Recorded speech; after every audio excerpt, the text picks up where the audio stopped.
Hi, fans, and welcome to One Buc Place. It's mid-July in Florida, and that can only mean four things: afternoon rain showers, and football is about to begin at the high school, college, and pro level, and we'll concentrate on the high schoolers today, thanks to the Tampa Bay Buccaneers Foundation and FloridaHSFootball.com sponsoring the 2024 Florida High School Football Media Day here, and we'll kick it off with a little media discussion. Josh Wilson to my left from FloridaHSFootball.com, Joey Knight from the Tampa Bay Times, and Andy Vilmarzo from SB Live joining us. And Josh, this is the culmination of a lot of work for you, an exciting day, and a great way to kick off the 2024 high school football season.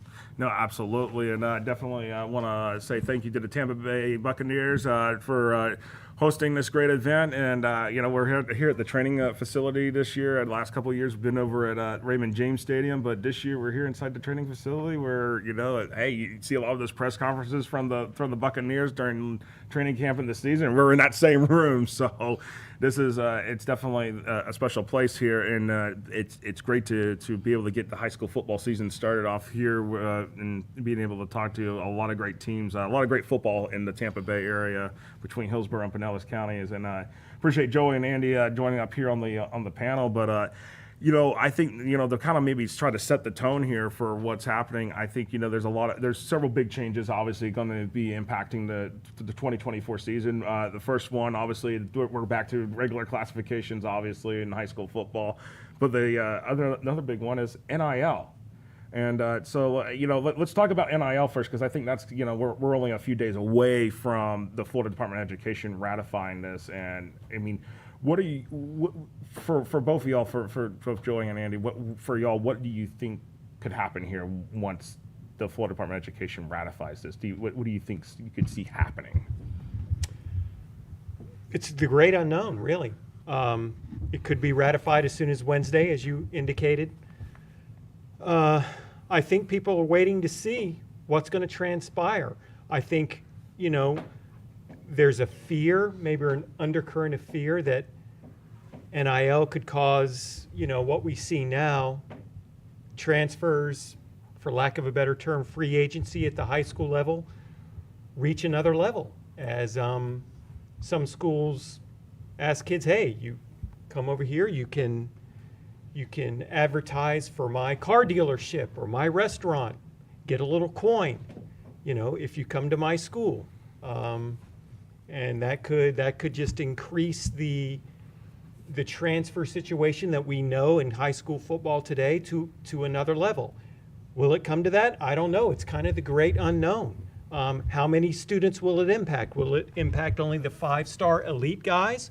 Will it impact the 3-star outstanding football players? That's something that remains to be seen at the high school level. Again, I don't mean to be redundant, but it's kind of the great unknown, and I think everybody's just waiting to see what the fallout will be. What about you, Andy? Very similar. I mean, thoughts, piggyback on what Joey said. It definitely is a great unknown, and you take a look around the state in terms of the teams that have always been good, and you feel like it kind of just it would boost them that much more to be kind of in that position for the long term, because you got schools that are on the lower end trying to rebuild. You got teams that are kind of hovering in that median end, and then you have your elite schools, and they're obviously getting that support from their communities, boosters, alums. So when you look at NIL coming into play, and like Joey said, you have advertisers, you have people that are saying, hey, come over here. We don't know those discussions that are being had, backdoor. So it's kind of like these schools, it's the rich getting richer, essentially. And the poor might be getting poorer. Yeah. So, I mean, that's where you got to look at it, and you're kind of like demoralizes you a little bit, because you feel like the same teams are the ones we're just going to keep on talking about, and then we're not going to be able to kind of insert some new names into the mix. And I think that's the part of competition in football that we love. So when you always know who's going to be the top teams, kind of makes it a little disinteresting. And you're speaking of top teams, that's going to transition to the next phase of this of the panel here, and that is the classifications changing.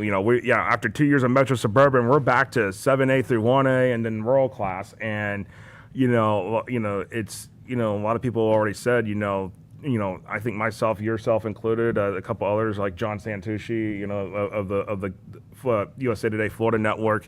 It's like when we looked at the new classifications when they came out, December and finalized in January. It's like, well, we could already potentially pick out the state champions. It's like, well, wait a second. Well, why even play the season? If this is going to be the case, but do you think the richer become richer in this situation and stuff like this?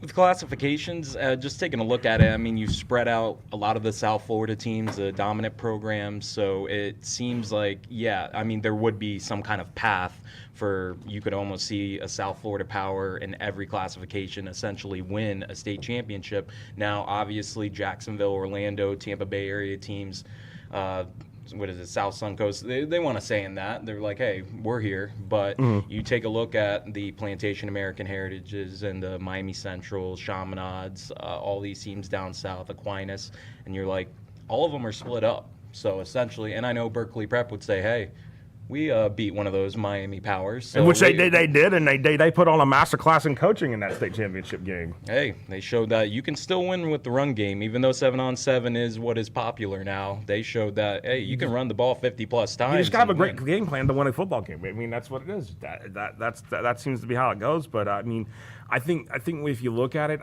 for me, it's just like I feel like for us, no sooner we learn a classification, it's like here we go, we're changing it again. It's like I would like to get something like maybe some familiarity so we can kind of get used to these teams, but I don't think we're going to get that anytime soon.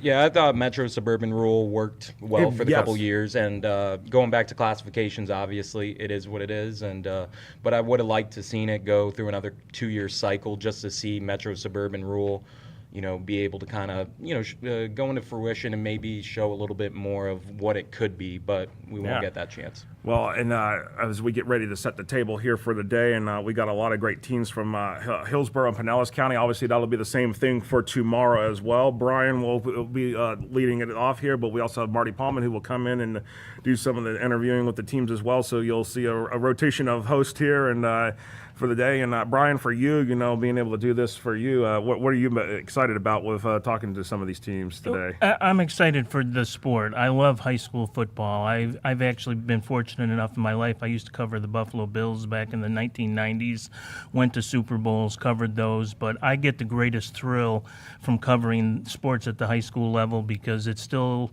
although it's becoming a little less so, but it's still the most pure form of athletics, and the guys are out there and the gals are cheering, or flag football. They're out there for the passion of the sport and the passion of the school and the community.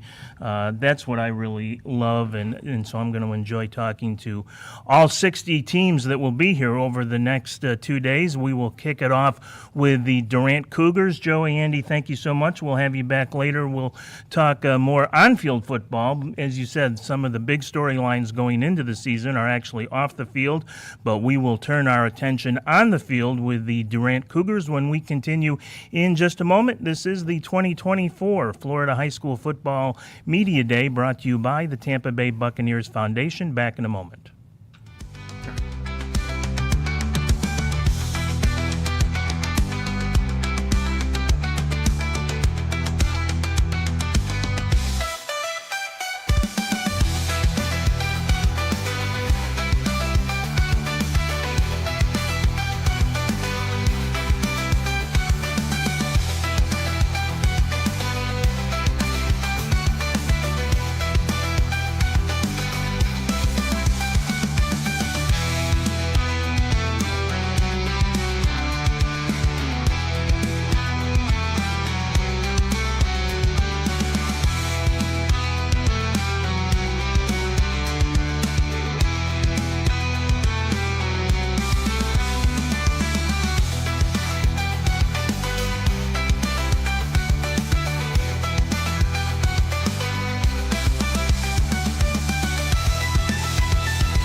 Hey fans, welcome into One Buck Place, the AdventHealth Training Center, the 2024 High School Football Media Day, brought to you by the Tampa Bay Buccaneers Foundation and FloridaHSFootball.com. And we will turn our attention to the Durant Cougars out of Plant City. And we are joined by head coach Clay Varnum, who, by the way, happened to be the 2023 Buccaneers High School Football Coach of the Year honoree. So congratulations to that, a 9-3 season last year, Coach. And before we dive into 2024, tell us who you brought along today. We've got senior center, Cade Long, senior quarterback, Michael Ryan, senior outside linebacker, Hunter Smith, senior defensive back and receiver, Jaden Boogie Cornelius, and senior receiver, Damari Stiles. All right, we'll spend a little bit of time with each of them in just a couple of minutes. But, Coach, back-to-back district championships on the resume, but I know that's not what you're in it for and not satisfied with it. So looking ahead to 2024, what's going to take that next step? You know, one, we are in it for that. I do want to tell you, winning the district's a big deal. That's something as a school I think we've done 6 times in our school's almost 30-year history. So that is a big deal for us in our area and kind of having pride in who we are in our community.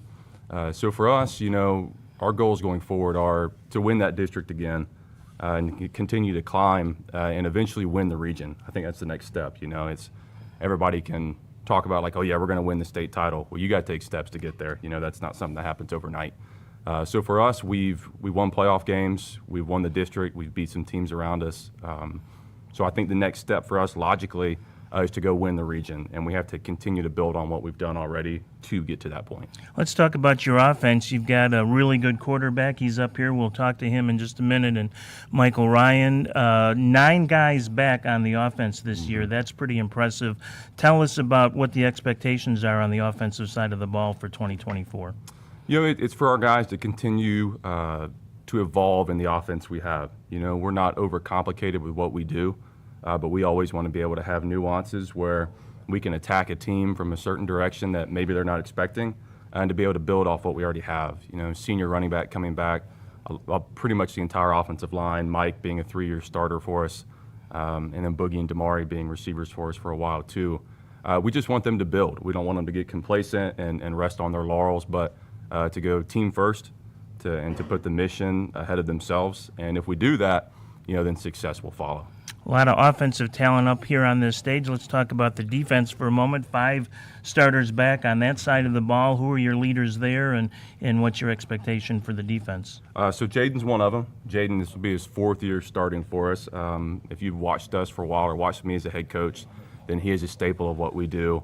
In the secondary, Hale Solman, our Mike linebacker's back for his 3rd year starting. Yeah, he had 109 tackles last year. He is on the precipice of breaking our tackle record at the school, which, you know, hopefully that's not his goal. Hopefully his goal is to play well.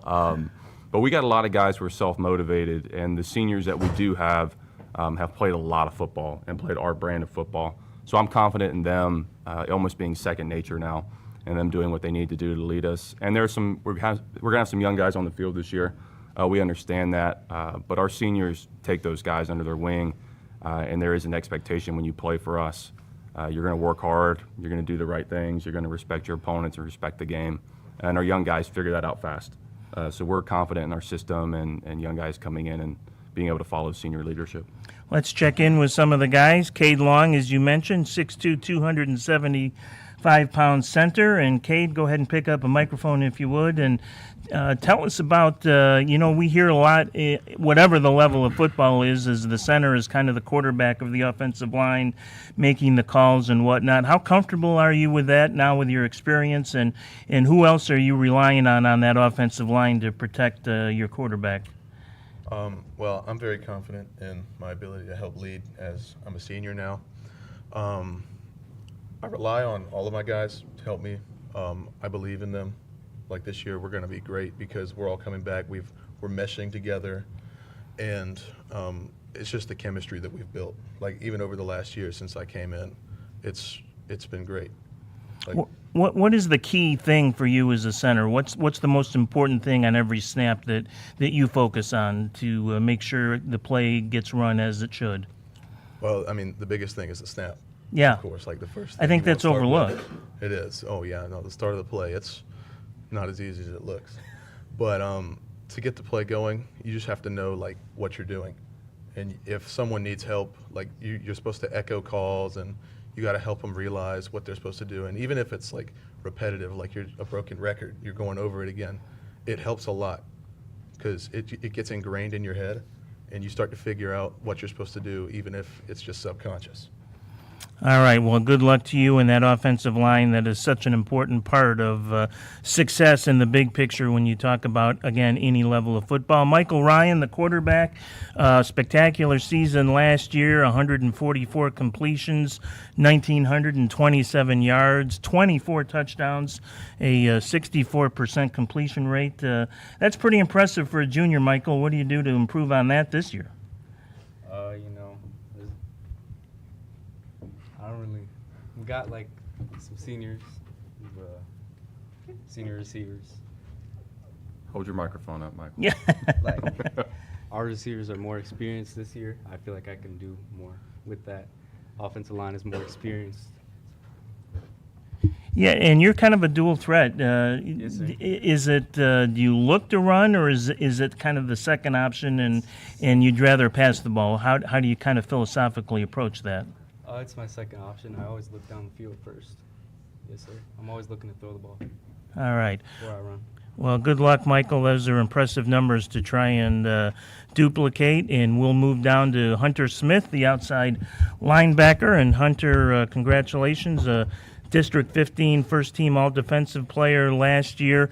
And as an outside linebacker, you're kind of a guy that's in the middle of everything. What have you concentrated on in this offseason to try and get better here for 2024? Truly, I'm just trying to put on weight, get bigger in the off season, put it on the field. 2024 season. Yeah, you're just 150 pounds, it says here, which is not big for a linebacker, but I assume quickness is certainly one of your assets. So I guess how do you balance getting bigger with still trying to stay quick?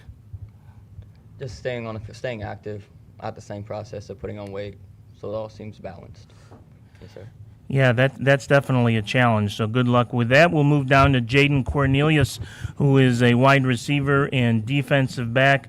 Jaden last year, first team all-conference defensive back and second team all-conference receiver. I always like to ask these guys that play both ways, do you like offense or defense better?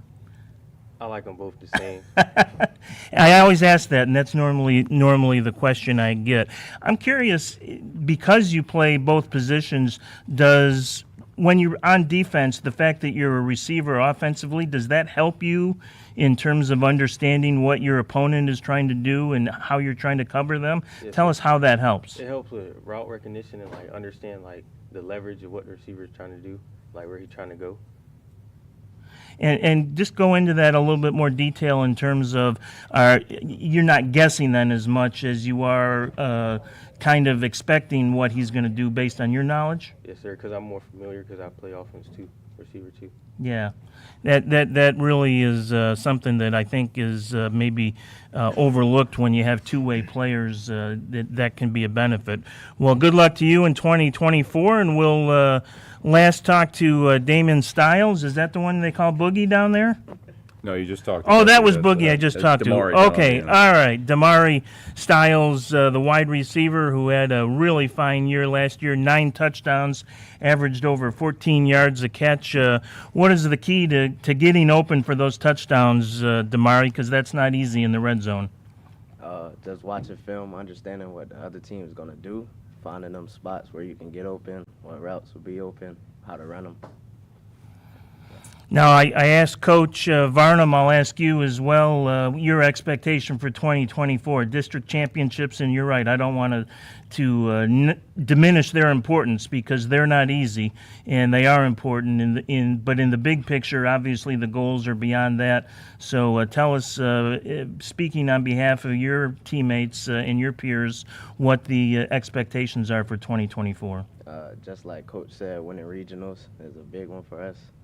If we can do that, I think that would be a successful year for us. Good job. We'll bring it back to Coach Clay Varnum here. Coach, tell us how things went in the spring. I know you've been doing some things over the summer. You're heading out today. I think I heard to go to a camp somewhere. Is that right? Yeah. Some of our guys will be showing off some of their stuff at a camp today. For us, it's big on the off season is keeping your grades up, is staying disciplined in the classroom because it's such a long time until you're going to play again. And when you're young, I'm young. I feel it too. There can be a short-sightedness of not, your goal is so far away. So why am I working so hard now for something that's so far away? So keeping our guys focused on that is important. And we have a tough offseason for that reason. We don't ever want them to slip up and only turn it on when practice hits in July. So we hit the books hard. We work out hard. We hold these guys to a tough standard. So when we get in games and in big moments, they don't blink. They've been through the tough stuff already, and they know what's at stake and what's important for them. So we do 7-on-7 tournaments, and like I said, our spring was good, had good competition amongst our guys. But we're always focusing on August and September. We never want to be short-sighted in winning a tournament just to win a tournament. Like, we're there to get better for the season. 'Cause at the end of the day, wins and losses are what people are going to remember. So that's always our goal, is looking forward and pushing for what's ahead. You have played at Durant, Yes, so sir. you're a graduate there. This is your 4th year as the coach now, head coach. How helpful is that for you in terms of your job as head coach to understand the culture, the tradition, the expectations because you played there? And does it make it harder sometimes maybe to live up to those expectations because you went through it yourself? Well, I know these guys are a whole lot more successful than I was as a player, so they're getting a little better than I did. I think it helps. I think it's a huge part of why I'm coaching and why I'm coaching at Durant. I've told people before, if I'm not coaching at Durant, I'm probably not in the game. I'm not in it to further my career as a coach. I'm here to give these guys a good experience. And I understand the school. I understand where we are. I understand the community. So I understand some of the things they're going through. So hopefully I can empathize and give them a realistic picture of what it looks like. And again, for me, it's all about giving back to my school. I really hope that I'm never in the spotlight, but these guys are my coaches in Durant, because to me, it is the best school around. And people, till they're blue in the face, can tell me different. And I'm a Cougar through and through, so.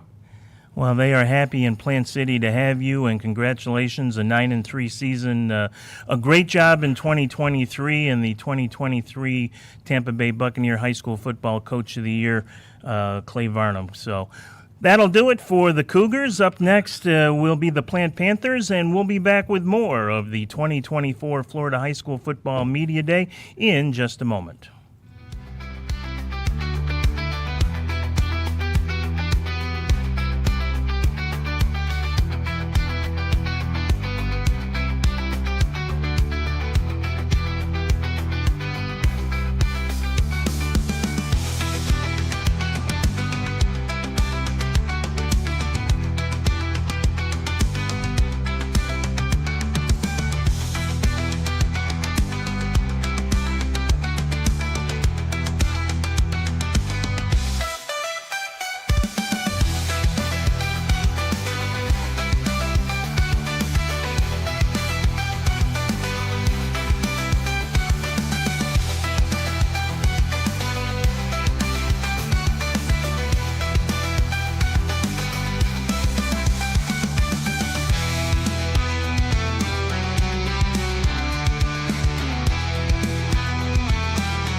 Hi, fans, and welcome to One Buck Place, the 2024 Florida High School Football Media Day, sponsored by the Tampa Bay Buccaneers Foundation, and we appreciate their support.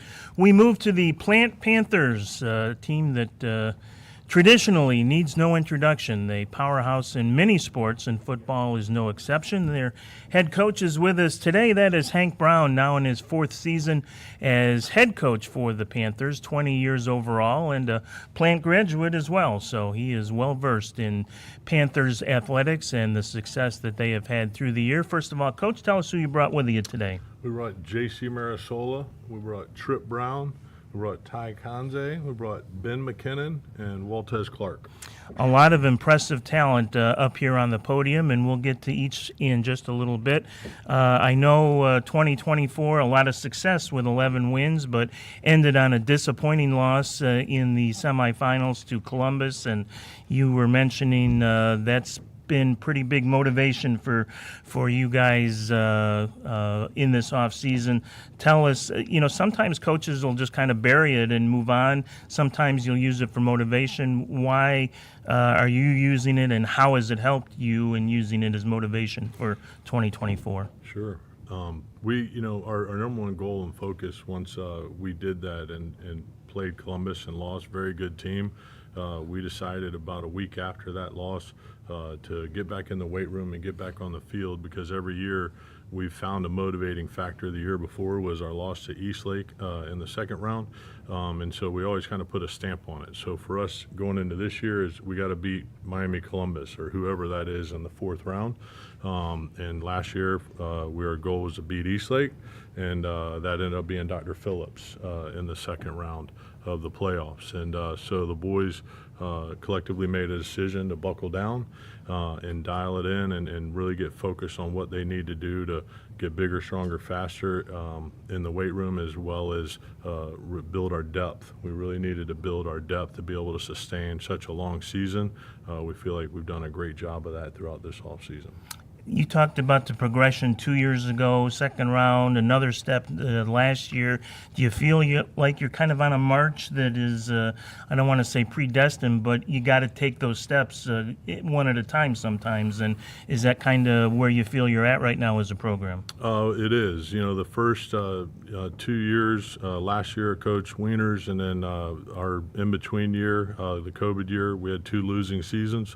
Coming into 2021, we ended up 6-4. Just missed the district championship by a few points, but we got better. We took every game and tore them apart and figured out what we need to do differently to be better as a team and to get out there and get the wins, and built that each and every year through 22 and through 23.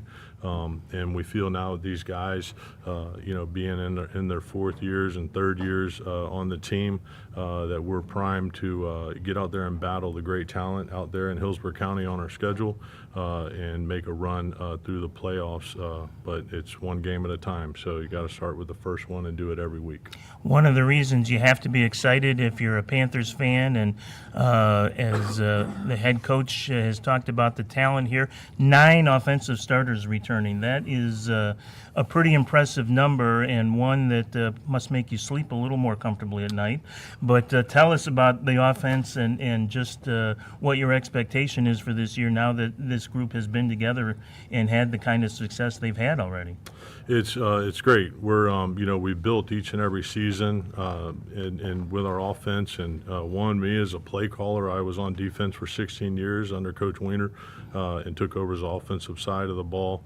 And each and every year I know I've gotten better, and I continue to self-scout myself as a play caller and things of that nature. And then having JC here now for 3 years as a starter in our offense and being able to command our offense and the guys in there, and having every guy up here with Waltez on offense being a 4-year guy starting for us, and Jim for 3 years, and these guys, and being able to go out there, and now Trip being able to come back in his second year as a starting tight end. We really feel the dynamic of our offensive line, of all our other skill guys out there, that we have the depth and the rotation to be able to really dig deep into our playbook and get out there, and we got some big expectations for ourselves and goals we've set offensively, and just want to attack the field 120 long and 53.3 wide and put everybody in stress all season as much as we can.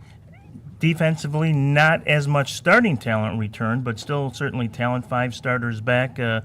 Who are some of the leaders defensively, and what is your expectation there? Number 97 is a 4-year starter for us, started as a freshman, and has been dominant all the way around at what he does, all county, every single year, and brings that work ethic and that leadership mentality to the team in the defense. And I know defensively, along with Ben and with Waltez, we have guys that are going to go both ways, and they're going to have to condition themselves and keep their bodies in a place to be able to do that.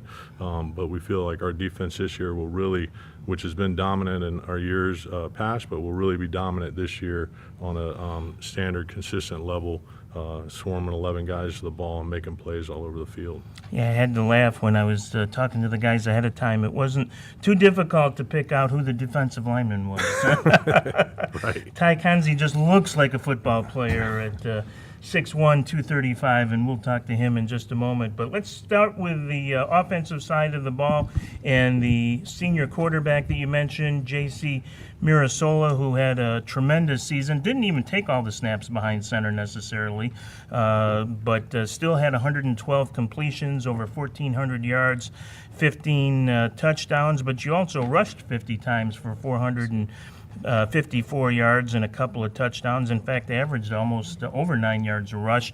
Let me ask you, as kind of that dual threat, are the runs more if a play breaks down, or are you getting plays called for you specifically that the run is the first option? Both are options. Of course, I'm looking to pass first. That's always the goal. But if I have to, I'll run. And we definitely do very well at implementing design quarterback runs. So, whatever our team needs to win, we're going to put that in our game, and week by week we'll game plan for whatever comes. Off-season is a time, as Coach mentioned, for self-reflection and improvement. What are the things you've kind of identified yourself, or the coaches maybe have identified for you, that you are hoping to improve on here your senior season? Ultimately, I was looking to get bigger and faster and stronger this offseason, so just build on myself last year and be able to distribute the ball the best as possible. And as we've played a whole lot of 7-on-7 this offseason, I've been able to work on distributing the ball to my teammates and just building good timing and good relationships with my receivers. So when we go out there and throw the ball, it just looks real smooth and like nobody's business. Well, one of those receivers is the young man to your left. That is tight end Trip Brown, who is also the guy who played some quarterback last year. Trip was 21 catches last year for you. We got more than 21 in the bag this year, do you think? I believe I definitely can, because I've been thinking it through, and just by getting 3 catches and by our goal of making it to the state championship in 15 games, that's about 45 catches in one season. So, yeah. Well, you were most improved last year, offensive award winner on the team. What was it about your game that improved so much last year that caught the attention of your coaches and allowed you to have the success that you had? Well, it was my first year ever playing tight end, and I feel like every game we played, I learned how to block more, catch more, just really evolved all throughout the season. All right. Well, congratulations on that fine year, and I know a great year to come. We'll pass the microphone down to the guy that I said looks like the football player, and a very impressive Ty Kanzi, the defensive lineman, also fullback on offense. I wouldn't want to try and stop you down near the goal line. I can assure you of that. Tell us about defensive line and what it's like to line up, and do you line up in different spots? How do they use you defensively? Yeah, so every play is like a game of chess with the offensive lineman, and for me, really, it's slowed down as I've gotten to my senior year. The game is really slowing down for every play. Learning what the offensive linemen do to try and stop defensive linemen has really helped, and for the defensive line as a whole, we've really meshed together. This defensive line this year, we've just become like one family. Like, we're just so together. Interesting, you talked about the game slowing down, and I think we think about in the trenches and defensive, offensive linemen, it's all about being physical, which obviously is important, but how important is the mental part of everything when you're in there? Because, yeah, you can maybe physically dominate a guy, but can you outthink them too and use that to your advantage? Yeah, so that's a big part of the game, mentally and physically. Mentally is it's just every play you got to think, you got to be one step ahead of the lineman in front of you, and yeah. Yeah, I think in all sports, in all positions, the mental aspect sometimes can be undersold.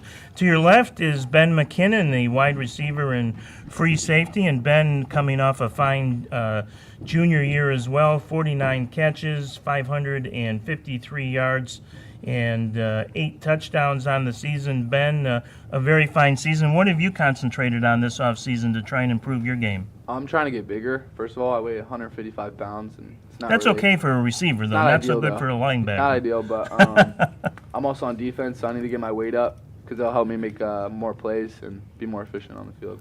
But I assume your speed is an asset if you're smaller, and how do you use that on both sides of the ball? Yeah, I mean, just running full speed every time, pretty much, yeah. How big a challenge, though, is it to try and get bigger and maintain that speed? Because obviously you don't want to sacrifice one for the other. Yeah, well, always conditioning while lifting and eating healthy foods, not really like bulking and like just eating junk food, and gotta be like lean muscle mass. I need to talk to you because you might be able to help my diet some here going forward. So good luck to you, Ben. And finally, we'll talk to Waltez Clark down there on the end. Certainly not last but least. And Waltez already a commit to the University of Florida. So the folks in Gainesville will be keeping a close eye on what's going on at Plant this year. Waltez, a tremendous season last year. 15 touchdowns, averaged over 6 yards a carry. Almost 500 yards. I'm interested, Waltez, first of all, with 15 touchdowns, that's a lot for anybody. What's the key for you in terms of getting into the end zone? Just following my blockers, staying patient, letting everything play out. How hard is that, though? Because, you're on the 2-yard line, and it maybe is a close game, and a touchdown is going to be a difference maker. And yet, as you said, you've got to really read what's happening and be a little patient. How hard is that? I'll say it's real hard. 'Cause, as soon as you see it, you want to go. But there's always something else you can see. Like, you won't see everything. So being patient is key. Yeah. Tell us, maybe on behalf of the team and the guys that you talk with, what your expectations are as a player here for 2024. I'll say we're all trying to stay healthy, so that's one of them. Coming off an 11-3 season, we're trying to beat that. So Coach Brown said beating Columbus is what we're trying to do. So. Are you personally using that as a lot of motivation, or Yes, do you try and just kind of forget it and move on and focus on what's ahead? I'll say everyone on the team uses that as motivation. Yeah, that's understandable to be sure. Coach, let's talk a little bit about this offseason, the spring game and 7-on-7 camps. What have you seen that you liked and get you excited here for the fall? Again, going back to understanding what we had to do with building depth and getting our guys in the right place, we worked very hard in the off season in the weight room and in conditioning and beginning to be able to throw and do 7-on-7. Everything we do in 7-on-7 is planned out to be able to install our pass plays and really dial into our concepts as well as our coverages. We don't go out there to win a tournament, but we do go out there to excel within our playbook and as a team, and 1, build our culture, and 2, build our football IQ and our playbook. So we feel that we greatly accomplished that. 1 in the winter before spring, through spring. We had a great time. They changed it a little bit this year, so we had a couple scrimmages, and our spring game was against ourselves. We drafted the teams, and they played against each other. And again, it was just reinforcing and building that depth that we needed to work on and continue to grow on. And the guys did a great job of that, and that rolled into the summer. where the boys, we go into college camps more, and they focused on that, and they went out there, and we had a great time of building our culture and getting out there and getting better and raising our football IQ from that standpoint. And then the O-line, D-line, we're doing big man camps and things like that to get themselves ready and better. And we're looking forward to one more week of weights and hitting camp on July 29th and putting these guys out there. And our tagline this year is Summit. So I think that speaks for itself. Last year was the Ascent. The year prior was Keep Climbing. And the first season was We Rise. So we feel like we're on the path to do what we do. And the guys continue to do what they do and put an exclamation point on it. Everything else will take care of itself. And I think the result will be exactly what they want. Yeah, knowing the success you've had and what might be to come, I don't think anyone would bet against the Plant Panthers this year and going at least one, maybe even 2 steps farther and bringing home another state championship to Tampa, as so many Plant programs do through the years, both in football and in many sports. So congratulations, guys, on a great season last year. Good luck here in 2024. I know a lot of the Tampa Bay high school area fans will be keeping a close eye on the Plant Panthers. So when we return, it'll be Jesuit with us to talk more about the 2024 high school football season. And thanks once again to the Tampa Bay Buccaneers Foundation for the sponsorship of the 2024 Florida High School Football Media Day. Back with more in just a bit.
Hi, fans. Welcome to the AdventHealth Training Center at One Buck Place. It's the Tampa Bay Buccaneers Foundation 2024 Florida High School Football Media Day.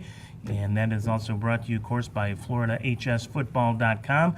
Glad to have you along and glad to be joined by the coach and some of the talent from the Jesuit Tigers, who had a tremendous 2023, finishing with a 10-3 mark. And head coach Matt Thompson is with us. How you doing? Good, Matt. Thank you for joining us. Your 12th season now as head coach at Jesuit. And first of all, tell us who you brought along today. I got our quarterback next to me, Will Griffin. And next to Will is S.J. Green, one of our wide receivers. Caden Henderson, our outside linebacker. Justin Thurman, our running back. And the quiet guy down there is Zach Quinn, our inside linebacker. All right, we'll see if we can get him to open up a little bit in just a few minutes when we talk to each of the players. And, boy, you'll be impressed with some of the numbers that you hear, I promise. Let's talk a little bit about 2024, Coach. You lost a lot of talent off last year's team, which won 10 games, just 4 offensive starters and 4 defensive starters back. But if you're going to have at least one offensive starter back, your quarterback is a pretty good place to start, I guess. Yeah, having Will back is going to be great for the next 2 years. So I'm not really too worried about the passing game. I think that's definitely one of our strengths this year coming in. How do you go about game planning with a guy like Will, who is so talented, almost 3,500 passing yards last year? I mean, I think if I was a coach, I'd just call a passing play on every down, which obviously you don't. But how do you go about taking advantage of someone that's still pretty young but has that kind of talent? Yeah, Will gets us out of a lot of situations just by his talent and his ability to get the ball to receivers, and his accuracy is unbelievable, especially at a young age that he is right now. I think, coming into this year, what we talked about was what we need to do is be more consistent on the run in our run game. I think last year it wasn't consistent enough. Not for what our goal is every year is to win a state championship, and it showed in some games. So being more consistent in the run game is definitely the plan for this year. The passing game, I know Will and Coach Misek and Coach Gary, all the offensive coaches, we're going to have that down, and it's pretty evident whenever we do a 7-on-7 tournament that our offense can definitely move the ball, throwing the ball. But being consistent and controlling that clock and controlling games, especially in games that are where the talent gets a lot better as you get deeper into the playoffs, I think is our main focus of this year. And just so you know, the cupboard is certainly not bare. Justin Thurman, who you introduced a minute ago and we'll talk to, really did have a good year last year, but I know bigger things expected. He had over 800 yards and I think 14 touchdowns, so he's going to be an important part of what happens offensively as well. Let's quickly talk about the defense. Again, just 4 starters back defensively. Who are some of your leaders there and guys that will have to put their stake in the ground, if you will, defensively? Well, coming into this year, defensively, what we saw a lack of last year was just overall team speed. So, we made a concerted effort to amp up our speed on defense, especially on the defensive line. Our sack production was down last year from years before. So, and we did that. We moved a couple guys around. We got, we have a very talented 27 class. They're all going to be sophomores right now. Having 2 guys on the edges that are both 4-6 guys is going to really help us out and pressuring the quarterback and and just basically getting to the ball. We're going to be young, but we're really talented. I'm really excited. I have I brought on a new coach, inside linebacker coach that I coached back in the early 2000s when he played for me at Armwood, and he's a monster on the field, monster coach, and I think the kids are going to really like him. So just our overall tenacity on defense needs to be a lot stronger, and I think we're gonna get it this year. We have a great group of young guys. Let's talk to some of the players, and let's start out with Will Griffin, who we already talked about. Will, an amazing sophomore season, really. To look at you both physically and your stats belie the fact that you were a sophomore last year. Just tell us a little bit about how you've developed as a quarterback and how you were able to put up such impressive numbers at such a young age. Yeah. And can I be your agent? No, I'm sorry. Go ahead. Yeah, no, last year we definitely had a great group of guys, especially on the offense. All 4 or 5 hour receivers graduated. So we're definitely going to have some spots to fill, but it's completely fine. We have SJ sitting to my left, and Justin contributed a whole bunch in the passing game last year. So it's not going to be a struggle for us at all. We're going to pick up just where we left off. Tell us about being so young and having that kind of responsibility in that kind of an offense. Do you feel extra pressure, or have you found a way to be able to handle that even as just a sophomore last year? Yeah, always when I was growing up, playing football, always playing up, being the younger guy. You learn after a year or two that, hey, you just got to accept it and move on, and sometimes you have to be able to make plays on your own, and the pressure, it kind of just goes away. It becomes a little bit normal. But you always got to keep great body language and, push yourself down and pull the others up around you, especially as a quarterback and as a leader of the team.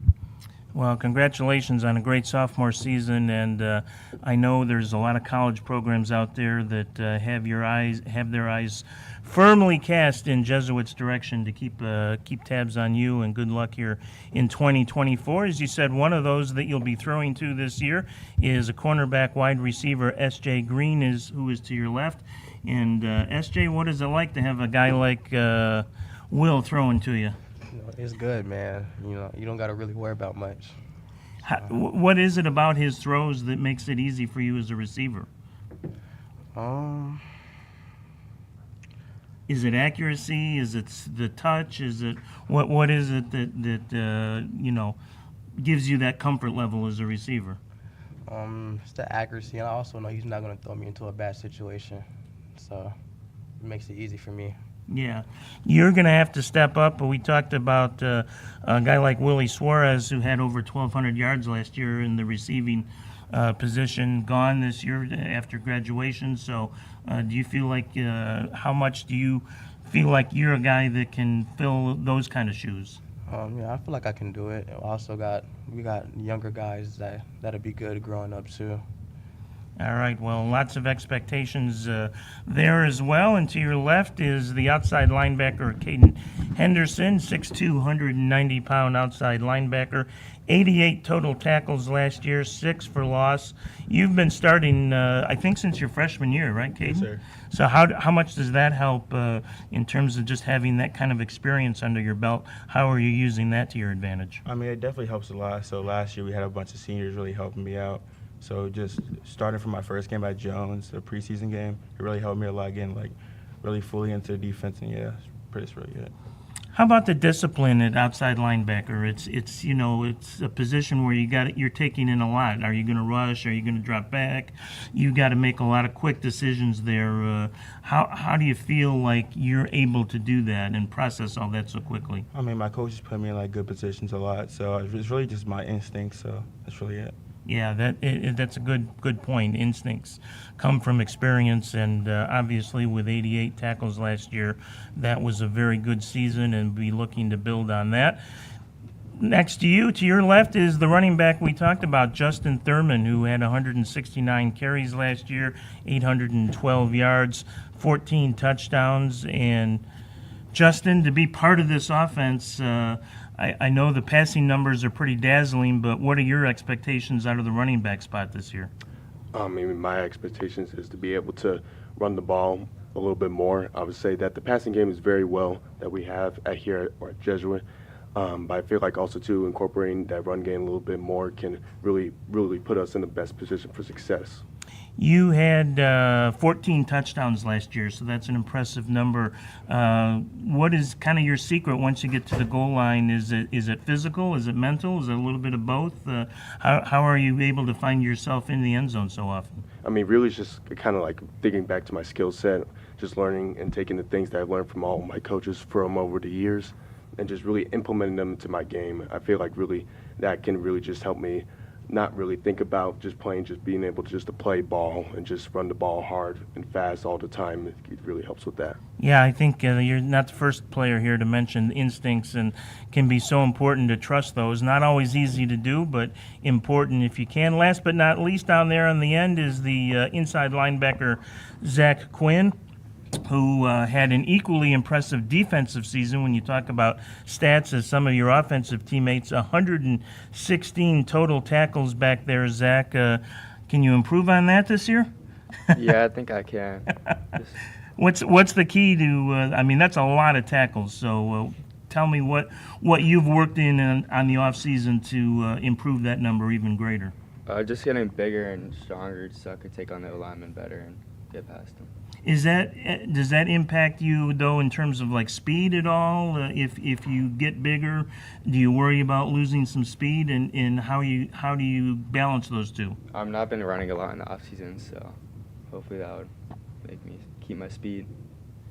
All right. Well, congratulations on a wonderful defensive season, and good luck here in 2024. Let's bring it back to Coach Thompson here. Coach, tell us a little bit about how things have gone in the spring and here over the summer, and what you've liked so far. Well, in the spring, we had a good spring. Learned a lot of things about ourselves in the spring. Played a really tough team, and I'm one to want to play tough teams, especially in our non-district games. This year we have, we just picked up University High School out of DeLand, and we got Bishop Verot, have a great quarterback. We're playing Valdosta, which is a powerhouse out of Georgia, yeah. And even when we go to our team camp, which we're leaving on Monday, we're going against Lake Mary, one of the better programs in the state, also with a pretty good quarterback there too. So I definitely want to challenge our guys year in and year out, and not just rely on just a district schedule, because we should win the district every year. That's my thinking, and if we don't, then that's on the coaches, because we definitely have the talent to win the district every year. Matter of fact, we last year was the first year we didn't win the region, and in a while, I think it's 6 years that we didn't win the region, and it was unusual for us not being in the at least the state semifinals. So does that motivate me? Absolutely. I want to win every single game we play, and I've only done that in my head coaching career one time. So I want to get back to that excellence there of winning every single game, and it doesn't happen very often, but that's what you strive for, and that's what I kind of want to get the kids to understand, that we're striving for that. We talked about Willie Suarez having such a great year, and we're going to be missing him. And yes, we will miss Willie, but Willie's junior year was, a subpar year. The thing about, what developing young men is that, if you make up your mind and listen to your coaches, take the coaching, that we're all on the same page, that, you can have a standout, a breakthrough year like Willie did. And that's what he did. He just, some of the, he had some flaws in his junior and sophomore years that he just put to the side, and, was able to be coached and be coached, hard, and didn't take things, personally and things like that. And, had an outstanding year, won the Guy Toft Award last year. It's just he's a testament to what Jesuit football is all about. So, Yeah, any one of these guys right here are going to be the next guy. So. Yeah, plenty of names to watch in a program that is one of the premier programs year in and year out here in Tampa, the Jesuit Tigers. Thank you guys for joining us here, and good luck here in 2024. We'll be back with more in just a moment. This is the Tampa Bay Buccaneers Foundation 2024 Florida High School Football Media Day. Back in just a moment.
Hi fans, and welcome to One Buck Place, the AdventHealth Training Center, as the Tampa Bay Buccaneers Foundation presents the 2024 High School Football Media Day. And we turn the spotlight now to Calvary Christian out of Clearwater, the Warriors, and their new but not so new head coach, Wes Safford, 7 years as an assistant, but coach first year as the head man, and we'll talk about that in just a minute. But first, tell us who you brought with you today. Yeah, well, thank you for having us. To my left, they're all seniors, and I have Austin Ho, senior wide receiver, Nelson Sparrow, senior defensive back, Blake Stevens, defensive lineman, Zachary Green next to him, senior wide receiver, and then Trinzel Lewis, senior linebacker. Some impressive talent up here. We'll talk to each in just a bit. But, Coach, let's talk to you as head coach now of the CCC Warriors. And how different is it as the head man now as opposed to 7 years as an assistant? Yeah, it's a lot different, and but it's a good different. It's a different that we've been privileged enough to retain quite a bit of the coaching staff. And so while some of the coaches that I had the privilege of coaching under have done a wonderful job in growing the football program at Calvary, we have a lot of guys on the coaching staff that have been at Calvary, up over a decade at this point. And so really excited for them to be able to see continued success. Calvary is a relatively young school, started in 2000 and the football program is even younger. And so we have a lot of guys on the coaching staff that have kind of really started the program from the very beginning. And so to be able to see the program continue to grow and all of the effort that they've put into it, and then to be, the head coach of that program as well. Really excited for, our assistants, really excited for the school, and just want to continue to grow at the level that we've been growing over the last, 7-8 years. One of the things the head coach has to do is kind of set a tone, bring a philosophy. I'm curious as to how you might describe what your philosophy is in the big picture sense. Yeah, you might need to ask these guys what they kind of what they get from me, but I would say my philosophy is to just come in every single day and work your tail off and be the same person every single day. I think a lot of people, they have good days and they have bad days, and on the days they're feeling good, they work hard, and on the days they're not, they struggle a little bit. And so what I kind of want to bring is just a philosophy of consistency. We're showing up, doing our work, getting whatever we need to get done every single day, and kind of taking those small steps every single day. We're getting a little bit better every single day, learning how to execute a little bit better every single day. You're not going to take these massive leaps and jumps. That's just not the reality of life and football. And so hopefully that's what they've got for me, is we show up every single day, we execute, and we try to get a little bit better every single day, be the same person every single day, bring the same attitude and effort every single day. Well, let's find out if the message is sinking in or not. I'm sure it probably is. I'm inspired here to run out and hit somebody for you if need be, but then I'd be laid up for about 2 weeks, and that wouldn't be any good. So Austin Ho is the player to your left, the wide receiver, 5'8", 160-pound senior, 52 catches last year, Austin. That's a pretty impressive number. How big a number can you have in 2024, do you think? I'm trying to aim at 70, 80. And what makes you think you can get there? Well, I feel like my new quarterback, Keone Abasio, he can bring like a like a new run sense. So that's going to open up a lot of our pass game for the year. Nice. And what have you concentrated on here in the off season to improve your game overall? I've worked on a lot of my speed, a lot of my my size and my strength. I feel like I already had a lot of good route running, and I feel like I just enhanced it more by making it sharper and more consistent. Perfect. Well, good luck to you in 2024. To your left is another wide receiver. He also plays cornerback. That is Nelson Sparrow, 6'1", 175 pounds. 7 interceptions last year. Boy, that's a ball hawk. How do you account for the fact that you were around the ball that often and had 7 picks? That's really a high number. Well, I really like to get to the ball. I like to cause turnovers. Is it how helpful is it for you to also be a receiver in terms of when you're on defense? What do you take from what you know as a receiver to help you when you're in the defensive secondary? Well, as a DB, you can tell when the receiver's alignment is off or not, or when you want to go up and get the ball, because defense is an offense. You want to be an offensive player on defense and go get the ball. Yeah, that's a great mindset to have, and obviously 7 interceptions rather, is not easy, no matter how good you are as a defensive back. We'll turn to your left now, and another defensive player, defensive end Blake Stevens, who goes 6'2", 260 pounds, another senior, 7 tackles for loss last year. Is that kind of your fun part of the job? Go attack the quarterback? Yeah, if the O-lineman just chooses to not block me or block me soft, then I decide to make them pay for it. and then get back there, do my best. There you go. Hey, I asked this earlier of a big defensive lineman, but I'm interested in your thought. I think we think sometimes about line play and trench play being all about the physical aspects of the game. How much is the mental part of what you're doing impact your performance and overall success? Yeah, well, from a mental aspect, it's the same thing. I mean, I'm like pre-snap reads. I'm reading the offensive lineman's body language. I'm looking at their hands, seeing if it's going to be a pass or a run. I'm doing everything if they're leaning left or right, and that just helps me like determine what their play is going to be, so I can get there as quick as I can and do my best. Yeah, it certainly gives you an advantage, and I think fans might overlook that aspect of the game. Another receiver for the Warriors this year is number 9, Zach Green, who's got pretty good receiver size, 6 foot, 180 pounds, 26 catches last year. Zach, so you got a ways to go to catch up to Austin, but I'm sure you've got the talent to do it and size to do it. Do you find that your size does help you as a receiver, and how does it help you?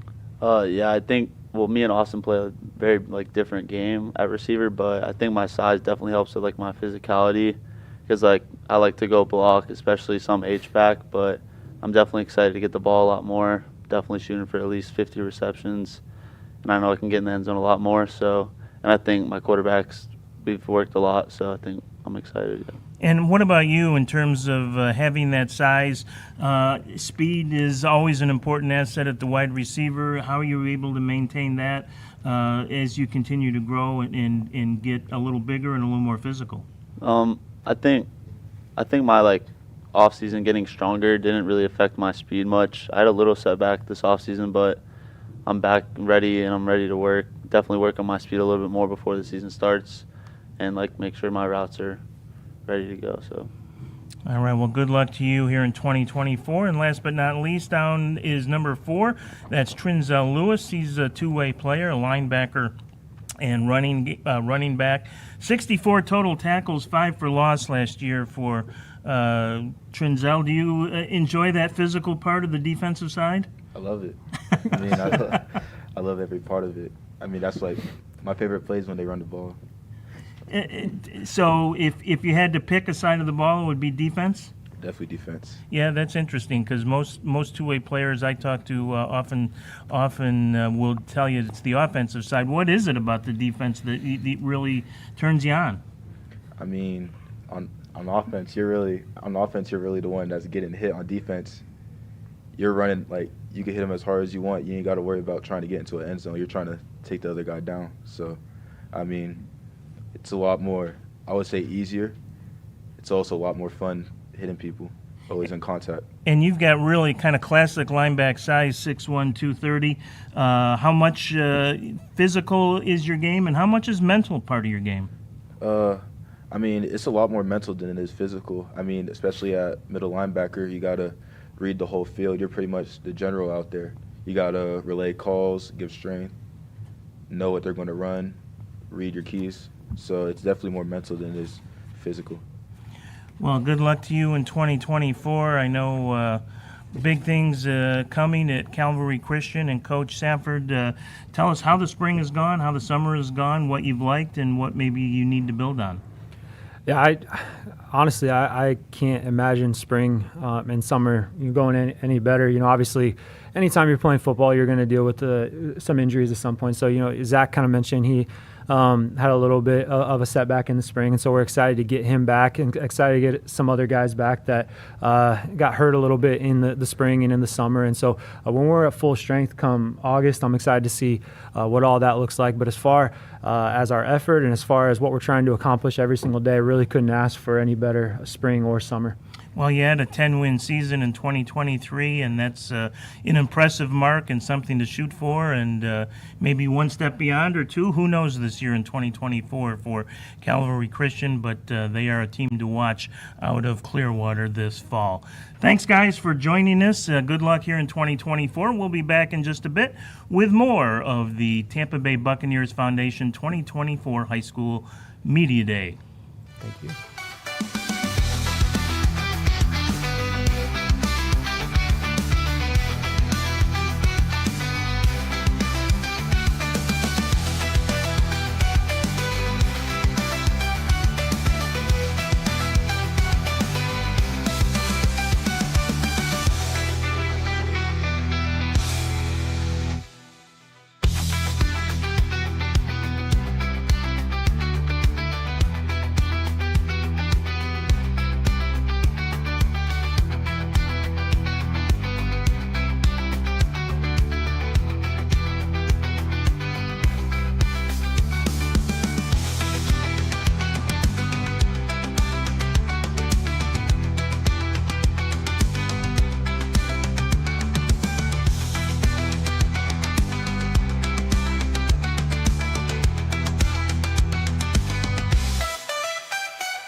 And welcome back. I'm Marty Paulman, Brian Ackley. Taking a break. He'll be back later, but right now we're moving on here in the Tampa Bay Bucks High School Football Media Day. Our next team, the Calvary Christian Lancers here in Tampa. And the coach here is Brian Pallone. And Coach, welcome. Thanks for being here. Thanks for bringing your team. Yes, thanks for having us. So let's look back on last season, first of all. 4-6, but I know a team that had a lot of injuries last year. Yeah, we had, at one point, we had like 8 starters out for a few games, and definitely had a lot of injuries that affected us.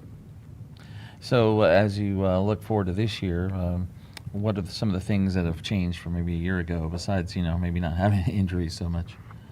I'd say this year we had a really good off season of just working out in the weight room and just developing team chemistry, and just with having an off season, because this was going in my second year with the program. So just being able to spend some time with these guys, getting to know them a lot more, and just praying that we have a good season and less injuries.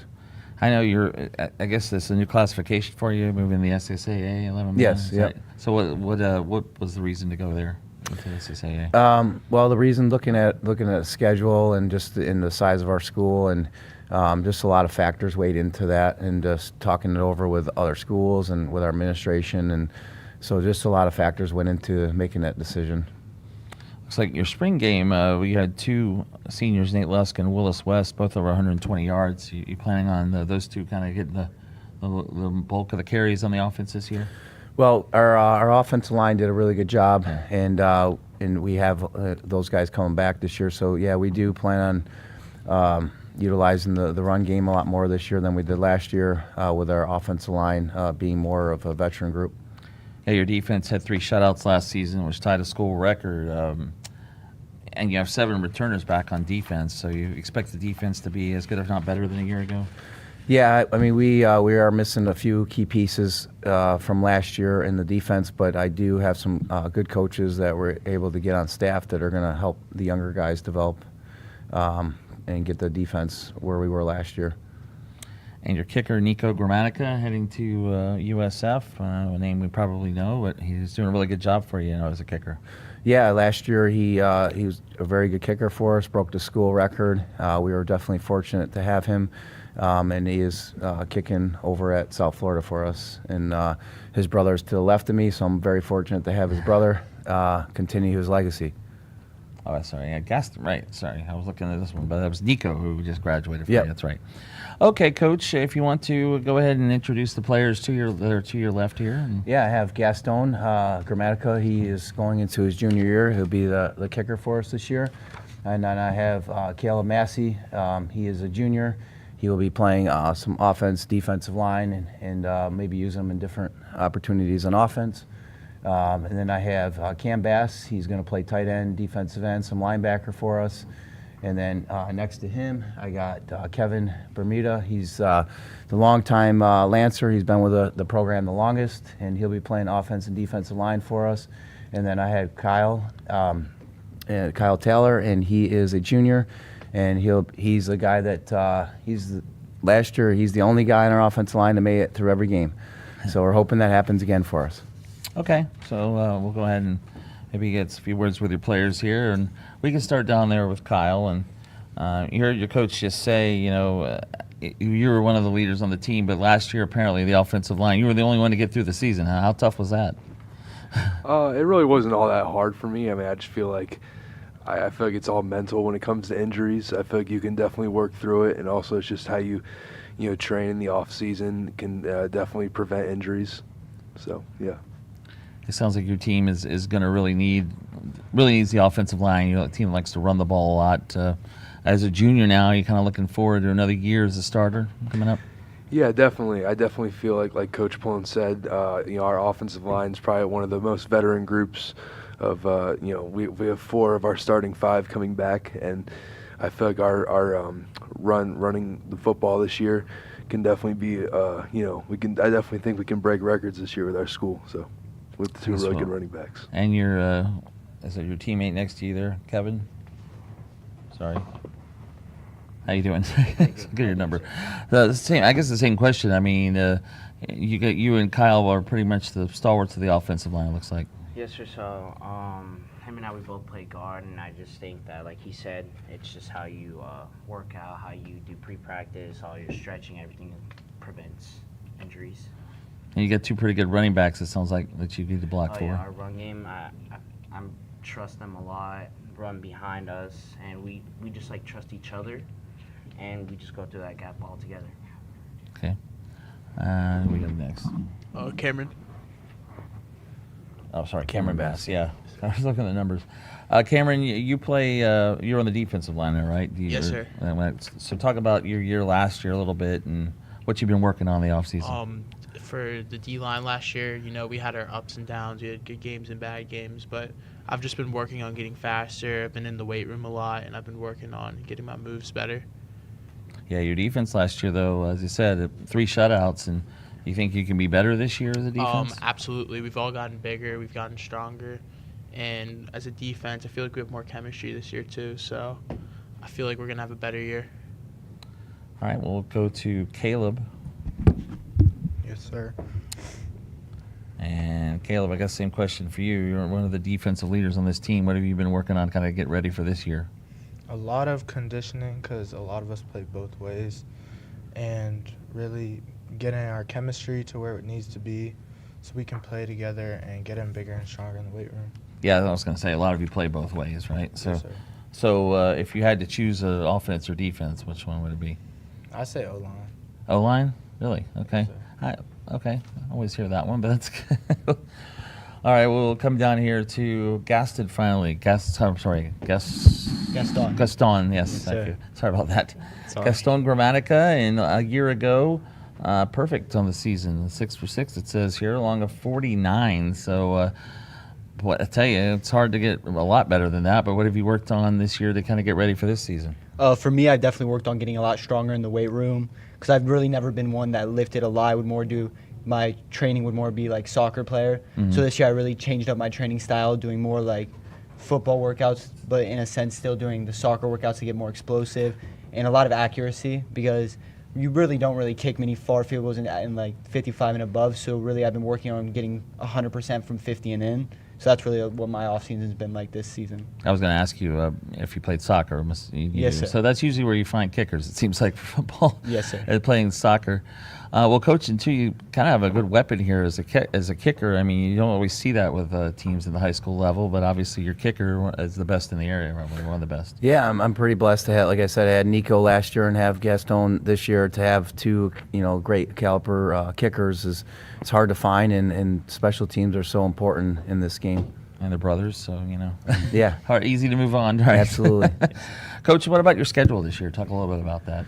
Yeah, when we sat down and tried to make a schedule that, tried to match up schools that were same size schools as us and give us an opportunity to compete versus these other schools, that were able to give us the opportunity just to compete with them. Some of the schools that we had to play against were some very good competitive teams, just like we're going to be up against as well. But it's more of just, trying to match up with teams that are, equal strength as us. Well, Coach, we wish you guys good luck this year.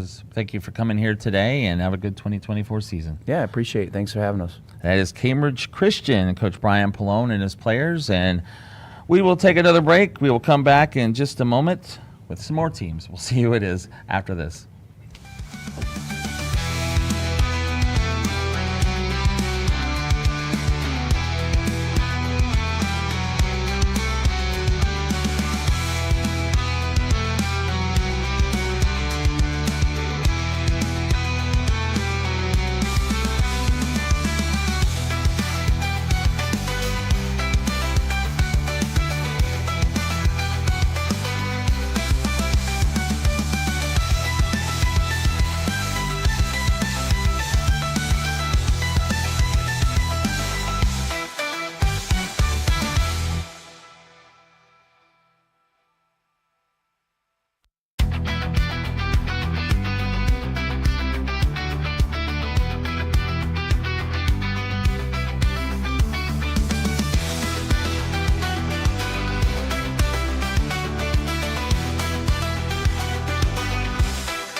Welcome back. Marty Paulman with you here for the Tampa Bay Buccaneers High School Media Day, and we are now joined by the Indian Rocks Christian Eagles out of Largo, Pinellas County. Welcome, y'all. Welcome today, and thank you for being here on this Saturday. First of all, we'll talk with Coach Mark Buchanan. I know your 16th year, Coach says third year is your second stint as head coach, and a year ago, a team that went 6-5 and made it to the playoffs. Yes, well, we're excited to be able to build on that. First of all, I did want to say thank you to the Tampa Bay Buccaneers organization for hosting this event. That's big for us high school teams, and also condolences going out from Indian Rocks Christian to the Kiffin family and the Bucks organization for the loss of Monty. The legend, he is in this area, and he certainly will be missed. He has ties to Indian Rocks, and so it was kind of special to us. I know a lot of coaches are heading to his funeral memorial service today, so nice to add that as well. And you were, by the way, the Bucks Coach of the Year 2 years ago. How about that honor in 2022? Yeah, that was a surprise with all the great coaches in this area. I'm very humbled to be named that, for sure. Well, Coach, if you look forward to this year, what are some of the things the team's been working on maybe to get ready for this season? In the offseason, we concentrated on getting bigger, faster, and stronger, as most other teams do. So X's and O's and things like that would take care of itself. But our kids are dedicated to just getting bigger, faster, and stronger in the weight room. And we've got a great strength and conditioning coach in Ben O'Donnell to guide us in that direction. I know last year it was called Class 1M. Now it's 1A again. You're back to that. Any changes for you in your district this year? Yeah, there has been some changes. A lot of teams are at our level kind of bailed out of the FHSA and going into that Sunshine State League. So it left us with a 2-team district with CCC. Yeah. And so, be as it may, we don't back down. We want to play the best, and we're not going to leave the FHSA just for that reason. Yeah. 2 teams, huh? It's a 2-team district. Yeah, 2 teams. And the old format, you would have been in the playoffs before the season started. Right. It's the top 2 make it. But, well, talk a little bit about your schedule too. Is what's going to be the hard parts of some of the teams you're playing this year? When I came back 2 years ago, we had kind of taken a dip from our schedule, and so that was one of the things what I wanted to do when I was taken over again as the head coach. I wanted to beef up our schedule because I don't want to shy away from the better teams around us. So we've took on a better schedule last year and this year as well, playing several of the public schools around us, and we've got Northside Christian coming this year to Indian Rocks. They're a state contender every year at our level, and of course we've got CCC on the schedule. So. All right, Coach, if you want to, you can go ahead and introduce the guys you have with us here. Yeah, I've got the lone senior up here, and Anderson Dumm. Next to him is our tight end returner. He's making a transition from offensive line to tight end, and Austin McDonald. Matthew Serber is next to him. He's our returning tackler.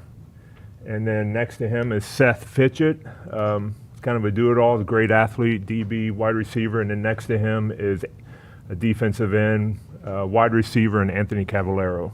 Okay. And Coach, if you want to talk a little bit about maybe the defense and how you're looking to improve there this year in any areas on offense and defense. Yeah, our defense is certainly going to be improved. That's going to be something we're going to rely on heavy, especially the first part of the year until the offense gets rolling. We got a lot of newcomers on the offensive side, and so it may take us a few games to get rolling. So our defense is definitely going to step it up, and I think we got some key players in positions that's going to help do that. All right, we'll go ahead and start with Anderson here. And so I know a lot of you guys play both ways, probably everybody, right? Almost. Yes, sir. Yeah, pretty much. So you play DB and running back. Should you choose one? Which one would you prefer? Like, which one do you like better? I like both pretty equally, but if I'd had to choose, I'd probably choose running back just because I get more touches on the ball and it's more kind of action-packed instead of like at DB when it could be just running the whole game instead of passing. What is this team going to be strong when they think this year? What have they been working on in the offseason, really? Well, we've been lifting with Coach O'Donnell quite a bit, but I think we'll be more of a not shying away from hitting, more like of a, I don't know, coming up to the ball. So stronger on defense for sure this year. You're a senior. How many seniors do you have on the team? Do you know? I think we have somewhere around like 6 or 7. We don't have that much this year. Yeah. Quite a bit left. So. And you're looking forward, I'm sure, to being one of those leaders as a senior. Yes, for sure. Okay. Let's go ahead and pass. Let's see. We've got Austin, right? Yes, sir. Austin, you play tight end, defensive end. Apparently, you're moving to tight end. This is the first year you played there? Yes, sir. How's the transition been from, I guess, playing on the line to tight end? It's been great. I lost a lot of weight, and we've been in the weight room a lot, but tight end's always what I wanted to play. So now that I'm actually able to, it's been a great experience. You always wanted to play tight end. Where were you playing before on the line? Tackle. Okay, gotcha. I mean, I didn't know if it was a huge difference, but yeah, I guess it will be because, you let the ball now. Throw the ball to you at least. Any game you're looking forward to maybe on your schedule this year? Not one in particular, just getting the chance to play tight end now and hopefully do the best I can. Okay, thanks. Next we have Matthew. Yes, sir. Okay. Last year, the leading tackler you were with 80 as a sophomore. Now your junior year, and what are you looking to improve on from last season? Size for me, because I'm kind of small. Yeah. And you've been working out a lot, getting bigger? Yes, sir. How much bigger are you from last year? Around, not really like bigger, but more stronger, I Stronger, guess. yeah, right. Last year, 80 tackles, that's a lot. I mean, you want to surpass that this year? Well, what kind of goal are you looking for this year, maybe? I would like to hit around 90, 95, but... Go for 100? Yeah. All right, well, I'm sorry, you're a junior now, a sophomore? I'm going into my junior year. Sorry, junior, okay. All right, any game you're looking forward to particularly in this year? Honestly, CCC, Man. because of the competition that they give us. Yeah, I know you played them in the playoffs and played them in the regular season. Okay, thank you. And let's see, we now have Seth. Yeah, I think Sir. Hi, Seth. Sorry, I didn't have you written down here, but which position do you play? Cornerback. You're a cornerback. Defense, yes, sir. Do you play receiver as well, or? Mostly just corner. Okay. So what have you been working on this off season to get ready for this year? This off season has been really the weight room. A few people have touched on that.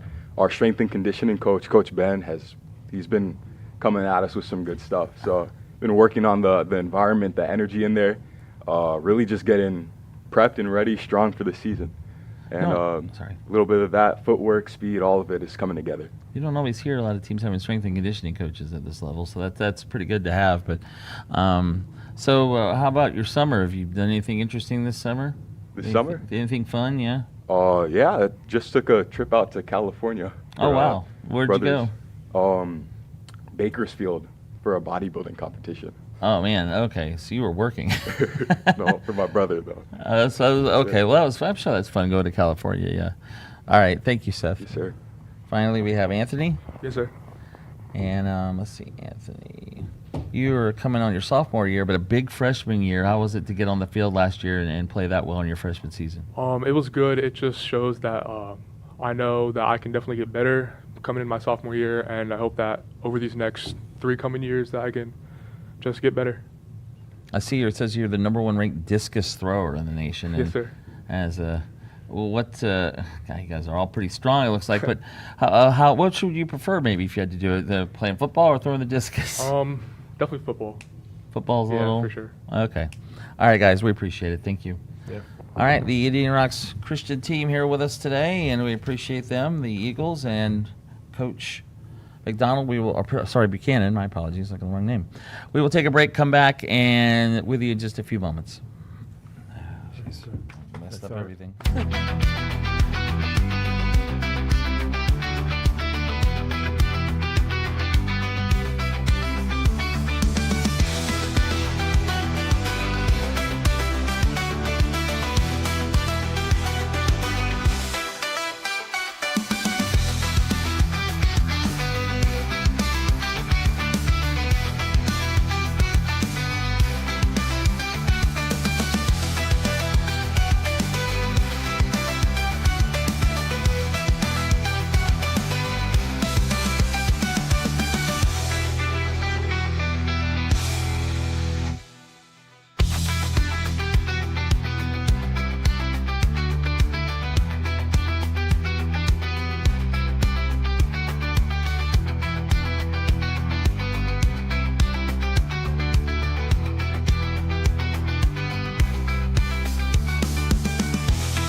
Marty Paulman, welcoming you back to the Tampa Bay Bucks High School Football Media Day, and we're joined by another group of Buccaneers, the Berkeley Prep Buccaneers, the defending state champions from a year ago. Coach Dominic Sayo joining me. And first of all, Coach, congratulations on the state championship last December. I know I was in Tallahassee to see that game. Quite a ball game. You knocked off a nationally ranked team in Miami Norland to win. That was just a great experience. Played great 48 minutes, and just proud of our team, and had a tremendous group of seniors that led us.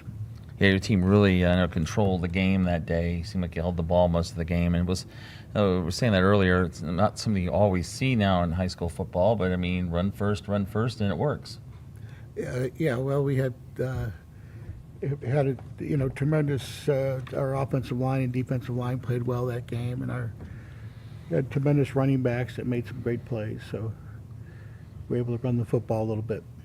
I know you're coming up. This is your 18th year as the head coach, and your first state title, right? So how's it kind of been this off season for you? And it's been a tremendous experience, but we're getting ready for 2024 and open up with Clearwater Catholic, a tremendous program, and we have great respect for them, and a lot of work to do. Yeah, I was going to say, we'll be moving on to the new season here in a few weeks, and you returned 7 players on offense, 6 on defense. What are some of the guys you're looking to have big seasons from this year? Well, we want these 4 guys to lead us, that are up here. They did a tremendous job last year, and now it's their team, and they're challenged to lead and be special this year. You said you opened with Clearwater Catholic, yeah. So Catholic, a big game to start. I think it was a game y'all played them a year ago, right? Last year. Yeah. So what does the schedule look like for you this year? Just a tremendous schedule. We have a tremendous district, and with Calvary and Tampa Catholic, and our schedule's tough, but we try to make it about us and us doing our job, and a game at a time. And Clearwater Catholic's our opening game. Okay, Coach, you want to go ahead and introduce some of the players there with you? This is Rico Garcia, defensive back, quarterback. We have Dallas Golden, receiver, defensive back, running back. JoJo Troop is our running back. And Justin Zames is our tight end. Okay. All right. So let's start with Rico. First of all, Rico, what year are you coming out? What year is this for you? This is I'm a rising senior. So you're a rising senior. Yes, sir. So we'll talk about the experience of playing, winning the state championship last year. Winning a state championship, not many people can say they've done it, but, it's not what you do, when you win it, it's how you come back, so we're really looking forward to, having the chance to, come back stronger, better. We're a young team, but, we're looking forward to, really getting our feet in the ground and running off the go. How was the school reaction at school coming back there? Yeah, it was pretty good. Being the first one in school history, feels pretty good. But like I said, work's not done. People don't just lay down for you because you won it last year. So right. Got a big target on our back, and we're excited, for the challenge. Yeah. So coming back this year, as you said, got to start all over again. And what have you been working on the off season? Really with Coach James in the weight room. He really pushes us really hard.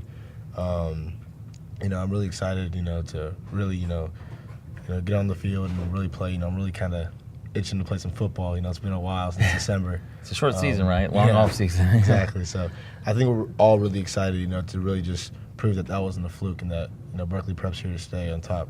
And now as a senior, you're going to be counted on as one of those leaders. You have a big senior class or just?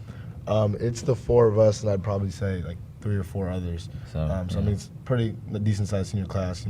Last year we had great leadership. A couple guys that left us. We had great leadership, and that's what matters. Right. You have great leaders. People that you look up to as a player, and I know I looked up to them, and that made me play hard for them. So I know that these guys next to me, they felt the same way. So that's important to have on a team. Okay, thanks, Rico. Now on to Dallas Golden. Yes, sir. How you doing? Well, first of all, same to you. Congratulations on winning the state title. And, thinking back to that game a little bit, it seemed like nobody really gave your team a chance going into that game. Right. So, when y'all came out there and I'm sure you were fired up, ready to go. Was that all the motivation you needed, just to say nobody thought you can do it? Really just, I was able to get the chance to play on the field in a state championship game with my brothers. I grew up with them my whole life. JoJo since like 5th grade, Rico since 8th, Justin since 8th. So it's kind of a blessing to get a chance to play on the field with them. So you play receiver and running back? Receiver, running back, and CBS. So which one would you prefer? Which one do you like better? Right now, it really don't matter. Just whatever's best for the team.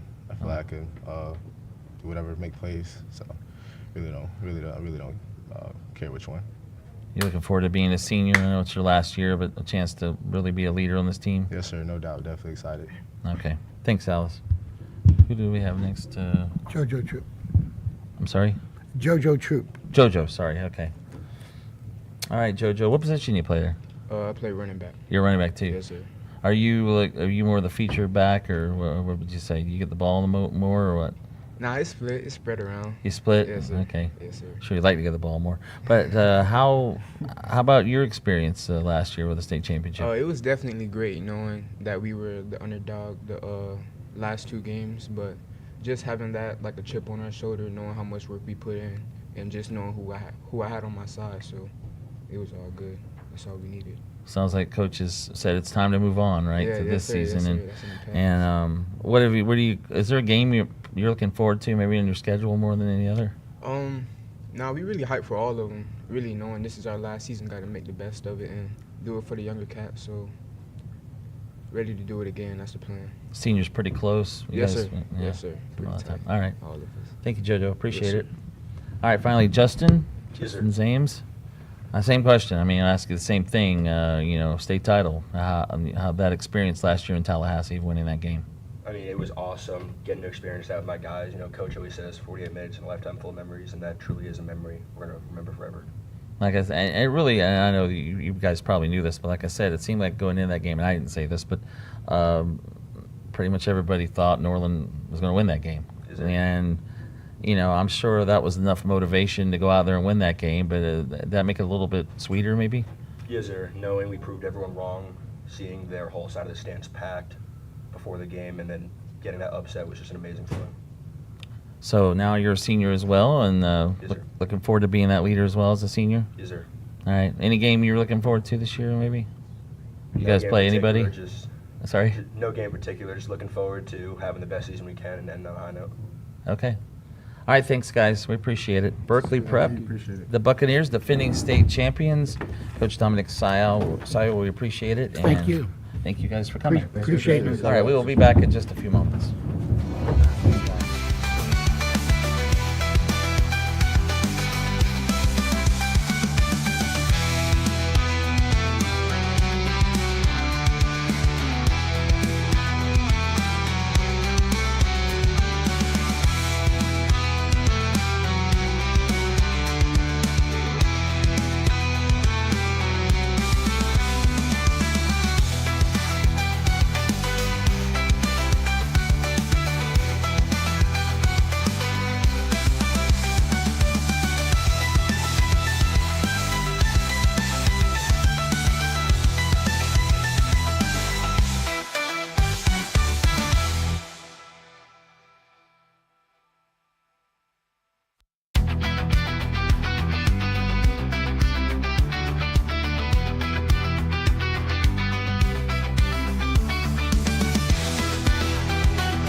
Hi fans, welcome to the AdventHealth Training Center and the Tampa Bay Buccaneers Foundation 2024 High School Football Media Day, sponsored by Nike and also brought to you, of course, by the good folks at FloridaHSFootball.com. We roll on with the Middleton High Tigers, district champs from a year ago. 4-7 record for head coach John Courtney, who now heads into your 4th season. Congratulations on a district title and one more step this year, right? Thanks again, man. No doubt, man. We're going in the right direction. We'll talk a lot about that and why the arrow is pointing up at Middleton. First of all, though, tell us who you brought with you today. All right, to my left, I have returning center right here, Jamarcus Thomas. Next to him, I have one of my offensive tackles, Jeremiah Shepard. And next to Jeremiah, I have my linebacker / fullback, Mr. Kelvin Wright. One of the good things about winning a district championship is you get to put a trophy in the trophy case. But one of the bad things is you lost a lot of talent from that team, no question. Only 3 offensive starters back from 2023. So tell us a little bit about how the offense is shaping up with so many new faces in 2024. Well, a lot of those guys last year that sat behind those guys that were starters potentially had a lot of opportunity this past spring to tone their skills and skill set and mindset to take on the challenges of being the heads of those new positions. Those guys are very knowledgeable of the game and the scheme that we put approach for them to be successful this year. I know Calvin Wright, running back, one of the key players. We'll talk to him directly in just a minute. Who else are some of the people on offense you're hoping to have step up this year? Oh, definitely. We have a returning QB, Aljavani Damon, who had a great year last year and leading us into winning that district championship. And no doubt, man, we have a couple other studs on the offensive line, including Noel Hernandez, Mr. 6'7". I call him the sleeping giant. He's going to do well this year as well. You mentioned Avante, the quarterback, a junior last year. Yeah. He takes that next step now as a senior. Kind of a dual threat guy, had success both on the ground and running the ball. What do you expect from him here in 2024? Well, he's definitely going to make a lot of plays. I'm expecting him to actually lead his team to the promised land. That's where we're trying to go. Last year we went through ups and downs. I mean, the record didn't look as sweet as we thought it was, but we came back and we won the championship because we persevered. On that side of town, that's one of the things that we hold dear and close to us, and we get the job done. Do you have kind of an offensive philosophy with Avante at quarterback? What's the mindset as you're dialing up the plays? Well, I know that you got 2 other teams that's in 4A District 9 is actually going to be taking a part of this event today, so I wouldn't like to share what that scheme looks like, what that scheme is. I don't blame you. I don't blame you at all. Coach through and through, no question. No doubt. They pay me to ask those questions. No doubt, man. I appreciate it. Yeah, no, understood. Let's talk defense. A little better there in terms of returning talent, which is nice. You've got 5 returners on the defensive side of the ball. Tell us about some of the leaders there. We got a big leader, man, Andrew Holmes. He's going to play a lot of free safety and slash cornerback this year. The guy's very knowledgeable. The guy has a very high football IQ. And he makes a lot of plays in space, so we're looking for him to lead that defense real well this year. All right, let's talk to some of the players. We'll start with the offensive 5'11", 220-pounder Jamarcus Thomas. And Jamarcus, grab a microphone there, if you will. You won the district championship last year. How good did that feel? Because you've been the starting center here for Middleton since your freshman year. Yes, sir. Felt pretty good, you know what I'm saying? We got the job done, did what we had to do, win districts.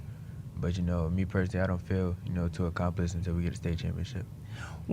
Center is such an important position on the offense, kind of the quarterback of the offensive line. Tell me how you kind of approach your job as the offensive center in terms of making calls and understanding everything that you're seeing on the field. As a center, it's my job to get my line in check, tell them what to do, what blitz to pick up, so-and-so.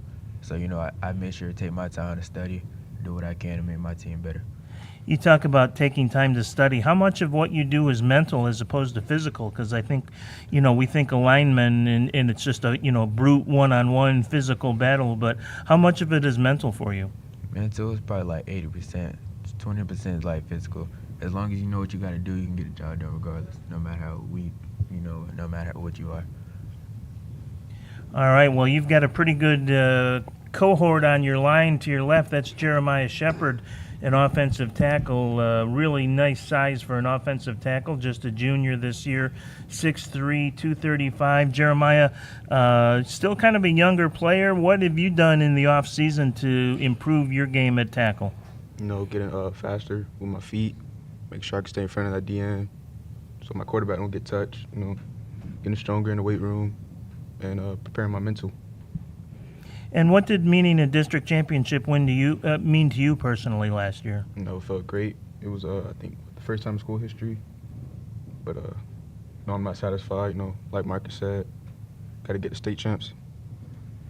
All right, well, another one that will help in that quest is Calvin Wright, the running back, just a sophomore this year, 5'8", 180 pounds. And Calvin, as a sophomore, a lot will fall on your shoulders mentally. Are you ready to handle that? Yes, sir. Tell me why. I've been preparing for this since my freshman year. Been working hard with the coaches, proving myself time and time again. And as a running back, tell me again your style in terms of having patience. That can be hard, and especially as a younger player to have patience. But sometimes running backs need that. Tell me how you approach every carry. I just get the ball, read the defense, make sure the linebacker don't come down too hard, and then the D-line. And what about, are you a pretty good pass catcher, or is primarily just a runner? Primarily a runner. Okay, well, that's something that, as a sophomore, good to focus on. Let's bring it back here to Coach Courtney. And, Coach, how'd things go in the spring, and how have things gone in camps over the summer? What have you liked, and what do you need to improve on? Yeah, transitioning from spring we got to see a lot of our 2s and 3s get a lot of productivity within the spring session, and then transitioning in the summer, we've had a lot of numbers at conditioning, man. So you're talking about 45 to 50 guys a day, man, which is a tremendous blessing. And everybody's focused and everybody's locking in as a unit. So that's what promotes efficiency on Friday nights and productivity. So this should translate to a lot of big wins this year. Now you're in your 4th year. I'm sure you're much more comfortable in that than you were maybe your 1st or 2nd year. What have you learned over the first 3 seasons, and how would you describe your coaching philosophy? Well, you definitely have to be a strategist. Every Friday night presents a new challenge. So the more you study film, the more you study the opponent, the better the outcome is for you, if that makes sense. And again, when you're coming from our side of town, over east as we call it, we're just used to persevering. We've seen our whole neighborhood being gentrified. So the focus is just to make sure that we represent our neighborhood well, and we do the things necessary to represent our people and win. What would you say is the biggest thing you've learned in 3 years as head coach? Whew, man, those 4 quarters are shorter than you think they are. So the game really doesn't last that long, if that makes sense. Even with the timeouts, the game is constantly moving, man. So. Yeah, it's not as slowed down as you think it is. Well, the arrow, definitely pointing up for Middleton with quarterback returning, some quality on the offensive line and the backfield, and the district championship in their back pocket on which to build. So congratulations to you guys in Middleton, and we hope for great success for you in 2024. That's Coach John Courtney and the Middleton Tigers as we continue to roll on. Back with more in just a moment in the AdventHealth Fieldhouse here at One Buck Place. You're watching the 2024 Florida High School Football Media Day, sponsored by the Tampa Bay Buccaneers Foundation and Nike. See you in just a moment. Go Tigers.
Hi fans, welcome back to One Buck Place, the AdventHealth Training Center for the Tampa Bay Buccaneers Foundation 2024 High School Football Media Day, brought to you by Nike and of course our friends at FloridaHSFootball.com. We move on to Northside Christian, the Mustangs, coached by Bailey Grenier, and great to have you here. Pretty good year last year, 6-5. Not a bad debut for the new coach, now in your second year. So, Bailey, I'll ask you how that first year went and how much did you learn and how much easier will it be this year? Yeah, I think that we were definitely building last year. You know, we had a strong senior class with some really talented players, and I was blessed to take over a program that had some good foundations to it. And I think that there's a lot of value that I've been able to add in the year plus that I've been there now. And, you know, I've got extremely talented team coming up next year, and I'm really excited about seeing what they can do. I think continuing to get the kids to understand buying in is one of our biggest things, and these guys have really rose to the occasion. It's really cool. One of the greatest blessings in coaching is to watch guys grow up in front of your eyes, and I think we're going to be one step closer. Year two of a new offense is going to be a lot smoother. I hear a lot of coaches, especially on the high school level, talk about you kind of know you're there when the players take ownership of their own situations and going forward. I'm sure you're not there yet because you haven't even put the pads on, but how close are you to that, and do you find that to be the case? Yeah, I think we're extremely close. And I tell the guys that a lot, is that I think that we are really close. You know, we've asked a lot of these guys. We demand a lot of them. But I really believe that they are capable of it. I'm not going to ask these guys to do anything they're not capable of. I believe in them. They should believe in themselves. And leadership is a huge thing in the game of football. I think when you've got coaches that lead, you can be good. And I think when you've got players that lead, we can be great. And these guys here sitting next to me are examples of that. Well, let's introduce who you brought along today. Go ahead. Hello, my name is Cooper Peterson, class of 25, middle linebacker. Cooper, middle linebacker is such a pivotal position on the team. Tell me about your approach, not even so much physically, but mentally, because you're constantly having to make split-second decisions out there. Do I rush? Do I stay back? Do I pass off coverage to this other guy? Tell me about your mental approach, because I think that sometimes is underrated when it comes to sports. Yes, sir. I like to just slow my mind down and take in everything like one step at a time, and just to like see everything as it is, not try to think too much. What about your expectations overall, not only for you personally, but your team defensively? Coach talks about being close, so you kind of share that thought? Yes, sir. I think I think our defense has been building off of a lot of previous years, so I think this year is going to be really good. We're going to be able to do the things we like to do. I know you have a tough schedule. Anybody in particular you got circled? Say CCC. There you go. That's a little bulletin board material, but yeah, that certainly stands out as a game that people in the Tampa Bay area will want to watch. To your left is wide receiver and defensive back. Is it Kalon? Do I have that right? Kalon Kagler, who had a very fine junior year with 32 catches. You averaged almost 16 yards a catch, so kind of a big play guy. Tell me about that in terms of how you were able to get yourself open to create that space to get that kind of yardage on each catch. Yeah, I see what coverage the defense is in. So if they're in cover 2, I attack the middle. But if they're in cover 3, I sit in the zone. What about when you attack the middle? Do you like that, or do you prefer to stay outside? No, I like to attack the middle because it gets me open and I could go deep. Yeah, well, you're a defensive back. You had 4 touchdowns last year. What's your goal this year for that? Because getting those yards down in the red zone is a real challenge, right? Yes, sir. I'll say I like to get at least 10. At least 10. That's a lofty goal, but probably attainable with your talent. Another wide receiver talent to your left is a senior, Gavin Richardson, who's got nice size like Kalen does, who both 6 foot in the receiving department. And Gavin, tell me a little bit about your approach as a receiver. I would say for me, I just was in my playbook a lot last year so I could play faster and think less. I think when you play faster and you think less, you can be more productive. Just getting in with my receiver coach, we had a great receiver coach and Coach Z, and just being prepared to play and ready to play. What's the most important thing that Coach Z has taught you? Use your hands, be physical. Don't be afraid to stack and just get in the way of the DB, because your job is to catch the ball and their job is to stop you from catching the ball. So they're the ops. When you talk about being physical, what does that mean for a wide receiver? Just like when they shoot their hands, get their hands off you. Blocking's a big part of our offense. If you can't block, you're not going to play. So, yeah. Yeah, that's unselfish, certainly, and that's something that is maybe undersold in the receiver position at times, so good for you. Lastly, Owen Smith down there, kind of a do-it-all, looks like. I look at your the roster sheet here, and it has you as a safety, slot, running back, pretty much anywhere they need you, you line up? Yes, sir. So what do you like the best? Running back. Yeah, tell me why. I just think it's a great way to just to express myself on the field. I fell in love with the game at that position. I love running the ball. I love running people over. I like making moves and scoring touchdowns. Well, those are all things that a good running back need to do. Tell me about your mental approach as a running back, because patience is a hard thing at a young age, and you can be down near the goal line getting ready maybe for a big touchdown, but you still have to have a little patience. It's not always just a physical approach, right? Yes, sir. I just try my best to just not really get in my head too much, watch the defense, make the right cuts, make the right moves, and especially besides running the ball, just being a good blocker for my quarterback, being an exterminator, just any defender that's trying to take his head off, I got to take theirs off. Yes, sir. Spoken like a true football warrior down there. So, Owen Smith, we appreciate you guys all coming here today. Coach, let's bring it back to you. Talked about that tough schedule. Talk about some of those teams that you have on the slate here this fall, and how you're hoping that will pay some dividends. Yeah, I mean, realistically, our goal goes far beyond district championship, right? We play a challenging schedule because we want to be prepared when it's time to go play in the playoffs.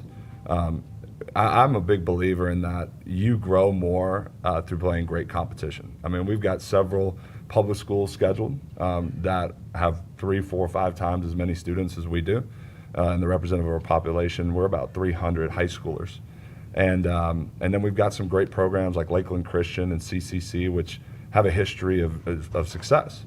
And so, and then we play a lot of teams that are local to us that we have, kind of tight rivalries with, like Sefner Christian, St. Pete Catholic, Indian Rocks, and those games are just really important because I think that these kids know these kids. They grew up playing with these kids, and it just really builds kind of the program culture we're looking for in developing those kind of rivalries and those kind of games. And so, I think that our schedule is definitely going to prepare us for what we want to be. Now, you have had some head coaching experience elsewhere, but last year was your first season at Northside. What was the single most important thing you learned in year one at Northside? I think I learned most about these guys is that they've got a desire to be really good, and not to say that I hadn't had that previously in my experience, but there was definitely guys wanting to buy in, guys wanting to commit to the program. I'm a big believer in coaching. Like you build programs with relationships, and that's one thing that I really try to emphasize with these guys. Not only the relationship that I have with them, but the relationship that they have with one another, and kind of coming together. Because I believe when you're willing to go beyond yourself is when you really start to accomplish a lot more. When the purpose is greater than just doing it for yourself. Well, with the young men we met here today and you as head coach, it sounds like Northside Christian football is in very good hands and exciting things to come. So we look forward to following your success and your 2024 campaign as you look to move above and beyond even maybe the district level as the Mustangs prepare for the upcoming season. Thank you guys for being here today, and we will be back. This is the 2024 High School Football Media Day, brought to you by the Tampa Bay Buccaneers Foundation. Back in just a moment. Thank you.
Hi fans, welcome to the AdventHealth Training Center and the 2024 Florida High School Football Media Day, brought to you by the Tampa Bay Buccaneers Foundation and Nike. And we turn our attention now to the Hillsboro Terriers, 6-5 a season ago, and we're happy to be joined by assistant coach Ken Russell.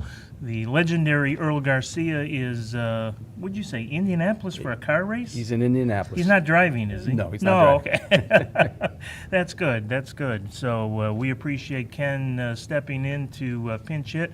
28 years as an assistant coach with the Terriers. Of course, Coach Garcia, I think, 32 or 33 years for coach. So stability, to be sure, in the Hillsboro coaching staff. And first of all, Coach, you brought some players with you today. Why don't you introduce them? Sure. I've got Rod Smith playing quarterback for us. Rohan Damadia, who's our kicker and our punter. We've got Tyshawn Williams, who's our running back, defensive linebacker. And Jake Pleasure, who is also a running back and a linebacker. And we'll spend a few minutes with those four in just a bit. But let's talk to Coach Russell to begin with. 6-5 last year, a tough playoff loss to Northeast by just a point, and you said that one kind of still sticks in your craw a little. Still sticks. We don't want to be there again next year. 6-5 was not where we wanted to end up, and we're making efforts to make sure that we are more productive next year. I'm interested because coaches sometimes will adopt different philosophies in a loss like that. Some will just think it's better to move on and learn, but move on. Some will use it as motivation for an off season and preparing for a new year. Have you guys kind of done that, or have you done the former and just kind of try to move on? No, we have a new coordinator that came on board. Our offense is going to change. Bobby Enriquez is going to be calling our offense this year. It's a dynamic offense. It's a lot of similarities to last year in our passing game, but we hope to get a lot of production out of it. Yeah, one of the notes that I made in getting ready for this is you had 6 different wide receivers have at least 200 yards in catches last year. That's definition of spreading the ball around. Tell us about the new offense, and we've got the guy that's going to trigger that this year, Rod Smith, that we'll talk to in just a bit. But tell us about, you said it'll be similar, but maybe some different looks as well? A little bit different. Yeah, it's not the same as last year, but there's a lot of commonality in it. We do like to spread the ball around. We've got a lot of weapons that we can put on the field. We're a young team this year, but that talent is undeniable. We had a great spring. We had a great off season, and the most important thing that I think that came out of those experiences is that we gelled as a team. Our guys like each other. They like playing with each other, and I think it's going to be a lot of fun this year. Just 4 starters back on offense, 4 on defense, so there's a lot of voids there in terms of leadership and moving forward. How are you seeing that develop in terms of filling shoes that were pretty big ones to try and fill? Well, I'll tell you, these 4 guys that are sitting next to me have done a great job of that. Leadership, we emphasize that, and they've really picked that ball up and run with it. So we're hoping that great things are going to come, and the beauty is that the team is responding to it. So, like I said, we've gelled in this offseason and can only look for greater things to come of it. Well, let's talk to some of those young men who will be on the field this year for the Terriers. The first one is Rod Smith, quarterback, wide receiver. I asked more quarterback than wide receiver. He was a backup signal caller last year, and he'll be the main trigger guy this year. 6'2", 160-pound senior. Sometimes sitting can be hard, but what did you learn last year from watching this offense and how they spread it around, and how will that help you this fall?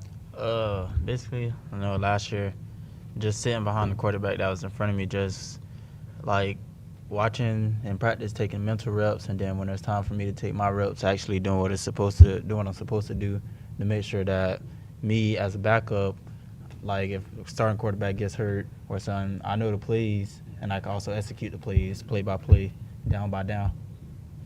Tell me a little bit about your philosophy as a starting quarterback in terms of leadership, in terms of mental approach, how important that is to you, and how you're trying to address that as you get ready to take the field here. Okay, so earlier during the summer, our starting quarterback from last year, he actually transferred with a couple other players.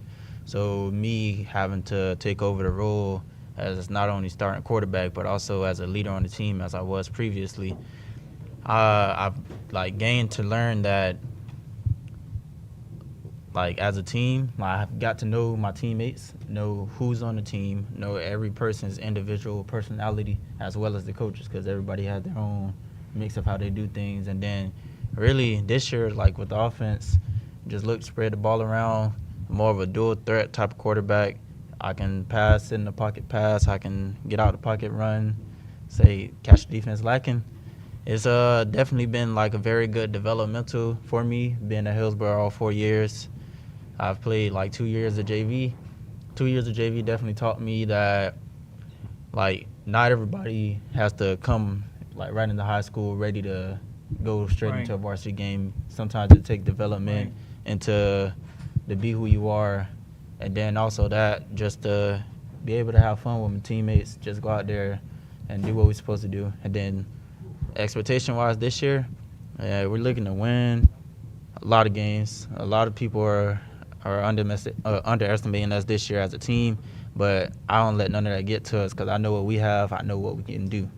I'll say some personal things for me right now. Definitely a goal that I set is 600 passing and 600 rushing yards by week 5. So By week 5? By week 5. That's a pretty good season for some people, you know.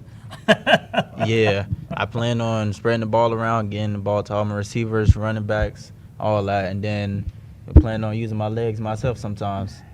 Then I'll be out there receiver a little bit, doing a little bit of that.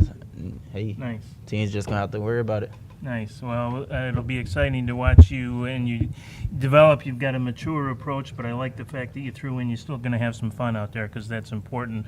Let's move to a guy that position that we don't see a lot up here on stage, but so it's kind of nice to have a kicker punter with us in Rohan Dumadia. And Rohan, tell me about the mental part of your game, because you don't really have physical part in the traditional sense of football, unless you got to make a touchdown-saving tackle on a kickoff. But tell me about how you prepare yourself mentally, because I think that's maybe more so than any position in football, a mental game. Oh yeah, it's definitely a mental position. One thing I do before practice every day, I shut my brain off. I find that it helps me not overthink, just helps me focus and lock in. And how did you get into kicking? Did you get into it from soccer originally? Yeah, actually, I played soccer since I was 3 growing up. And then my brother actually switched to football when he was in middle school. That kind of inspired me to follow his path, just get in the game. Nice. Well, it's a big weapon. What would you say your range is? What are you comfortable at if there's 3 seconds on the clock and you're down 2 and you're at the 30-yard line? Is that pushing your range? Are you comfortable there? That's definitely a comfortable range. 30-yard line. That's about like a. That's about a 47-yarder. Yeah. Yeah. I'm comfortable. What do you think your max is? My max? I actually went out last week. I hit a 52-yarder. Wow. Yeah. Nice. That's something nice for Coach Garcia to have in his back pocket for sure. To your left is Tyshawn Williams, who's a running back, kind of a fullback type at 6 foot, 235 pounds, and middle linebacker. That is definite middle linebacker size, 6 foot, 235. Is that your preference over running back, or do you like them both? I like them both, honestly. Running back, I like running back because I get to make people miss and go score. Linebacker, I like to hit people too. So all-around complete football player. Yes, sir. Being an all-around player, what have you done in this offseason to most improve your game, do you think? Studying a lot more film, training when nobody looking, making sacrifices. Like people asking me to go out. Nah, I gotta study film. I gotta go train. Those two mainly, because I was struggling with that last year. Nice. And to your left is teammate Jacob Pleasure, who is also kind of a running back, fullback, not quite as big in terms of size, 6'1", 185, but good size nonetheless. I'll ask you the same question. Do you like defense or offense better? I honestly like them both. I like playing both equally. I enjoy them equally both. Yeah. And how about you? When you split yourself like that, improving can be a little difficult sometimes. What have you concentrated on in the off season to improve your game overall? I really concentrated on footwork, going, lifting, because since I'm not that big, we have other opponents that's bigger than me, so I really focused on lifting and mainly like footwork and studying film and plays. Nice, and it's nice to hear a couple of your guys, Coach, both talk about studying film and doing that work off the field, because that's very unglamorous kind of stuff, and for them to understand how important that is at an early age like this in their development, it speaks well to the program. Tell me about how the spring and summer have gone, what you've liked, and maybe one or two things you're still hoping to improve on. Well, like I said, we've got a new offense. Our defense is the same, coming back in, and we've got a young team, and they really have hit that learning curve hard, which leads into studying more film, getting their nose in that playbook, and being able to produce when it's time to get on the field and produce. So Yeah. we're happy with their production so far. Yeah, young can be exciting, and you certainly have a lot of good talent over here and some senior leadership and guys like Rod and Jacob and Tyshawn. So good mix, it sounds like, for the 2024 season. So good things to come, it sounds like, for the Hillsboro Terriers, looking to improve on last year's record of 6-5. Guys, thanks for coming in. Best of luck to you in 2024. We'll be back with more in just a moment. This is the Tampa Bay Buccaneers Foundation 2024 Florida High School Football Media Day. Go Terriers.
Hi fans, welcome to the AdventHealth Training Center at One Buck Place, the 2024 Florida High School Football Media Day, brought to you by the Tampa Bay Buccaneers Foundation and Nike and our friends at FloridaHSFootball.com.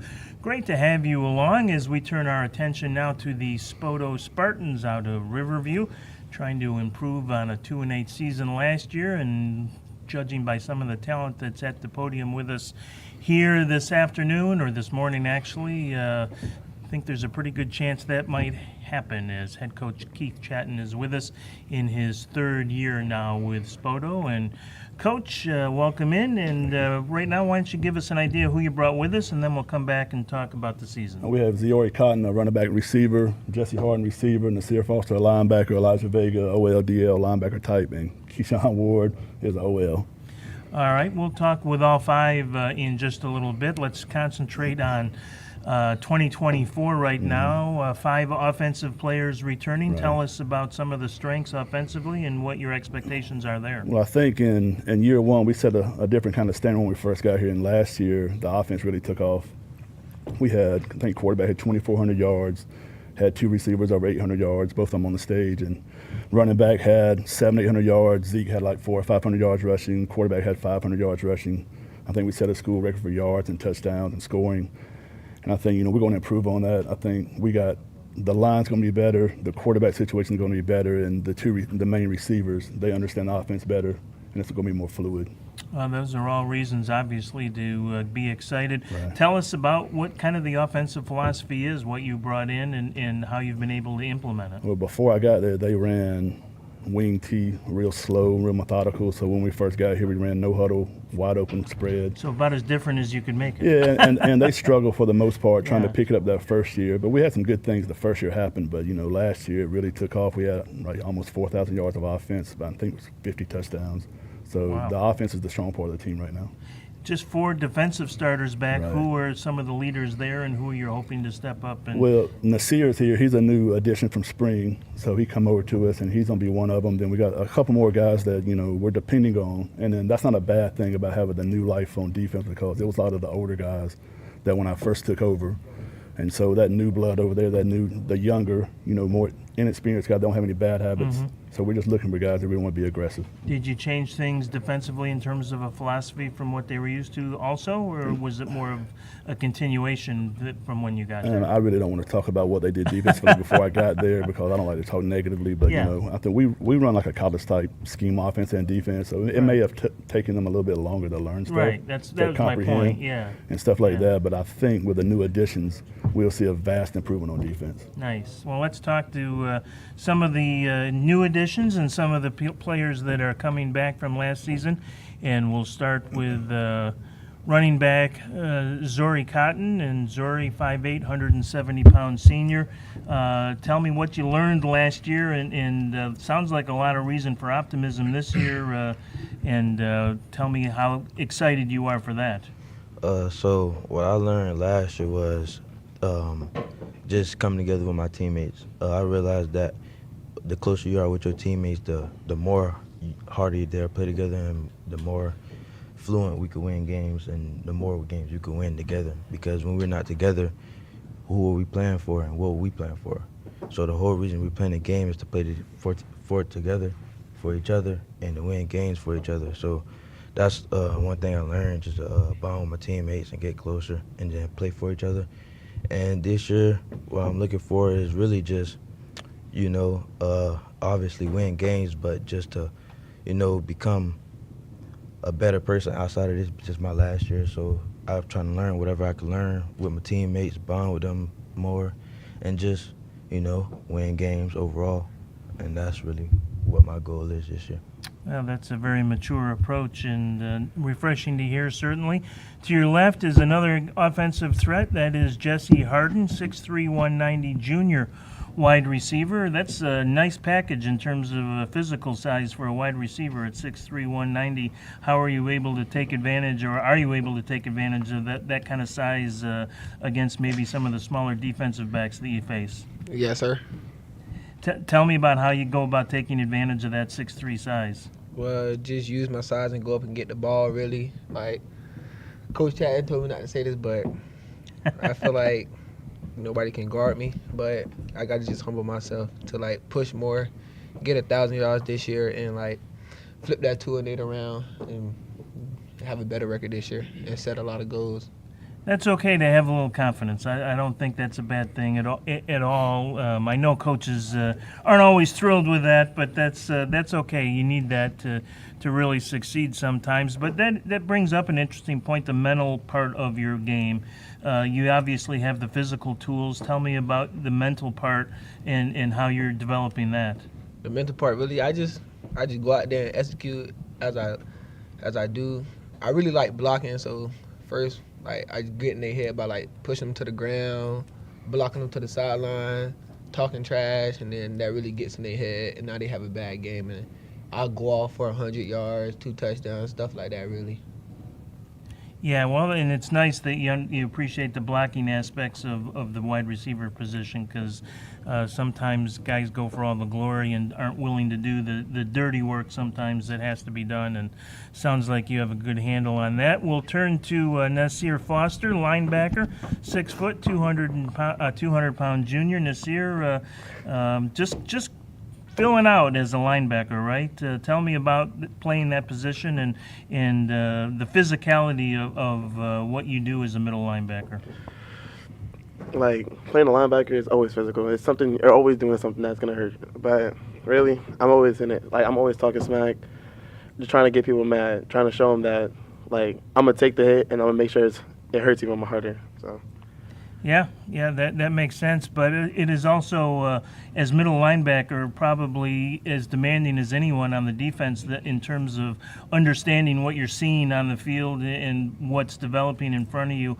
How have you grown in that area in terms of understanding what you're seeing and how to react to it? Of course. One of our linebacker coaches, Coach Powell, told me always trust your eyes. Your eyes can never fail you. So as long as I trust my eyes and I'm leading the defense to where we need to be, that 2 and 8 definitely will get flipped. Very nice, and that's a good piece of advice. And to your left is Elijah Vagel, one of the offensive linemen here today, and unheralded position on the field, no question, but in the eyes of many football people, most important to win the battle in the trenches. Talk about that. What position specifically on the line do you play, Elijah, and how do you prepare yourself for that? I actually play basically anywhere on the offensive line, but coming into this season, I'm going to be playing right tackle. And, I've seen film, and I've been able to play all over on the offensive line. I do the job, do whatever my coaches tell me to do, and I know that we'll be able to execute as a unit. Yeah, how difficult is that in terms of, we hear that a lot about offensive line, the continuity and the communication, how important that is. Where is that for you guys, and how can you improve on that, do you think? Basically, I think everybody on the offensive line's got to be strong. They got to be mentally strong because at the end of the day, we're the ones that are keeping people protected. We're the ones protecting the quarterback, running back. We're making the plays happen. And without us, the plays won't be able to happen or execute as it's supposed to be executed. Yeah, that's 100% right, and that's a great attitude and a great perspective on the position. And lining up with you on the offensive line, to your left is Keyshawn Ward. Keyshawn, where on the line do you normally play? I play left guard. Left guard, all right. So I didn't talk too much about Elijah, but he touched on it. We think of the line position as being very physical, and obviously that's important, but how much of it is for you mental, and how do you prepare yourself mentally for that part of the game? Oh, it's very mental. You have to be locked in at all times because anything can go wrong if you're not knowing what to do, like whether it's the play, the blocking scheme, or any audibles to flip the play to a different side or anything. So you have to always be locked in mentally and physically. So it's very mentally demanding, I would say. And what about same kind of question in terms of the camaraderie, the communication, the continuity over the offensive line? How are you guys building that? Oh, we like to stay in touch at all times. Sometimes we have different code words for if it was a block on a pass play or a run play. But we mainly just like we like to talk with each other outside of football and stuff so that we can get a better understanding of what we're going to do and like how we're going to do it to be able to execute. Well, great answers, all you guys, and impressive group here. So I think things are certainly on the upswing for Spoto after just 2 wins last year. And Coach Chatton, lastly, just tell us about how things have gone this spring and summer, what you've liked, and maybe a thing or two you're still hoping to improve on. We're just still trying to build the camaraderie with the team, and I'm bringing in a couple more coaches, not for any main reason, just to give some new blood, new ideas, new atmosphere with them and stuff of that nature. But just letting these kids and young men understand that, you know, they can do this because we've been blessed to win at other places we've been. So I'm just trying to bring that to them and understand that Spoto can play good football. You know, like if we keep doing what we're doing, everybody keeps getting hung up on the number, on the record, but it takes time to rebuild something that really had never been built up to a sustainable measure. So as long as we keep doing that, I'm fine, and the record will take care of itself. We're extremely talented. We played a lot of young kids on defense last year. That was part of the issue, but those younger kids are now juniors and seniors and stuff of that nature. Then add that with the people that came in. You know, as long as we get better on the defensive side of the ball, we're going to be pretty good. Well, the foundation certainly seems like it's in place, and so the Spoto Spartans, a team to watch here in 2024. Guys, thanks for coming in, giving up your time here on a Saturday. I know that's not always easy, and we appreciate it. And good luck to you as we get ready for training camp to open, not only for the high schoolers, but the Buccaneers themselves. And once again, thank you to the Tampa Bay Buccaneers Foundation for their sponsorship of this great event. We'll be back with more in just a moment of the 2024 High School Football Media Day from One Buck Place.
Hi fans, welcome back to the AdventHealth Training Center at One Buck Place for the Tampa Bay Buccaneers Foundation 2024 High School Football Media Day, sponsored by Nike and, of course, our friends at FloridaHSFootball.com. And a definite treat right now as Lakeside Christian, the Lions, step in. I promise not to call them the Lakeland Christian Lions because I'm from Polk County, so that's the team that I'm familiar with. But Lakeside Christian plays in the SSAA 8-man football conference, and Coach James Kaufman, in his 17th season now with Lakeside Christian, joins us, and a quick crash course, if you will, in 8-man football, because it's very entertaining, and basically it's the same game, but there are obviously a little bit of differences, and so give us a crash course in 8-man football. Yeah, sure. So it's pretty much obviously taking away 3 players and taking away 2 linemen and 1 skill position. So that gives you the 8. And then as far as the field goes, the dimensions are the same except for the width, the width is 40 yards. Oh, okay. Yep. So that's the big difference. All right, that I wasn't familiar with. I was familiar with how how they line up offensively, but that's interesting to say the least. 5-6 last year. Tell us a little bit about what 2023 was like, and I guess more importantly, what the expectations are here for 2024. Yeah. So 5-6 last year. I think our season kind of summed it up in the first week of our game week. Is our starting quarterback broke his collarbone the Wednesday before the game, and was out the entire season. And that, kind of battled injuries all year. But as a result, we had a lot of young guys, many, on the team on the stage here, got a lot of playing time, played positions that maybe they weren't used to, got thrown in, in situations, valuable game experience that they weren't used to. And despite that, we had a great record, battled all year long. And I think that's definitely going to translate to what we'll see this year. Let's talk about one of those young players that stepped in unexpectedly, Peyton Rochelle, the quarterback, as you said, was kind of preparing to carry the clipboard, if you will, as the backup, and then all of a sudden, here you go, and the job is yours. From a coach's perspective, how far did Peyton advance last year, and how valuable will that experience be going forward? Well, it actually got switched. So so Peyton, my bad. So Peyton broke his collarbone. Right, it's Jeremiah. Jeremiah on the stage. So he was planning on playing receiver and playing defensive back for us, but he did have experience playing quarterback. Right. So after the first game, we threw him in, and he did an outstanding job. He throws actually a very great ball, very athletic, and Peyton did a great job, despite being injured. Attended the games, was there, supported his team, and so he actually got an interesting to be able to take a full year of watching from the quarterback position by being on the sideline. Right. So I think that's going to be valuable, and so now we have 2 quarterbacks, who have valuable experience, and for a school our size to have one guy's a blessing, but when you have 2 guys who have had significant game time and the opportunity to play quarterback, that's huge for us. Yeah, so and we'll talk to Jeremiah in just a moment, but over 1,000 combined yards rushing and passing and 15 touchdowns, pretty impressive for being pressed into emergency service, if you will, as a sophomore. Let's talk to Peyton, to your left, coach, and a 5'11", 195-pound quarterback. I'm sure that's not how you saw your sophomore season going, Peyton, but Coach thinks maybe you learned some things. Is that true? And what specifically did you learn by watching instead of playing last year? Yeah, I learned just not to take it for granted. I mean, my first 2 seasons in high school, I've battled injuries, and I've only got a couple left, so I've just learned to, not take anything for granted and just appreciate all the moments that I have left in the next couple seasons. How would you describe yourself? Are you a dual threat? Are you more of a passer? What's your preference when you're back there signal calling? I like throwing the ball, but if I have to run, I'll run if I have to. And with a shoulder injury, it was a collarbone, broken collarbone. Has that impacted your development at all? Do you feel like, or no? I think I bounced back pretty quick. Yeah. Good. Well, that's important, obviously, to know physically that you're okay. And were you able to participate some in spring and summer here? Yeah. Yeah. And how'd that go? Good. Yeah. What about the confidence levels that you had to sit out a whole year and weren't able to develop your skills that way? Is there a confidence issue at all? It was hard to watch everybody go out and play with Yeah. a team that, like, could have been yours. Right. But, I think I'm back to where I was. Yeah, good. Well, that's be a great story, good comeback story, and we'll all be looking for that. To your left is Alec Romanus, a linebacker, fullback, 23 tackles last year, 5'9", 180 pounds. Alec, I'm curious, you play kind of a physical position in both ways. What have you been focusing on here in the off-season to improve your game? Just been, putting in the work, showing up every day at workouts, just working hard every day just to improve the team. And, just want to help build the confidence, kind of also been taking a little bit of a leadership role this season as well since most of our seniors left. So it's been quite an experience, taking that leadership role and kind of leading the team and stretches and everything. So it's been quite How natural is that for you, the leadership situation? It wasn't too natural for me, especially last season. I was pretty quiet.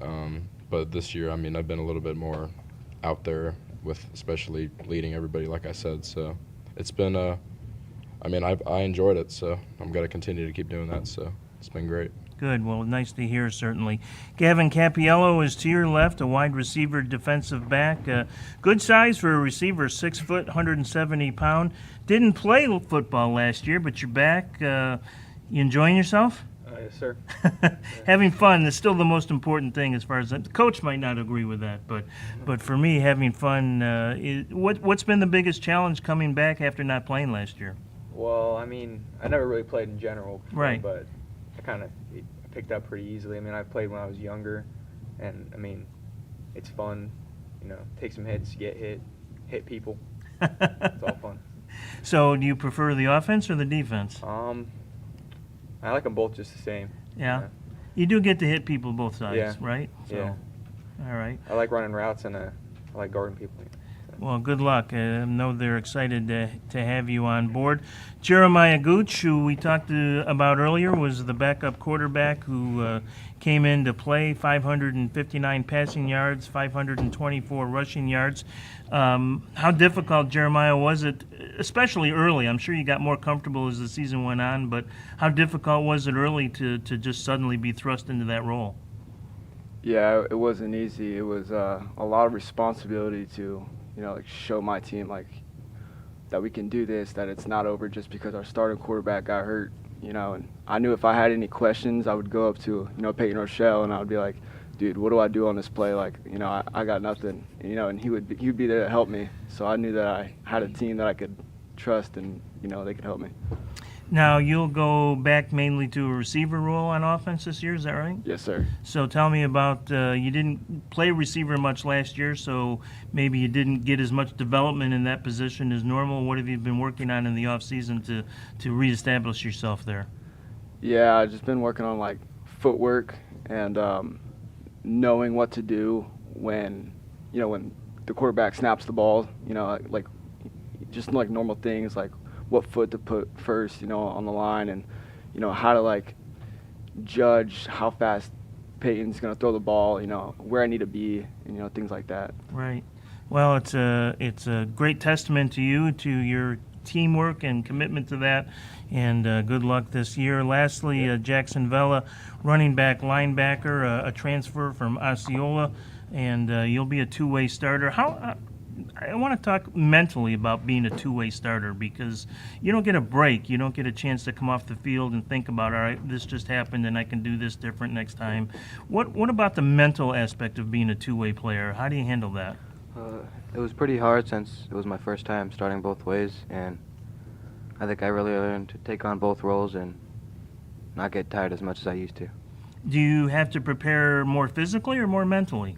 I think definitely more physically, because I was pretty out of shape when I transferred, but I got back into it, and I'm getting ready for next season. Yeah, nothing like playing on both sides of the ball to get yourself in shape, I'm sure. Yes, So sir. I might be good for me to join you in that sometime. So if you see me out there, you'll know why I'm there. Appreciate you all, Mike Kaufman and Isaiah Gooch. We're not going to have time to get to you guys, but thank you for coming to support your teammates and be part of our media day here. Coach Kaufman, one last one for you.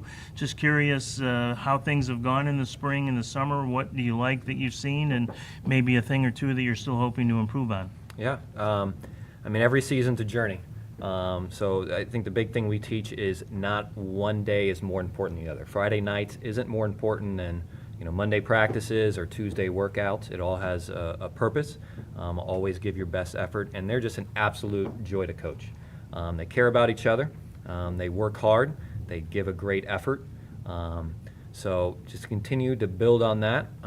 Look forward to the challenges of the season, the adversity that we're going to face. You could use a few less challenges, though, than you Absolutely. had last year. Yeah, but it makes you a better Yeah. team, and in the end, it makes you a better person. Right. As Right. you get out of high school and go on to college or the professional. Right. And so that's what sports is for, right? Yeah. To build these young men into better people, better Yeah. fathers and husbands. So.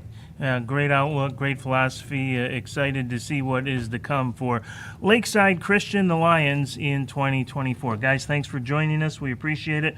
Good luck this fall. And we'll be back in just a bit with more of the Tampa Bay Buccaneers Foundation 2024 High School Football Media Day, brought to you by Nike. Back in just a moment.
welcome back here to the Tampa Bay Buccaneers High School Media Day here for 2024. I'm Artie Paulman rejoining you as Brian takes the break. He'll be back in a little while. But we're joined now by the Bloomingdale Bulls out of Valrico here in Hillsborough County, and Coach Patrick Murphy's here with us and his players. Coach Murphy, coming up your second year, Coach. I know the first year, maybe probably not the record you want, but what did you see from your team last year as kind of year gone? What were the improvements? The improvements, just a lot more experience going into this next year. I think only returning 2 starters from the previous year's team. We were super young this past year, and with a brutal schedule. Lots of obstacles with like a brand new coach coming in just 2 weeks before spring practice started. And I think the boys handled it very, very well. And I think with them maturing, getting older, getting more game experience, I think we should see some changes this year. Yeah, you mentioned, taking the job 2 weeks before spring. So with the second year coming up, obviously things are a little more smoother, I'm sure, for you coming into your second year. Yeah. Just extra time with the boys. Number one, generating relationships with them. They had to come in and get to know me right away. Some of my core values, what I have for a football team, and what the culture is supposed to look like. Any first-year coach here in Hillsborough County, that's one of the toughest things to do, is to generate your culture and get us established. You're going to have some guys that accept it, some guys that don't, and your job is sort of weed that out however you need to. But for the most part, everybody on the top of this table here has accepted it well, and they're improving fast. You mentioned the schedule. What's the schedule look like this year? Who do you have coming up this year again? We've got a bunch of good teams, a lot of strong competitive teams out there. It's not going to be easy, just like it wasn't easy last year. So we've got East Bay on the schedule. We've got Bartow on the schedule. They're new from Polk County, I believe. We still got Durant. Just a good schedule for us to go out there and test ourselves. Yeah, I noticed it says 7 defensive starters returning. Only 1 on offense, but 7 on defense. Pretty good for your defense to have that many guys coming back. Yeah, we're going to definitely lean on our defense this year, and they're bigger, they're stronger, they're physical, they're understanding what our concepts are. The mental side of the game for these guys should be a lot better this year, which you should see a change in speed in the way these guys play too as well. They really like each other too as well. So I'm expecting a lot of big things out of our defense, and we still got some good young offensive weapons on offense too, so they should complement each other well. Okay, Coach, you want to go ahead and introduce your guys here? Sure, absolutely. Right next to me, I've got Ethan Larson. He's a wide receiver, free safety for us. Down here, we have Preston Beckham, young sophomore running back. And next to him is Jerome Thomason. We also call him GQ over here. He's going to be a receiver, corner for us. Jaden Svensson, he's going to be a junior outside linebacker, tight end, just phenomenal athlete. Just looking for big things out of him, and there's no telling where he'll end up on the field. And then we have Simon Castillo over there at the far end. Phenomenal cover corner, and over spring showing some real talent at receiver too. So I would say 4 out of the 5 here are probably going to see him both sides of the field.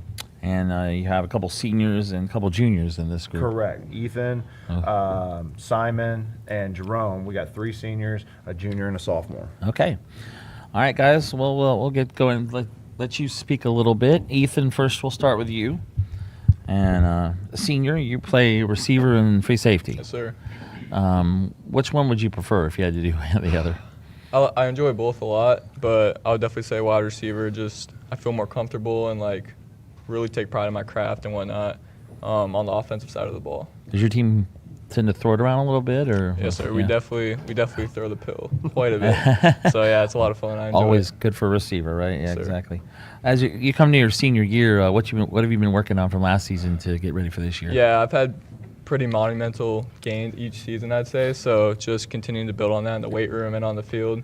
I'm really excited to see, what I can do and what we can do as a team for my senior season. Yeah, does it kind of hit you as the senior year coming up yet? I mean, probably when the season's over, right? Yeah. I mean, it'll definitely be a different year, a little more emotional year, Yeah.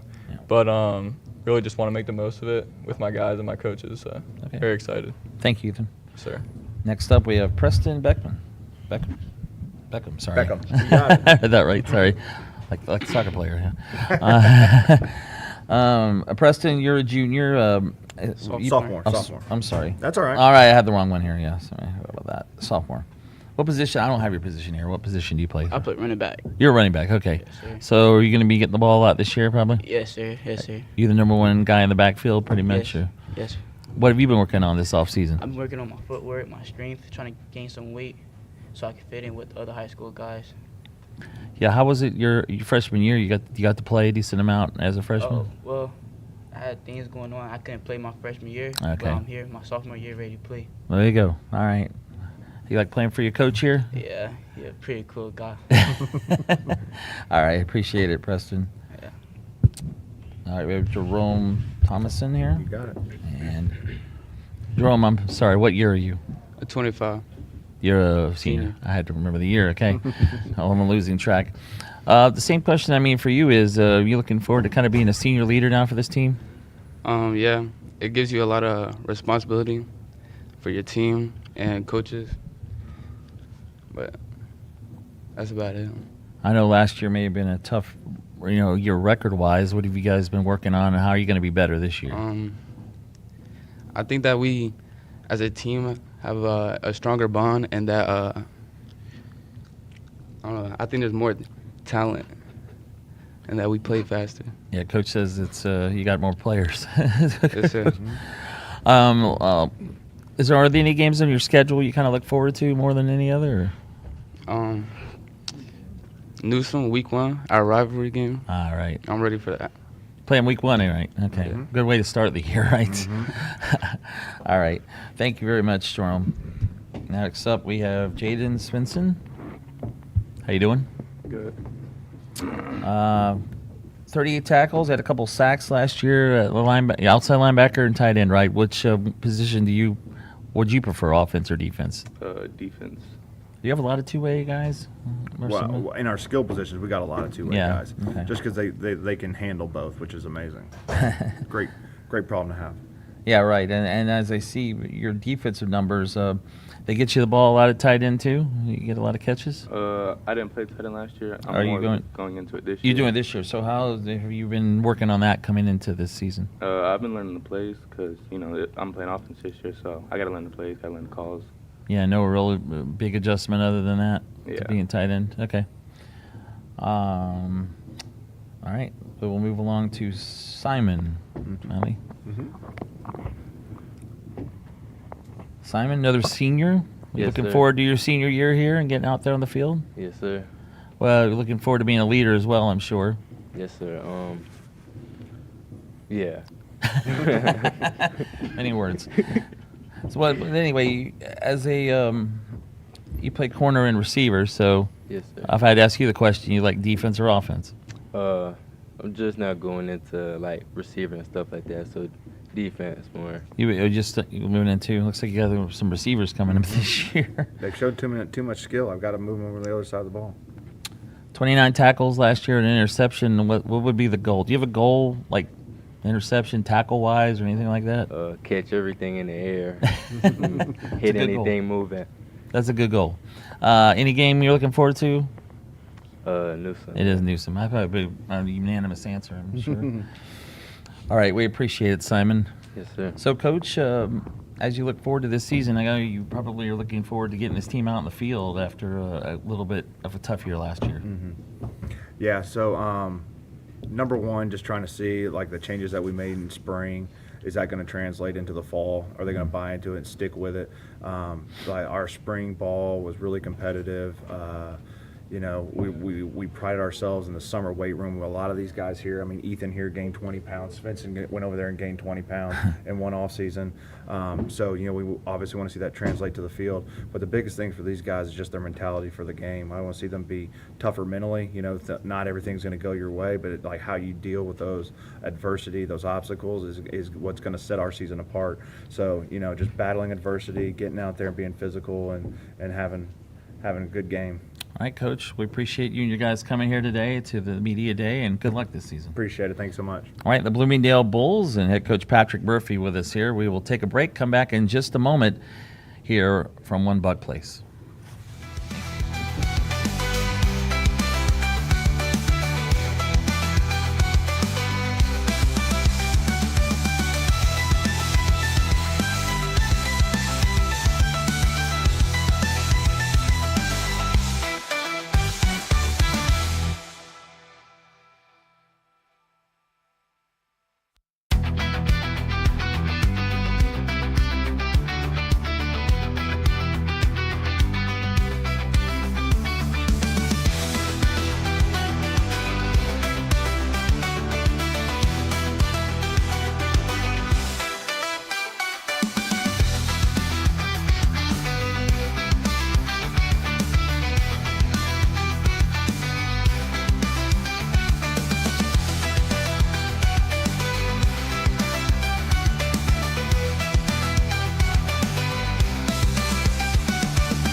We're back at the AdventHealth Training Center in One Buck Place for the Tampa Bay Buccaneers High School Football Media Day, also presented by Nike.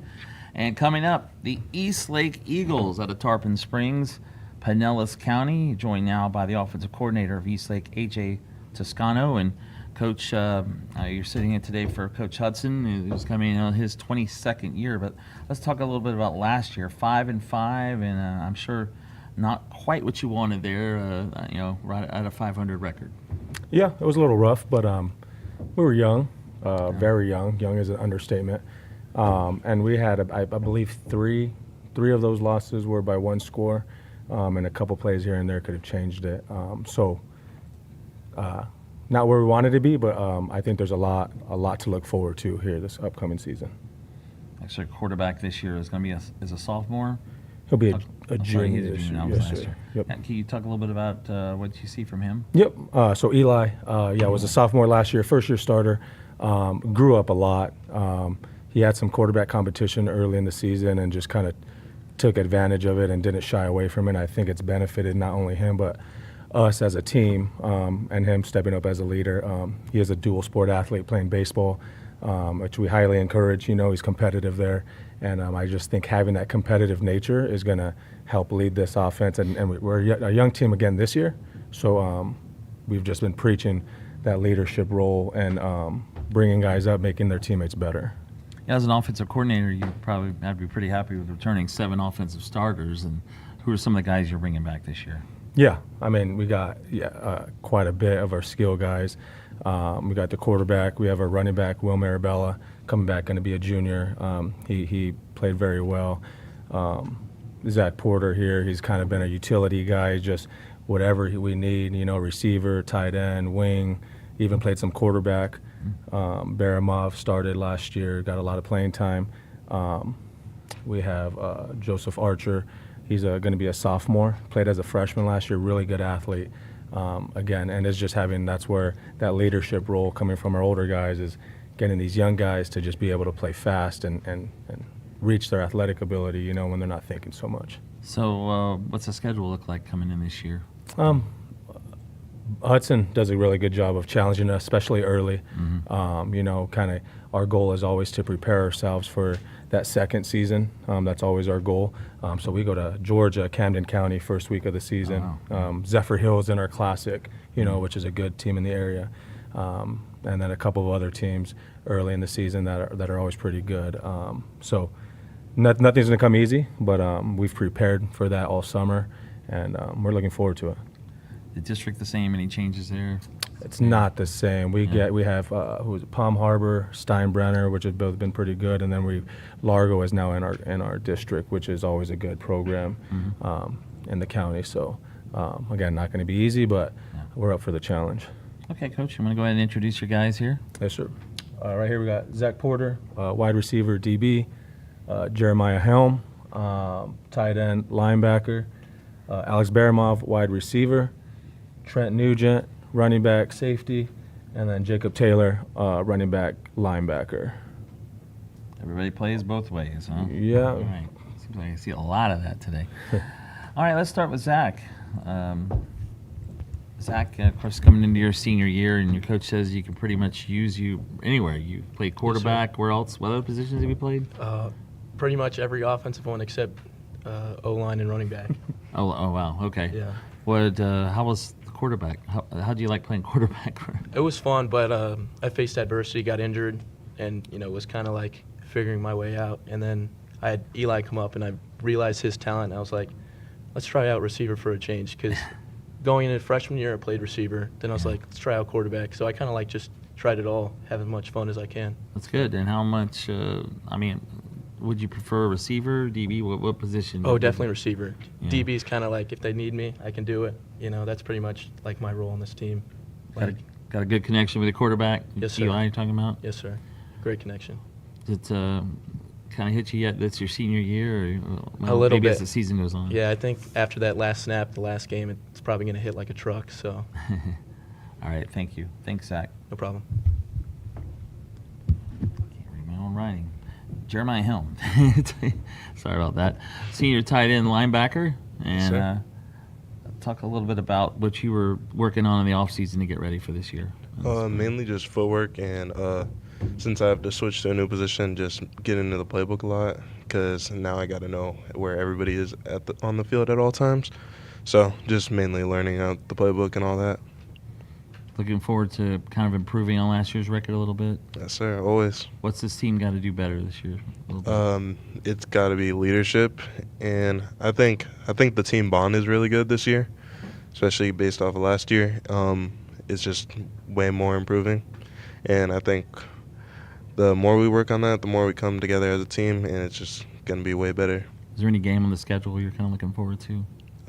Definitely the Georgia game. Oh, for going sure. to Camden County. That's week a one. tough place to play up there, yeah. And a bit of a trip too, right? So you guys get on the bus and go a few hours north. That's right. Take a road trip. You got to go on the road and kind of be with everybody. You guys pretty close knit senior group. Yes, sir. Okay. Thanks, Jeremiah.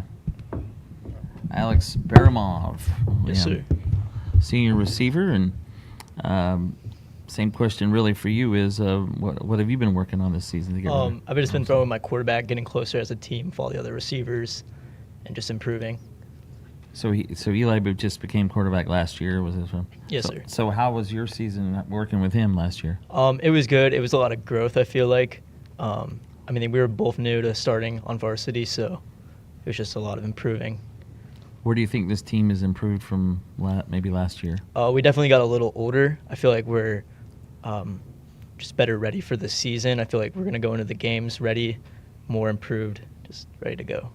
Looking forward to being a senior? Yes, sir. Role? Very excited. Okay. Thanks, Alex. All right. Trent Nugent. Yes, sir. I got you running back and safety. Yes, Sorry. Safety. Which position, which side of the ball would you rather play? Definitely defense. Sorry? Defense. Defense, really? Yes, sir. Okay. Why is that? I don't know, just like coming down, hitting people, Hitting covering people. receivers. Thought that's what it was. Yeah. Usually that's the difference, hitting people. So what have you been working on getting ready for this year? Just getting bigger, faster. You know, I'm not such a big guy, so trying to put on some weight and trying to get faster. Done anything interesting or fun this summer? Not really interesting, but Playing football? Yeah. having fun playing football. That's what pretty much everybody does now. The summer is play football. I know, I got it. Is there a game you're looking forward to maybe this year? Definitely Palm Harbor and Tarpon. Palm Harbor and Tarpon. Those Sure. are more rival games for you. Yes, All sir. right.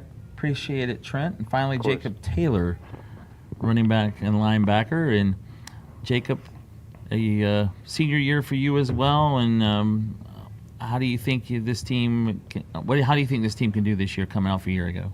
I think we're definitely going to improve from last year. We got a lot more mature.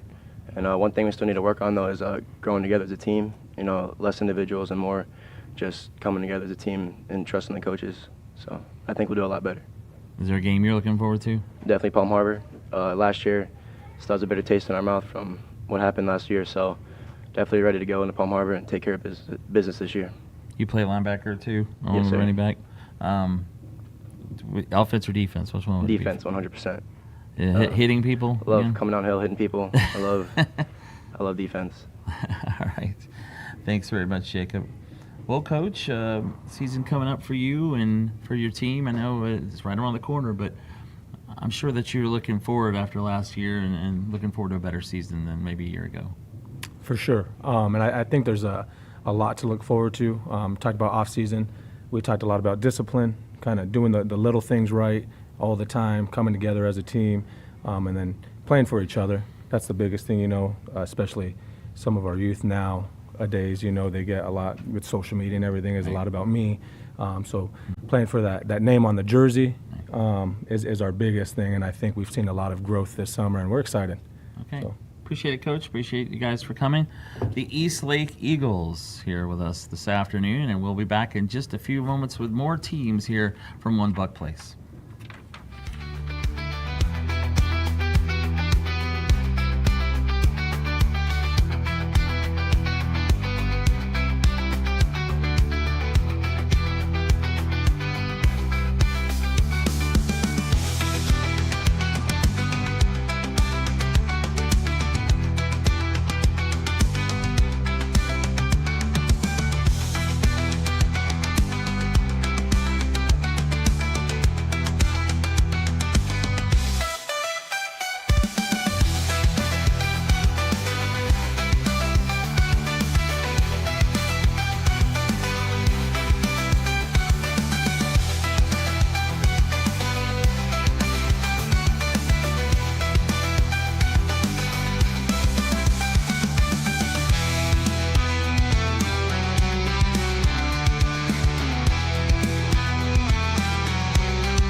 Hi fans, welcome to One Buck Place, the AdventHealth Training Center, as the Tampa Bay Buccaneers Foundation and Nike present the 2024 Florida High School Football Media Day, and we are joined now by the Palm Harbor University Hurricanes, fresh off their first ever district championship. So congratulations Thanks, sir. to all you guys for that, and we'll talk about that and more with head coach Michael Mullaney. And I guess we should start there because that's still pretty exciting, right, to finally put a trophy in the trophy case. Yeah, it was exciting. We had a really good group of seniors last year that really, for the last few years, really had to kind of fight through things, and, figuring out how to finish games was a big part of what we needed to do, and we did that last season. So, we're very happy about the accomplishments, but obviously moving on to this season now. Yeah, 8 wins, a very nice season, but that also means expectations are raised a little now, right? Yeah, I saw that, when we were trying to put the schedule together for this season. Some teams that I reached out to didn't want to play us because, they saw that we were district champs. So, the schedule got a little bit harder this year, but, I think we have, a group of guys that have been with us for a while that can rise those expectations that we're going to have for ourselves. Let's meet some of those guys. If you can introduce to your left who you brought with you today. Yeah, this is Will Siebert. He's our quarterback, playing safety as well. Mitch Stricker, who is our kicker and punter. Jackson Wilson, who will be playing running back for us. Zach Horner, who plays on the O-line and D-line. And Alex Nearing, who plays tight end and D-line for us. Let's talk a little bit about those expectations. You lost, as you said, a lot of talent, just 4 offensive starters returning, 2 on defense. Leadership sometimes can be a fleeting thing at the high school level in particular.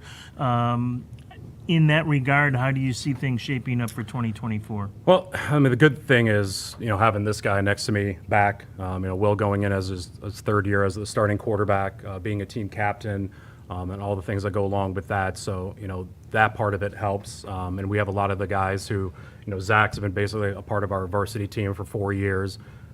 Jackson's done a heck of a job being a leader in this offseason. So we lost a lot, but, we have a lot of guys who played a lot of football for us who kind of have seen how it's been done with the group of seniors we lost. So, like I said, the expectations are there, and I think we've got guys that will be able to lead us this season. Yeah, I hear coaches a lot, especially at the high school level, talk about they know that they're in a good situation and kind of have arrived when guys start taking ownership themselves, kind of take it upon themselves to be leaders and bring guys along with them. Did you see that last year? Are you at that point as a program?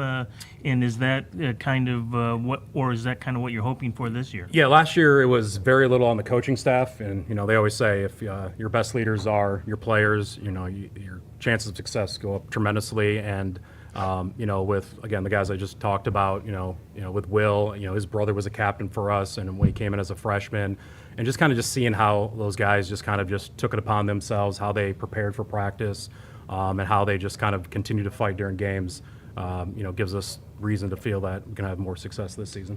Well, let's talk to some of those players. Will Siebert, as you mentioned, to your left, 6'3", 190-pound senior quarterback, almost 1,000 all-purpose yards last year between running and passing, and 13 touchdowns. So a very nice foundation on which to build for your senior years. Let's go back to that championship game, the district title game. What were your thoughts going in, and how much pressure did you feel in that one? I mean, obviously there was a lot of pressure coming into the game. Never experienced a district championship title, but I mean, I think it wasn't just solely me that did that. A lot of the seniors helped out, and we were all so together in that moment. So I think we did really well. It was a lot of pressure, but I did think we played really well. And what about that? We talked about it with Coach just a minute ago, but the expectations now become much greater. You have a bullseye on your back now. People suddenly are paying attention a little bit more to what's going on in Palm Harbor. How do you handle that? Yes, there's definitely more expectations. I think the way we handle is preparation. Obviously, our schedule this year is a lot harder than it will be last year, so there will be harder games. Every single game will be closer. It won't all be blowouts like there was last year for some of the games, but I think just preparing every single day as a team would help that.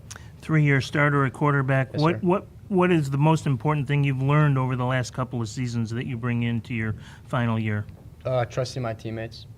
I can make plays, but it all comes down to the 11 people that are on the field at that one time. There's nothing that I could do personally. If I can't if I'm performing, but the other 10 guys aren't, then we won't be successful. So I think trusting my teammates and being able to rely on them, not just myself, would be the best thing I learned. Nice, very, very mature answer, and fun for me to hear that from you guys.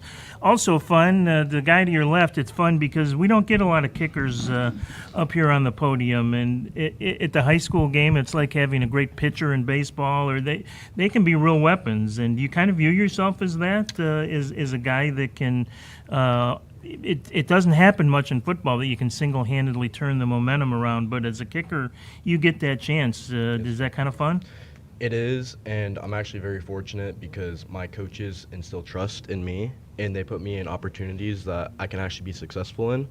And I feel like we won some games because of that last year, and I'm just very happy and in a very fortunate situation where my coaches trust me and I can perform. Did you make any touchdown-saving tackles on a kickoff last year? No, sir. Okay, No, sir. I always find that to be an exciting play. So Yes, sir. that's good that you're not in that position actually Yeah. to have to do that. Mentally, that is probably in many ways the most demanding position on the team because it isn't a job that requires a lot of physicality in the traditional football sense. So how do you prepare yourself mentally? Well, on a game day, I mean, I'm already trying to focus in like 2 hours before kickoff, like stuff that I can focus on and just going through my technique, going through my repetition, just making sure that I'm locked in so when my team needs me, I'm there to perform and help. Yeah, very nice. Well, good luck this year. We'll move Thanks, to your sir. left, and that's Jackson Wilson, 5'8", 165-pound running back. Not a big guy in terms of running back standards, and not a guy that carried a lot last year because you were in a backup role. So how have you prepared to handle a much greater load, I'm sure, that will be thrust upon you this year? I've done a lot of conditioning this offseason, gone to the fields a lot, worked on my hands. But really, I'll just put trust in my linemen. I'm only going to be as successful as my line is, so put trust in them, and they'll help me succeed. Yeah, the guy next to you, Alex, is smiling about that because he's a tight end and he'll be one of those key blockers. And Zach, also Horner, right next to you, smiling and nodding as well about knowing how important it is up front to create those opportunities for you. But as a running back, and especially one that's going to have a much bigger role this year, how do you approach the idea of having patience as a running back? Because I think that's a really difficult thing sometimes for younger players. You know, you're excited, you see something, you want to maybe exploit, but sometimes maybe that extra half second of seeing what's in front of you can make a difference. So how do you kind of approach that part of being a running back? It doesn't really come naturally just because, like, football's a very fast-paced game. Mhm. You want to get there, but sometimes I got to just wait to let my blocks develop and the hole open. Like, we'll go through practice, and I'll hit it too fast, and we'll run it again, and I'll get told, like, wait a sec, an extra half second, that hole was massive, so I'll run it again, and it's there. So just you got to let the blocks develop. Well, I know you had a good spring game, and that excited the coaching staff, and I'm sure your teammates, so good luck to you. Zachary Horner, one of those guys that's going to be opening those offensive holes. You were a starter last year, both ways, offensively and defensively, 4 years now on the varsity as a senior. What did it do? So you're kind of the grizzled veteran, or one of them. You don't have nearly as much gray hair as I do yet, so that's good. And your coach is still doing pretty well in the gray hair department, so they're not stressing you out too much. That's good. But I'm curious, just as a guy who's been around a long time, what a district championship meant to you personally. Coming from the fact that it was only our second winning record in like the last 8 years, I don't know, remember, it was really exciting for me, and it gave me a lot of joy. So, What was the key? What kind of turned things around? Was there a point that in the season that something happened that you could point to? Was it gradual, or how did it evolve? So I really think it was mainly just how well we were coached and how well we played together as a unit. We don't have any stellar athletes. I think only like one of our kids is getting recruited right now. I think the reason why we did so well last year is because we had a lot of seniors that played all 4 years together, and were just played together as a unit. You know, if you watch our film, there's not one person making every single play. Every single on defense, we had the best statistic defense in PHU history last year. So I mean, I think, and if you look at our film, it's just every play, the entire defense is tackling the person. It's not just one person. And on offense, we work together as a unit too. the running back trusts the O-line, O-line trusts the running back to make the correct call, O-line trusts each other. So I think really just our success came down to a lot of seniors playing together well as a unit. And now you're a senior this year, so you're Yes, going to carry that mantle. Very nice. And last, Alex Nearing, also kind of a lineman, tight end, and defensive lineman, was a backup last year, but I know you too have had a good off season and have excited your coaches from what you see. Transitioning from a backup to a starter, what's the biggest challenge you face?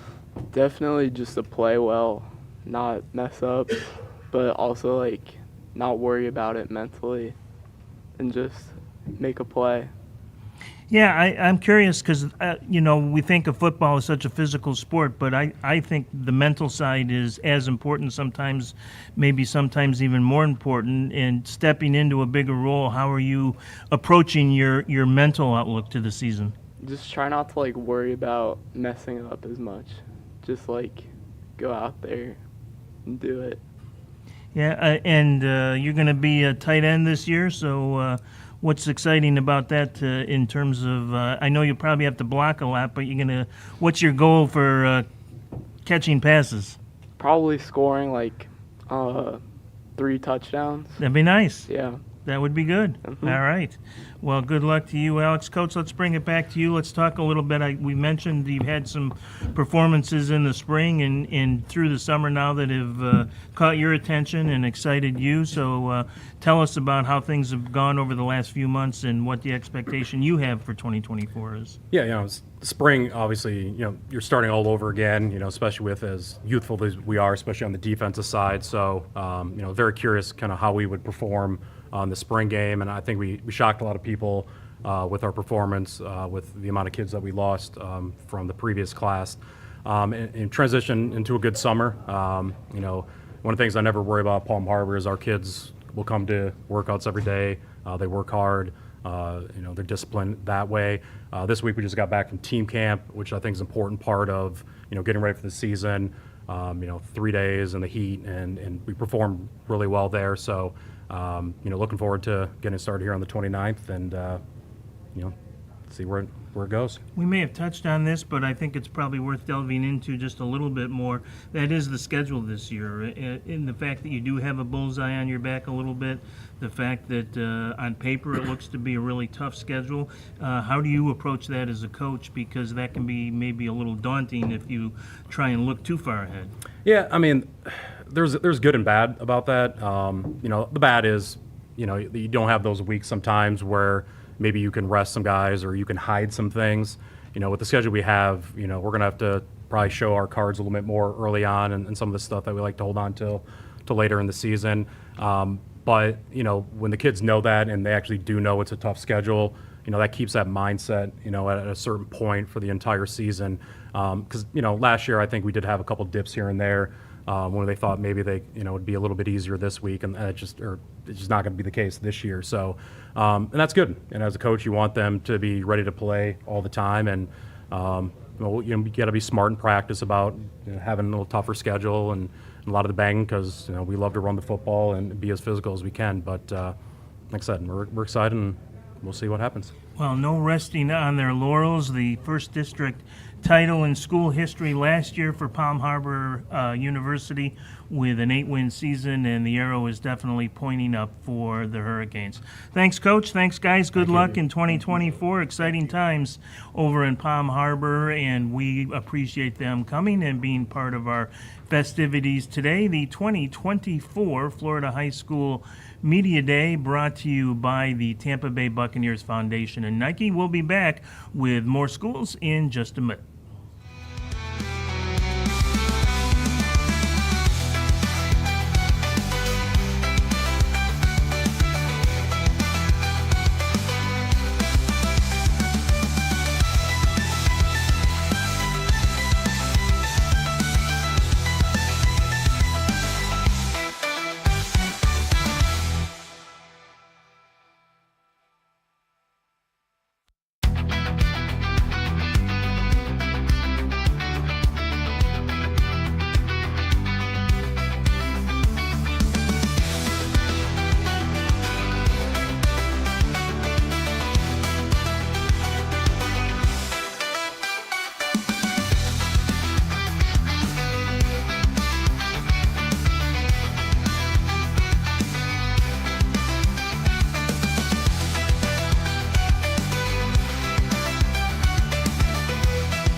Hi fans, welcome into the AdventHealth Training Center at One Buck Place, the 2024 Tampa Bay Buccaneers Foundation High School Media Day, and it is time to take a look at the Carrollwood Day Patriots out of Tampa.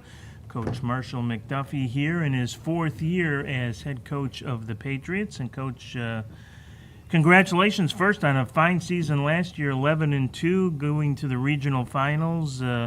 A tough loss to CCC, 2nd year in a row that has been the case. So I guess the goal this year is get past CCC, right, in the playoffs? Obviously this year we have an extremely tough schedule, so our approach is taking it one game at a time. Lord willingly, we make it to CCC, then that's when we'll put our energy and thoughts onto them. But right now is just to focus on our preseason game and then every game after that. I know a lot of talent on that team graduated, so you do have some players back that will certainly help. We'll talk to them in just a moment. 5 offensive starters, 4 defensive starters returning, but tell us about trying to replace some of the talent from that team a year ago, because there was some impressive numbers and names on that roster. Correct. Well, I think obviously the team last year was a completely different team. That was a unit that had a lot of great skilled players, and they were not only great players, but they were great people, great students. So they'll definitely be missed. They're all have gone off to do the things that they dream to do, which is play at the next level. So just obviously this year we're going to look a lot different, but I have all the trust in these guys. They've been working since the beginning of the year. We've been working out at 6:30 in the morning, so they've been locked in since then. I think this year there is a better sense of direction with the leadership, the team leadership, so I'm really excited and I look forward to this season. One keystone that you do have back that is so important is your quarterback, Jordan Magwood, accounted for 22 touchdowns last year, almost 2,200 yards passing. We'll talk to him in just a moment, but talk about Jordan and his talents and how important it is. You still have that building block left. Right. So Jordan is definitely one of the strengths of our team. Obviously, his leadership has just been astronomical since he came into our program. He's a high-level competitor. He gives you a shot at any game you play because he knows how to compete. You mentioned the CCC game. I think the 2nd or 3rd drive of that game, he got hurt, and he went on and just lit it up. He threw for over, 400 yards? Yeah. Wow. That game with on one leg. So he's obviously our team. He's our heartbeat. He has so much passion, so much energy. He holds himself accountable. He holds his teammates accountable. He's a guy that he's the first one on the field, last one off the field, first one in the meetings, last one out of meetings. He's a guy that he wants to study the game, get better at it, and he loves the limelight. So this is my first time actually returning as starting quarterback. So this season, he's going to be what we need him to be, which is our leader and our heartbeat. Makes you sleep a little better at night. 100%. 100%. Let's talk about some of his teammates. To your left is Kerry Riffenbarek, who is one of the wide receivers that Jordan will be throwing to this year. And Kerry, I'm interested to know what makes it so easy for you as a receiver. I'm assuming that Jordan makes it pretty easy. What about Jordan, having him throw to you, makes you successful? For sure, I think obviously his arm's great. He can extend plays really well. He's always looking downfield. He's always looking at all the receivers, not just one receiver. And the plays there, he's gonna make it. So definitely lucky to have him next to me for sure. Yeah, that's nice to have that kind of talent on your side of the ball. What have you been working on this offseason to improve your game? Every year it's important to try and take a step forward in something. What has that thing been for you? For sure, I've been working on my strength and speed. So, in the weight room, like Coach said, every morning, 6:30 a.m., all my teammates getting better, get on the field, run routes, do footwork. As a team, it's like collectively we're just, getting stronger, getting ready for our first game, ready to go compete. So, yes, sir. Nice. Well, let's hear from your quarterback here. That is senior Jordan Magwood, who had 130 completions, 2,177 yards last season. an impressive 16.7 yards per reception average and 22 touchdowns, as we mentioned, and equally impressive, maybe 68% accuracy, which is really good for a junior in high school. I don't care what program or what offense you're running. Tell us a little bit about your development, Jordan, and what you learned maybe from last year that you'll take here into 2024 to cap off a pretty fine career at Carrollwood Day. First, I would just say that last year I learned to compete at a high level, because last year I had to fight for a starting spot coming from another school the previous year. So just coming in, competing at a high level, but also becoming a great leader as well, and trying to lead the guys the best way I can while still trying to fight for a spot. And I'm taking that into this year as knowing I still got a starting spot, now, but also pushing the guys even more to where I could help them develop as best way as I can and get them to know them more off the field to build a better relationship and camaraderie. 17 yards almost per completion. Are you looking for a big play always, or does that just kind of happen naturally? It happens naturally. We got a great OC, and Coach Marshall helps with that calls up the right plays and gives me the opportunity to get yards and such.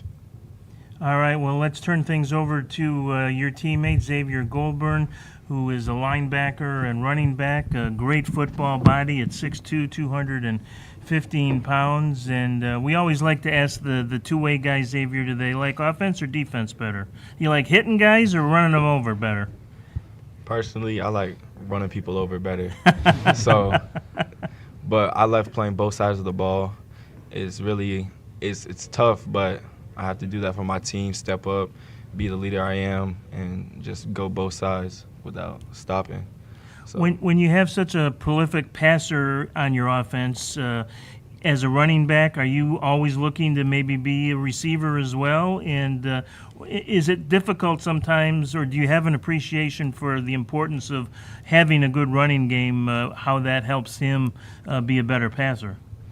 So it's really both. I love running the ball and taking it and scoring, but with Jordan as my quarterback, it's like a brotherhood. So I'm always blocking for him as well, letting him get them passes off while he's giving me the ball and trusting me running the ball down the field and get us that first down so we can keep our drive alive. Yeah, if y'all don't mind me interrupting, yeah. I was finna say, I can't do it without him. Our offense is based off running the ball first, so I can't even pass without having a run game, and he definitely helps with that. Yeah, and I think that's can be undersold sometimes. So thank you for stepping in and confirming what I think a lot of us know but don't always appreciate.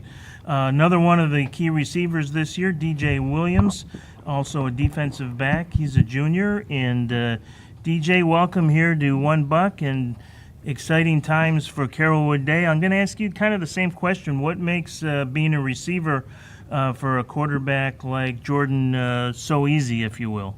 Definitely knowing that he's got that arm, he's got that cannon that'll get you the ball, even when you're way down the field, lots of separation. I just try to do my best, really. Even getting with him after the play is over, even on the sidelines when we're not really in the game, we go over what happened, what we saw, and how we can really just get better with each other.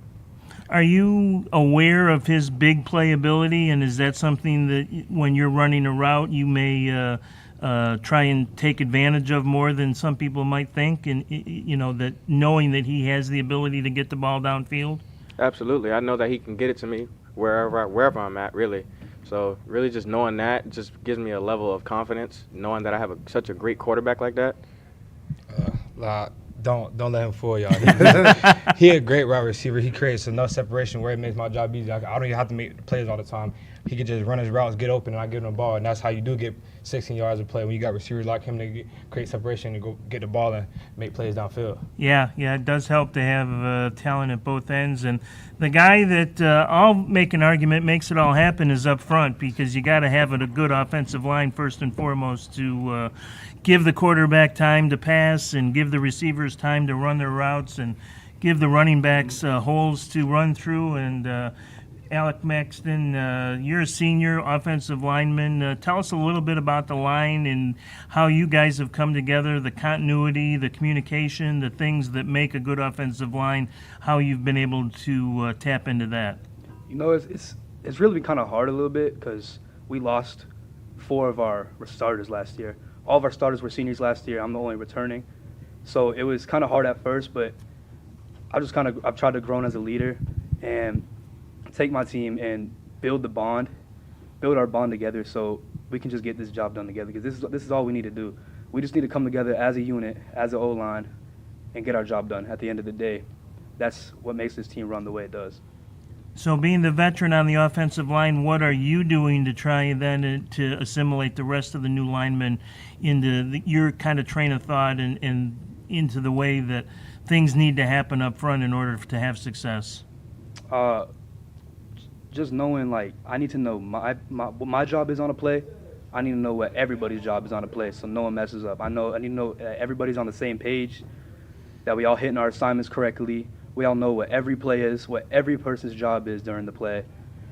We just need to know how everything runs, because we're the backbone. Yeah, I know you guys behind you appreciate what you do, and that'll be a challenge, no question, to incorporate 4 new offensive linemen into the scheme this year, but would expect that it'll go well. Marshall, last question for you. Just wondering what you've seen during the spring workouts, the spring game, and some of the camps this summer. What has excited you the most? Like I said, their commitment, their dedication. It's not easy for a kid to wake up at 6:30 in the morning during God summer. love them for that. Right. So they're all ready. I can see them shaking their heads down there, Coach. So they're literally their commitment, and they want to be there. It's not like I'm having to knock on doors and call them and text them to make sure they're there. They want to be there. So just their commitment to the program, their commitment to each other, and I think that's what's going to separate us this year is a bunch of guys that's willing to do whatever it takes to win for each other. Well, and that sounds like the recipe to 11 wins and maybe even more here in 2024. Should be a great year to be a Patriots fan over at Carrollwood Day, and we look forward to seeing what they can accomplish this fall. Guys, thanks for coming in. Best of luck to you this year. We'll be back with more. You are watching the 2024 Florida High School Football Media Day, brought to you by the Tampa Bay Buccaneers Foundation and Nike. See you in just a bit.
Hi fans, welcome to the AdventHealth Training Center at One Buck Place, and many thanks to the Tampa Bay Buccaneers Foundation as they are sponsors along with Nike and our friends at FloridaHSFootball.com for our 2024 Florida High School Media Day, and we turn our attention to the Tampa Bay Tech Titans, and they are coming off a very impressive 10-win season.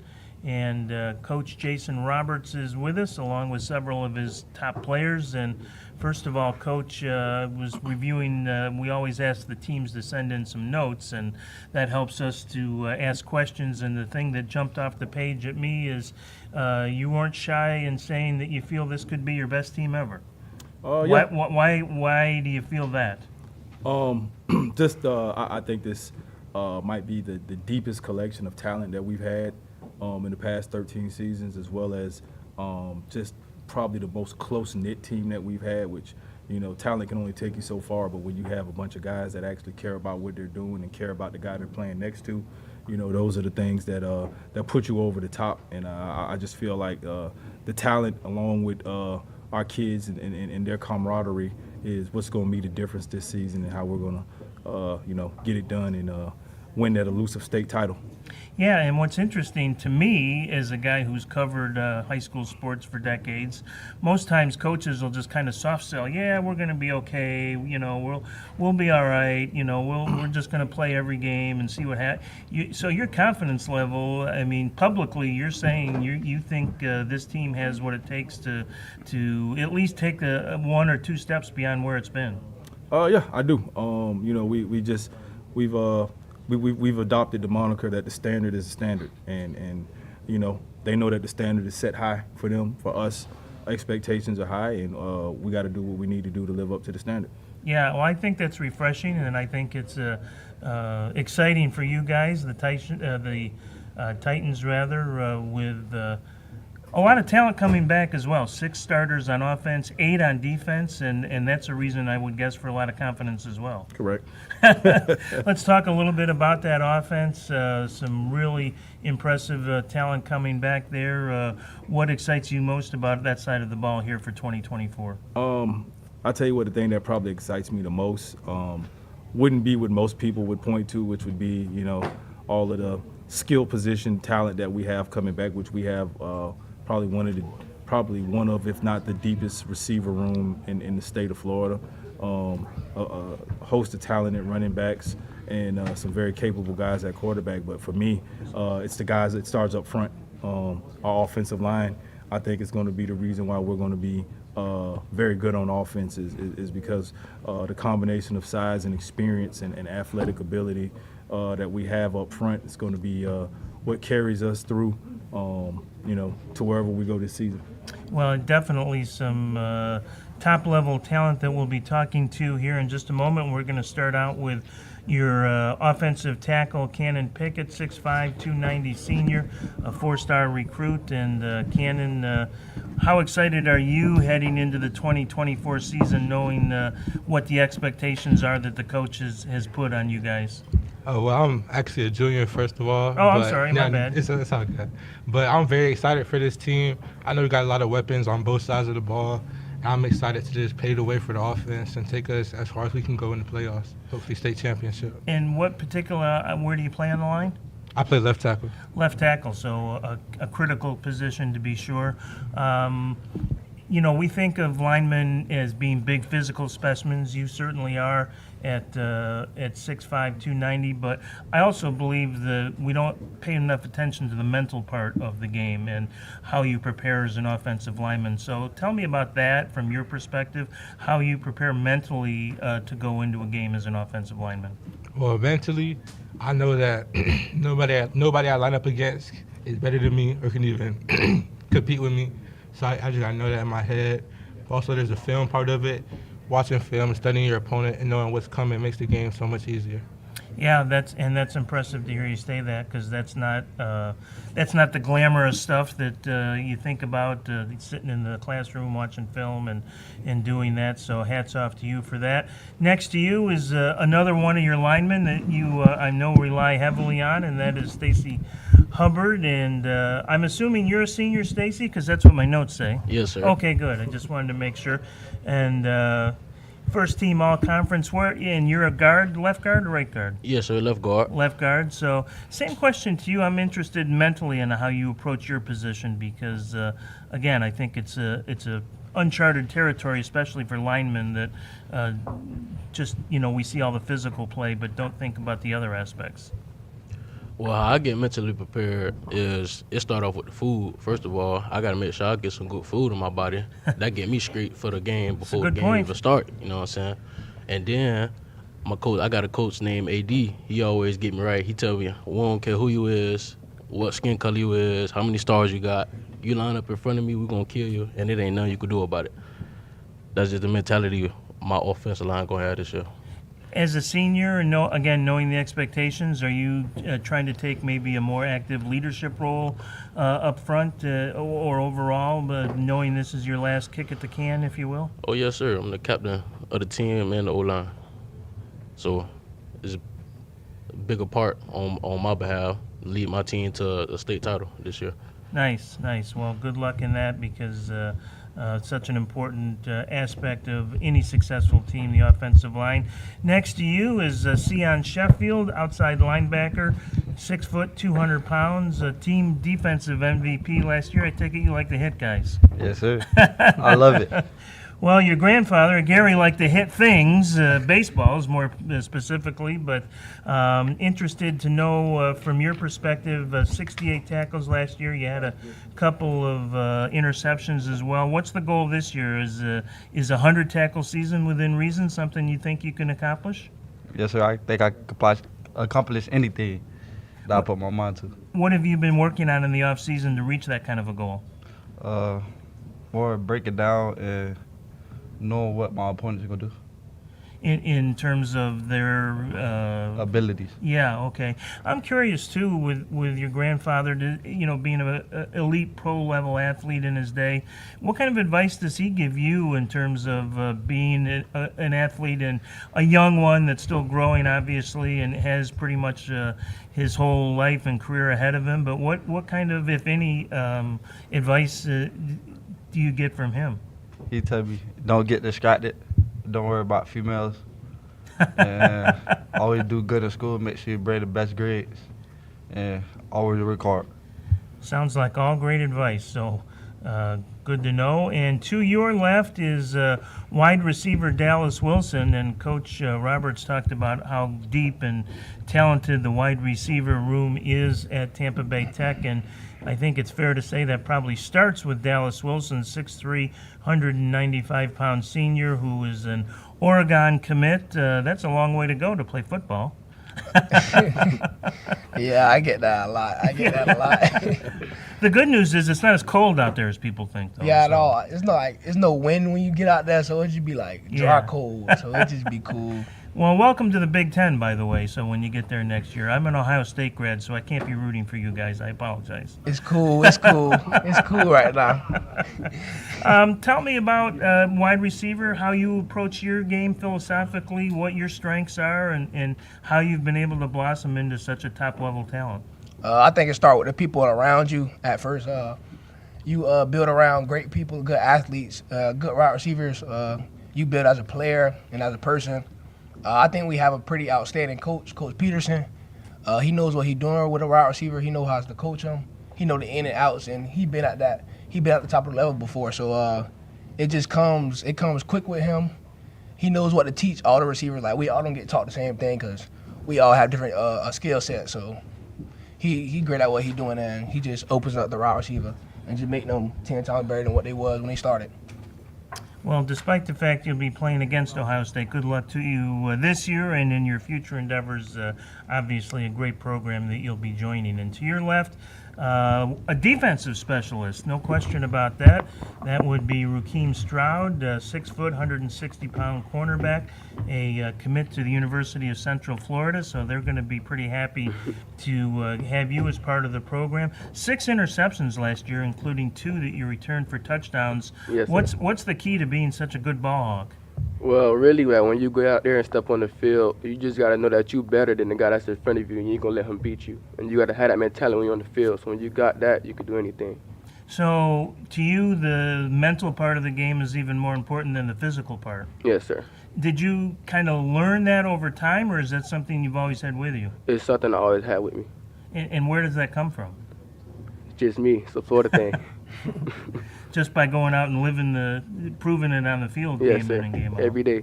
Yeah, no question. Well, that's very, very impressive as well. So good luck to you at UCF. That should be a Yes, sir. great fit, I'm sure, for you. And congratulations on that. Coach Roberts, we'll bring it back to you for a couple of final thoughts. Tell us what you've liked here in the spring so far and summer, things that have excited you, and maybe one or two things that you still know that you're going to need to improve on to take that next step. I've been super pleased this whole entire offseason, just from the level of commitment that these guys have shown day in and day out. It's not the easiest thing in the world to play football at Tampa Bay Tech, because what we ask of our guys to commit themselves in the offseason 4 days a week, 2.5, 3 hours a day, lifting weights, running, training, learning. There's a whole lot of other things that they can do with that time that they have off school, and for them to commit and buy in really just proves how important this is to them and my coaching staff. So I've really been impressed with that, and then I've really been just impressed with just watching these guys grow together and form a brotherhood with one another, because they just don't know how important that's going to be in August when we're in some of these big games and we're on the road and all we have is each other. Let's talk quickly about the schedule, some of the key games that you're looking forward to. I know coaches always take it one game at a time, but I also know that there are times that you look and say, hey, this one's a real big one. What are 2 or 3 of the key games that you're looking at here in the fall? We have a very challenging schedule, especially in the first half of our schedule. Week 1, we go on the road to Venice, which is one that we definitely want to. I'm sure our players and our coaches have circled on the schedule due to the fact that they whipped us pretty good last year in the off season. In the preseason, we played them in the preseason kickoff classic last year, and they beat us pretty good. So we want to make sure that we get an opportunity to redeem ourselves and go down and play in that environment and play a really good opponent like that to start the season. It's something that's exciting for us. So them, in county usual. Being able to play Armwood and Plant, traditional rivals. We look forward to that. So, those will probably be some of the games that we look forward to a little bit more than most. But they're all as equally important. Yeah, I know as a fan of high school football in the area, anytime that Tampa Bay Tech and Armwood or Tampa Bay Tech and Plant get together, that is must-see television. So we hope better things to come. Not that you'd had a bad year last year. 10 wins is great, and maybe 1 or 2 steps beyond that this year and fulfill those expectations that you've put out there for your team. So congratulations, guys. Thank you so much for giving up your time on this Saturday to come in and join us. We appreciate it. Coach, good luck to you. And we will be back with more in just a little bit as we roll on with the 2024 Tampa Bay Buccaneer Foundation High School Media Day. See you in just a bit.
Hi fans, welcome into the AdventHealth Training Center, the 2024 Tampa Bay Buccaneers Foundation High School Media Day, brought to you by Nike and of course our friends at FloridaHSFootball.com, and you can find them on all kinds of social media platforms as well, and I know many of you have today, and we appreciate that. Moving on to the Robinson Knights out of Tampa, coming off a very fine 8-win season, joined by head coach Keith Newman, who is in his first year as the head coach, second year with Robinson after spending 2023 as a defensive coach. And congratulations on your new appointment, and tell us how different it is at the top as it is to being an assistant.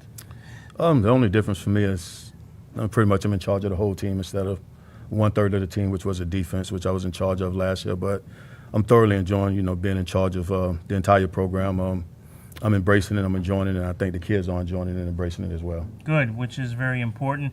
Curious, maybe a moment or two on your coaching philosophy, what you really use as kind of your touchstones, your guiding principles, things that you've learned through the years. Now as a head coach, how would you describe that philosophy? Tough but fair, I guess. I'm a tough guy to play for, but I take care of my kids. I've been fortunate enough to play for, Wade Phillips, Greg Williams, Dom Capers, Nick Saban, to name a few. So I'm big on, doing things the correct way. There's a process of how we're going to go about doing things, how we're going to do our business. And either you can conform because I want volunteers, not hostages, or you're more than welcome to go play somewhere else where, you can do what they allow you to do. So having played and been around kind of icons in the game, maybe what's the best piece of advice you've gotten from a coach that you've brought with you to Robinson? The biggest thing for me that everybody keep telling me is just have fun with this, because I'm such a serious guy. So it seems as though when I'm having fun and the kids see me smiling, things seem to go a little bit better. So I guess for me it's going to be just make sure that while I am a serious guy and I do things a certain way, to make sure that I'm also having fun with the young men I'm coaching. Love that, and I think that's great advice and great to hear. 8-win season last year, really good year, and you lost a lot of talent off that team. You only returned 3 starters offensively, 4 on defense. So tell us a little bit about the offense and how that might look this year with so many new pieces. It's just opportunity for new guys. So we can't control. We lost some talent that graduated. We lost some talent that transferred.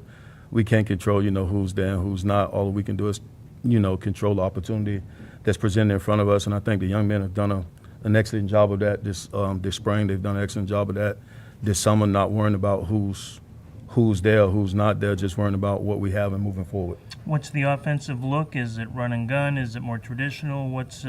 Is it something that you're comfortable with? You're going to have to be somewhat comfortable with it, but tell us about what the look will be of the offense without giving us too many trade secrets. The look will be whatever we can. I meant the look will be taking advantage of whatever we need to do each and every week to defeat our opponent. So if it means we throw the ball 40 times, we throw the ball 40 times. If it meant we run the ball 40 times, we run it 40 times. But we're going to do what's in our best interest each and every week. That makes sense, and you're comfortable that you can do both if need be. I'm more than comfortable that we can do both if need be. Nice. Let's meet some of the talent that you brought with you today, and that starts with the young man to your left, Xander Logan, who's a wide receiver and defensive back, a senior. And Xander, you've gotten to know Coach Newman a little bit now for the last couple of years. What's it like to play for Coach? It's awesome. I love it. I love every second of it. There's nothing that's ever made me question anything playing for him. It's been an honor, and I can't wait to take this last ride with him. Yeah, very, very nice. Tell me about being a receiver, what you think your skills are, what your best skills are, and maybe something you've worked on over the summer to improve to have even a better 2024. I'd say my best skills are definitely probably my route running and my hands. I feel like I got some of the best route running in high school football right now, some of the best hands out here too. I don't think anyone out here could guard me, even if they tried their hardest. That's how confident I am in my abilities. Nice. Well, that's important to have that kind of attitude, I think, and when you can back it up on the field, obviously even better. Next to you is Max Meyer, the outside linebacker, defensive end. And Max, you guys have a lot of new faces on the defense coming this year. I'm curious, from your perspective, you're a senior now. How are you approaching being a senior on what is a unit that doesn't have as much experience maybe as a lot of others?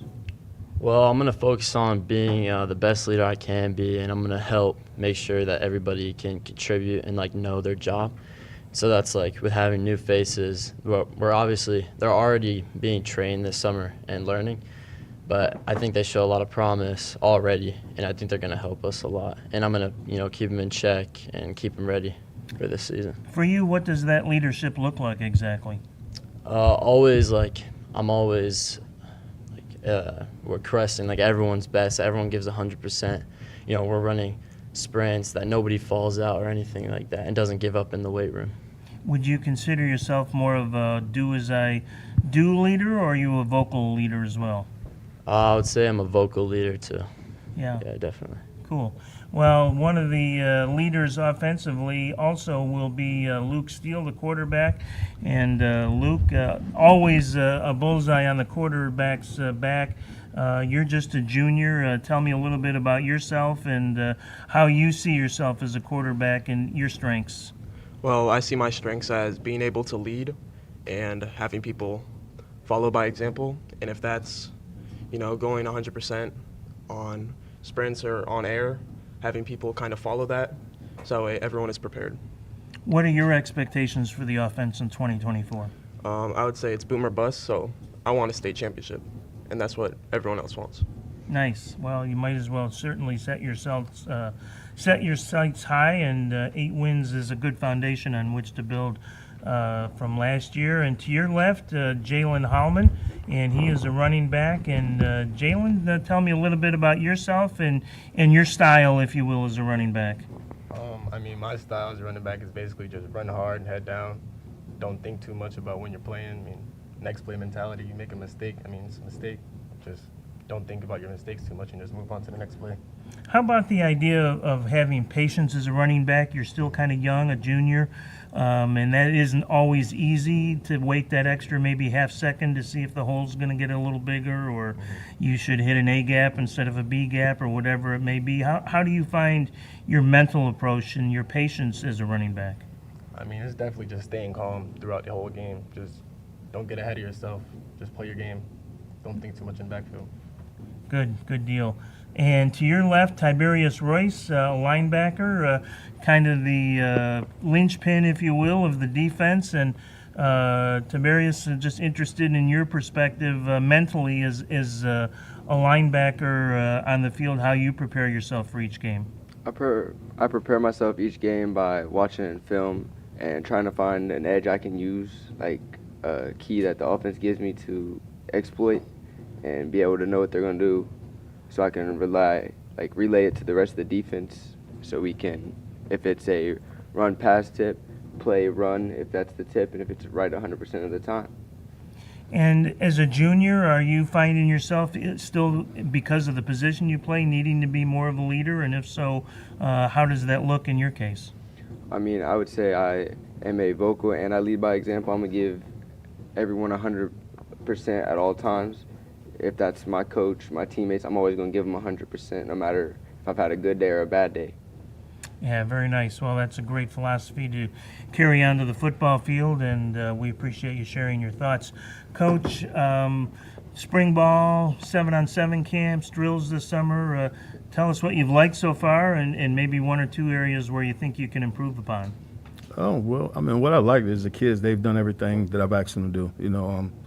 Like I mentioned earlier, I'm a tough guy to play for, and just coming and, working out and lifting weights, can get quite tough at times, but the kids have really bought into it. We probably had our best day this summer on Thursday for us, kids giving their best effort and, doing everything I asked them to do. And just overall, I just think, the biggest thing we can improve on is, as, we start the season, could be tough, but just making sure we doing all of the right things, staying the course, not worrying about the score on the scoreboard, trusting in the process and when you trust in the process, the results will be positive for you. Yeah, very nice. Well, as we said, 8 wins last year, a very nice foundation on which to build with some returning talent and a lot of new talent as well. Should be an exciting season this fall in Tampa for the Robinson Knights. So, guys, thank you so much for coming in and giving up some time on a Saturday. I know that's not always the easiest thing to do, and we appreciate that. Coach Newman, go out and have some fun, man. Yeah, we will. All right, Trust we me. appreciate you coming in. We'll have more in just a minute. This is the Tampa Bay Buccaneers 2024 Florida High School Media Day, brought to you by the Buccaneers Foundation and Nike and our friends at FloridaHSFootball.com. Back in just a bit.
right, welcome back to the Tampa Bay Buccaneers Foundation High School Media Day, presented by Nike here from One Buck Place. We're now joined by the Freedom Patriots right here in Tampa, and first-year coach Ron Parisi. He was at Leto the last couple of years, and coach, congratulations on the new position here at Freedom. And thank you. How's this kind of the spring been, guys, getting ready for your first season as head coach here? Well, I've had the fortune of taking over this is my third high school program that I've taken over, and by far, this has been the smoothest transition I've enjoyed as a head coach.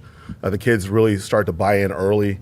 We had a really productive spring. We had a really productive summer, and I'm just looking forward to changing, the perception of Freedom football this fall.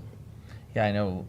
Looking at last year's record, you just kind of put that behind you. You weren't the coach there. I mean, that was, didn't win a game. But what do you, as far as maybe talent-wise or as far as scheme-wise, what has this team improved on already? Well, so that's the thing that kind of gets lost in the sauce when it comes to Freedom football, and in particular, and Freedom High School in general. And there's always been a ton of talent in the building there. There's always been a ton of support in the building there. It's just now, we've put together the staff and kind of started to create a culture that can really cultivate the talent and help kind of remove the stigma of the program. And I firmly believe with what we've done so far, that'll definitely happen sooner rather than later. Yeah, your numbers are up, and from participants to weight room measurables. How many players do you have on your roster this year? Right now, we have 47 cleared players. We have 76 players in the pipeline, and 63 have at least started the paperwork. And I'm expecting to have at least 80 kids in the program this year, and then for that to just improve over the next few years. Okay. And what's your schedule look like for this season? Competitive, but fair. There are only a couple teams on the schedule that make you go, whoa. But everyone else, it's a fair fight. It's not about them more than anything. It's about us, which Freedom team is going to show up on a given Friday night. And so far, I've seen a lot from this group. And I'm still trying to figure out who we are, but that's okay for where we are in the calendar. So as long as we continue to do what we've been focused on, which is communication, accountability, reliability, and effort, who knows?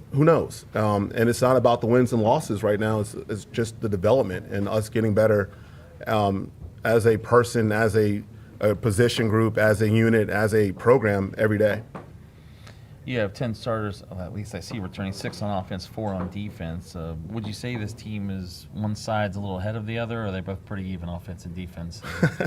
That's the funny part about this time of year is the defense is always ahead of the offense. So it's not really fair to say at this point. We're going to go into camp. We're going to get the reps in. We're going to get the experience. And, we'll make the adjustments as we need to make them. But we're exactly where I don't want to say want us to be, but we're exactly where I thought we would be coming into camp starting in a week and a couple of days. That's right. All right, Coach, if you want to go ahead and introduce your players Sure. off to your left here. I've got Jordan Gentry. You want me to go one at a time or just? Yeah, I can go one at a time. Okay, Jordan Gentry, senior athlete and captain for us. Okay. Okay, that's all right. You go ahead. And then we've got Devin Lee, also athlete, senior captain. I'm sorry, that's what I meant. I didn't mean go ahead and introduce him. I know what you're asking now. Okay. Vonnie Martinez, senior free safety, and then Chris Gomez, another senior running back. And on the end there is AJ Crump. He's a senior wide receiver for us. Okay, all seniors, as you said, and pretty big senior class coming back, or is it? I want to say there are 17 seniors in our class. Okay. I want to say that. Got 5 right here with us. So let's go ahead and talk to Jordan. Okay, so now you're an athlete. We have you right. Is that correct? Yes, sir. Athlete. Okay, I heard Coach is giving you a hard time, but well, where do they line you up? Pretty any position on the offense? Like where do they put you? I'm mostly a defensive athlete. I can play offense. I played a little wide receiver last year, but in terms of defense, I mostly stick to strong safety. It's where I've been. But halfway through the season, teams start to learn that. They start to adjust. They start to game plan for that. So a couple of times I had to move to Mike backer, move to D end. At some point, coach just moves me all over the field, so that way I'm centrally located. Teams can't adjust to me. I can play wherever I need to play. You're a defensive athlete. Gotcha. So Yes, we're sir. all over the defensive side. Yes, sir. All right. One position you like playing more than another, maybe? I mean, strong safety has always been my go-to. I remember freshman year, they were like, who wants to play it? No one did. But I had a guy out there, his name was Jadon. He threw me out there, and I've played it ever since. It's just been my favorite position. I love being able to play downhill. I love being able to go up if I need to. I love being free a lot of the times. Yeah, I know last year maybe been a tough season, but I mean, how has it been adjusting to your coach? You guys seem to get along pretty well. Yeah, so Coach P has been here before. Okay. Freshman year, he was actually there, and then he went over to Lato. Kicked our ass 2 times, as he likes to say. But he came back now, and it's been great being with him. It feels really organized. It feels like we're really building a culture, and we're starting to come together as a team and really just coordinate ourselves. Yeah, Coach says there's a buzz around this group, and you feel that as well? Yes, sir, definitely. Okay, thanks. Next we have Devin Lee, also an athlete. Yes, sir. Offensive athlete? Both sides. Both sides. Okay. Yes, where do you play on offense? QB and wide receiver. All right, QB. And defense, you're? Defensive back, linebacker. Okay. Which one of those do you like? Out of all of them, I have to say receiver. Receiver? Yes, sir. Are you mainly the quarterback, or you just line up? I'm mainly the quarterback. Okay. So, but you do they lining up receiver too, huh? Yes, sir. Okay. Well, what about it's your senior year? Have you thought much about this? Is last year I got for the school. We got to turn this around a little bit. Yes, sir. Absolutely. I got to give it my all. I just got to think like I can't take no plays off. It's not the time to do it no more. So I'm gonna really put my all into the program. Hopefully that this group of seniors, we leave something on the underclassmen to like keep it going. So hopefully we change the program around. Right now it's a progress, but I feel like we're gonna turn it around. What have you been working on this off season, really? Really just trying to develop a line right now. Having everyone buy in, getting big in the weight room, and then making sure everyone is just in one piece. Okay. Next we have Vonnie Martinez, senior free safety. Yes, sir. Yes, sir. So how you like being back there in the secondary? I love it. I love it. I love, especially when the team runs. I love to come downhill. I love it. But at free, I love my job. Yeah. But I know, again, last year was probably a tough season. But it looks like you guys have tried to quickly put it behind you. You're ready to go this year. Yes, sir. Yes, sir. Definitely. This group of seniors and the team, we have put together a good little team. I believe next year we should be top contenders. All right. Anything interesting you've done this summer? Anything fun? We did a lot, but we're gonna let it show in the. No, I meant for yourself, but you played football, didn't you, all summer? Yeah. That's what everybody does now. Every time I ask that question, everybody's been playing football. That's okay. That's fun, right? Yes, sir. Yeah, you enjoy it. All right. I appreciate it. Thank you. Next up, Chris Gomez. Yes, sir. You play running back and receiver, huh? Yes, sir. And you like one more than the other, or both about the same? I definitely like running back more than receiver. It feels like I could be right next to the quarterback and lead more. Get the ball out. Yes, sir. Is there any game on the schedule you're looking forward to maybe this year? Definitely, I feel like Lato or wait, do we play Lato? We don't play Lato this year, dude. We don't? If you don't say Warden, I'm gonna be highly upset. Oh, Warden, definitely. Yeah, that's another team. Yeah, right. Yeah. Okay, I guess we found out who it is. It's your rival. It's Warden, right? Yeah. All right. I don't have to ask that question anymore. But we'll talk about playing for Coach here. I know you seem like you're pretty close. You have a lot of fun, it seems like. I definitely like being right next to him because he's more, and I don't know how to say the word, but I like having fun with him because he actually knows how to joke around, but he knows when to take stuff serious. I like when to take stuff serious because the underclassmen sometimes get out of hand, so I like to be right next to him. All right, thanks, Chris. All right, finally we have, can't see him down there, AJ Crump, wide receiver. Yes, sir. How was your off-season, man? What have you been working on to get ready? I've definitely been hitting the weight room pretty hard, trying to bulk up a little bit, and definitely just getting my feet right and getting my routes done. Okay. Thank you, AJ. Coach, looking forward to this season for you guys. I know you are, and looking ready to get going, I'm sure. Yes, I am. It's going to be an interesting season, to say the least, and I can't wait to do it with these guys right here. Okay, that is Coach Ron Parisi, the Freedom Patriots. And as we will come back in just a few moments with more from the 2024 Tampa Bay Bucs Foundation High School Football Media Day here at One Buck Place.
All right, welcome back to the 2024 Tampa Bay Bucs Foundation High School Football Media Day, also presented by Nike. We return to One Buck Place, and our guests now are the Dunedin Falcons. Head coach Mitch Disney as well, who's entering his 8th year as the head coach.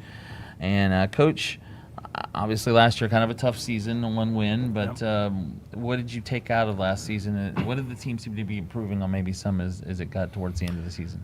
Well, the biggest thing I took away is how we had a real young group. We had 4 seniors that graduated. And what we did take away from it, I know it sounds very, very cliche, but we had a group of kids that no matter what the score was in the game, they were fighting to the end. And a lot of kids were playing both ways. And so for a lot of them to not get tired, we didn't have a bunch of kids cramping. And just the fact that we've had assistant coaches that made this comment, and even some friends who've come by and visit practice, it didn't ever feel like a 1-9 team. And I think that's why it's springboarded into what this season will be and what we've looked like in the spring and what we've looked like just coming back from teen camp is this group believes, this group knew we were one, we were very young last year, but 2, we're also in a district that had the state champion in it, and Berkeley Prep, and Calvary Christian. It was always a perennial playoff team, and same with Clearwater High. They're always in the running. So it's almost like when you're a freshman in high school and you get beat up by the older kids. It toughens you up and makes you better, and we did. There's no way to get around it. We got beat up last year, but our kids are tired of it, and so that's the work they put into this offseason. So last season really was that blessing in disguise for us. Yeah, and it sounded like you already said, too, you expect this to be a playoff team this year. I do. Yeah. Well, Coach, 6 offense and 6 defensive starters returning, and talk a little bit about some of those guys coming back for you. Well, what's really nice is what you have up on this stage. So having Nick Nelson next to me is someone who's been in the program for 4 years, who is a 2-way starter, and he's someone that, yes, the college offensive line wants a 300-pounder, but this kid runs a 5-flat 40, can squat 465, can bench 305, and then in team camp when we were just against some really good competition, there were 4 teams at that camp that were 8-2 and better. He was in the backfield the entire camp, so we were really pleased with that. We return Gary Wiesner, who is really the quarterback of our defense, and I know I'm not kidding. He knows the defense better than if a new coach were to come on staff and try to learn our defense. And he gets people lined up. And again, but he's a kid that's undersized at backer, but is one of the best tacklers I've been around in a long time. So he's going to wreak havoc this year for sure. Then we got Isaac, who has been our constant since his freshman year. Freshman year, he was always playing scout team running back, getting the hell beat out of him, and then it progressed to a guy that's been a kick returner he's scored in every kind of way possible. We've put him now as a slot receiver, and in the spring he had 8 catches for over 100 yards. Did a really good job there. And then Noah was our JV quarterback last year, and then he won the job from the incumbent. And so that was to be out someone who was 2 years older than you says a lot about him. So we were just impressed with his how quickly he understands and processes coverages and the reads that we want on our plays. So having those guys back, we have some veteran offensive linemen returning. But we're still young. That's the thing with we have 13, 14 seniors, but yet we're still young. And so I don't think it's just going to be a this year thing. And the fact that it's good that no one's really talking about us, because I think this is the year that we will surprise people, and then we'll go forward from there. But this year is an absolute possibility with our schedule still being tough, but not what we dealt with the last 2 years. It is a very realistic possibility that we get in the playoffs. Yeah, talk about your schedule a little bit. I was going to ask you, your district has changed some? I mean, you mentioned Berkeley Prep and Calvary Christian. We're glad to see them go. Yeah, about to say, they're not there anymore. Who have you picked up? So like Nature Coast is solid. Ever since I was a player, they've just always had big kids. They're physical. They have a quarterback who's a Florida commit for baseball, but still really good athlete. They're always going to be tough. Any team in Brooksville is always going to give you a challenge. And then we have Hudson, who was, I believe, 9-1 or 8-2 last year, but they graduated. A lot of seniors. We know they're going to be tough. I like their coach is someone that we've gone against before. We've had some really good games. They're always going to be well coached. So that'll be a tough one. And then Anclote is in there as well. That's a team that's rebuilding like we are. So, I think most teams will probably consider Nature Coast to be the favorite in that. But we feel like we could compete with anybody in that district, and that this is the first time in a long time that our kids are actually having discussions about, hey, we have a shot to actually pull this off. And we couldn't say it last year. They couldn't say it. And to be honest, I couldn't tell them that either. It would be lying to them. Well, Coach, go ahead, and if you can, introduce your players off to your left. So this is Nick Nelson, a senior center, and he's played both the 1 tech and the 3 technique for us, and he can play all 5 positions on the line. He's very fast and strong, quick.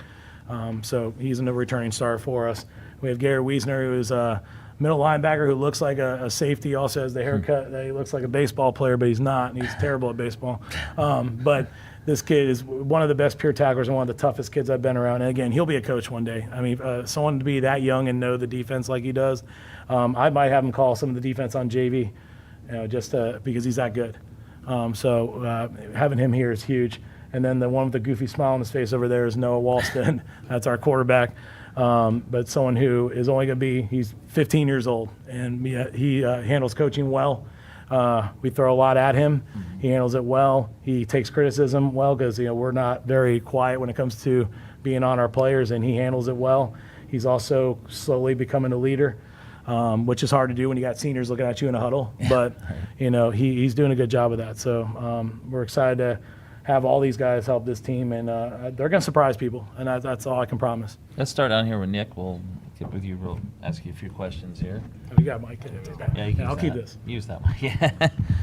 Yeah. So Nick, coming up on your senior year, I mean, it says squats 465, benches 305. You weigh 245 pounds, and you play center, huh? Yeah. So how's that go? That's got to be tough. Defense, and you play on the other side of the tackle and defensive tackle. Yeah, I do both. Sometimes it's hard. It's really more of a mentality than anything.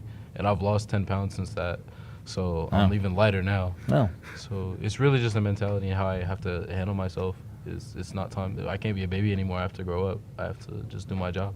Have you been you've been lifting a lot in the off season, right?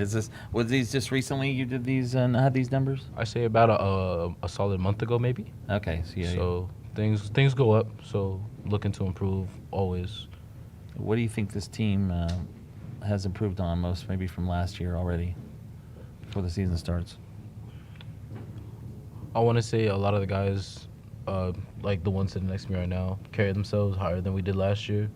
Coming off the season that we did, I feel like we all know that we have a better shot at doing better than these last few years that we've had. Okay. All right, Nick, thanks. I appreciate it. Next we have, that's Wiesner? Yeah. Gary Wiesner, hi. Yes, sir. Sorry about that. He said you look like you have a baseball player haircut, but yeah, don't something play like baseball. that. Somebody plays. Linebacker, and it says the spring game, 12 tackles. Looking to have a big year. Well, do you have a goal maybe for tackles? Yeah, I got the goal. I'm trying to break the tackle record for a single season in our school. What's that? 138. Yeah, 138. A lot of tackles. How many did you have last year? I don't know. He was in I think the 70s, 80. I think it was like 75, 70, 80. But we also moved him around to outside backer. Things like he's playing the middle. Okay. So I should get a lot more this year. Yeah. So what have you been working on off season? Get ready. Everything, working on everything, getting faster, stronger, trying to learn the defense even more. You know what I'm saying? Reading my keys, being ready to go where I need to go. Everything. Is there a game on the schedule you're looking forward to? Countryside. Countryside. Yeah. It's week 1. First week game. 1. Huh? Yes, All right. sir. Get that one out of the way quick, I guess. No, we don't. Big one. All right. We lost them last year. They won. Yeah. It was not nice on the internet and all that, so I'm ready to get back this year. Worried about that social media, right? Yeah. All right. Thanks, Gary. Appreciate it. Yes, sir. Next up is Isaac. Isaac Oster, yep. Yes, sir. And you play both sides, receiver, DB. Do you play both? Yes, sir. Yeah, you do? Receiver, DB, you anything they need me at. I mean, do a lot of these guys play both? Yeah. Okay. Yeah. A lot of them do. A lot of them do now, yeah. Yes, sir. Which one do you like better? Receiver. Like being on the offensive side? Yeah. Okay. I like being. What about your quarterback there next to you? You look forward to playing with him? Mhm. You got a good Definitely. connection? Yes, sir. Spring game we did pretty good. You know, I always do better, but it wasn't bad. You were injured last year? What was injured? I broke my collarbone in the second week. So you missed the rest of the I missed the rest of the year, yes, sir. Ready to go? You 100%? Yes, sir. So you made big plays as a sophomore. You'd be a big play guy, huh? Yes, sir. That's the goal. That's what I try to do. And you run track. What do you run in track? I do the 100, the long jump, and the triple jump. Okay. Yes, sir. Okay. Thanks. Yes, sir. Thank you. And finally, Noah. Looks like he's ready to talk down there. Yeah, he's got You got a mic mic right there. Oh, sorry. Yeah, you didn't have to share that one. But how you doing, Noah? Good. So, starting JV quarterback. This will be your first year as a starter. And how has it been for you in the off season, kind of getting ready? It's been tough. Just a lot of training, trying to perfect my craft. Has it been, like Coach said earlier, is it difficult, getting those seniors to listen to you, the quarterback? I mean, to be that leader, is it pretty easy? They know you're kind of in charge, really. At first it took a while, but I think they know that I'm in charge now. And this team. So what's it going to take to have a better season this year than last year? it's going to take our whole team just to play together, have more energy, and just. You guys seem to get along pretty well with Coach. You have a good time? Yes, sir. For the most part? We'll say that. Wait till I leave. We'll see what they say then. But. Yeah, right. Exactly. Get back on the field. No, they're good kids. All right, guys. We appreciate it. Thank you very much. Dunedin Falcons, Dunedin High School here with us. And we'll take a break, come back in just a few moments with more from the Tampa Bay Bucs Foundation High School Football Media Day. All right.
All right, welcome back to One Buc Place. We continue with the Tampa Bay Bucs Foundation High School Football Media Day for 2024, so presented by Nike. We're joined now by the St. Petersburg High School Green Devils, who were 8-2 a year ago, and this is offensive coordinator and quarterbacks coach Deshaun Johnson.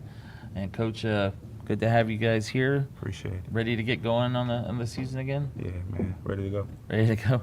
How about last year? 8-2, pretty good year. I know a tough loss to Gaither, who went all the way to the state semifinals. But you talk a little bit about how last season went. Honestly, I wasn't here last season. Oh, okay. I watched from a distance, though. I mean, I think they did very well. That's fine. You went 8-2. That's okay. Yeah. Gotcha. Did their thing. Okay. So what, as you're now the offensive coordinator, obviously, you just, but how has your offense looked? I mean, what are you going to have as far as some maybe weapons on offense? Man, offensive-wise, it's fun. It's gonna look very fun. I got some special players. It's very creative. I can be creative as a coach. When I have certain players, I got the route runner I got right here, and the quarterback right here is able to just, I can go home and, think of creative things and have fun and trust that them guys will be able to go out there and do what they need to do and make plays. A quarterback that can make me look good even if I was wrong. So I'm able to just have fun, relax, and enjoy the game of football and the process and all those things. I was about to say, Jeff, he's a senior too, and you last year 40 touchdowns combined, nearly 3,000 yards. Not bad. Me? I'm talking to Coach, but either one you can. He's a dog. I mean, he's a dog. He's a different type of player. He's a special player. It's easy to coach when you got a kid like him. I can say that. You agree with that? Yeah. I agree. Go ahead. You can put the mic up. So talk a little about your last season. Not bad numbers, huh? Nah, we weren't bad numbers. But I feel like what's the goal this year? I kind of feel like it's kind of hard to type the top year I had last year. It's but gonna be hard. I feel like I'm gonna try to do better. How about the team though? Can you be better than last year? You think? Yeah, I think we got more athletes. We're more like solid in more positions this year than like last year. Yeah, a lot of seniors too. Is it a big senior class? Or? We got a big senior class. Yeah. Last year we only had like 7 seniors. But like this year we loaded in senior class. Got a lot of experience. Okay. Who's that? Who am I talking to next? I'm sorry. That is Trent. Trent Hines. Sorry. Okay, Trent. What position do you play, Trent? I don't have. I play receiver. You're a receiver? Like playing with the guy next to you? Yes, sir. It's our first year playing together. It's first year playing together? Yeah. Okay. Is he gonna get you the ball a lot? Yes, sir. Yeah, that's what he said, right? At least.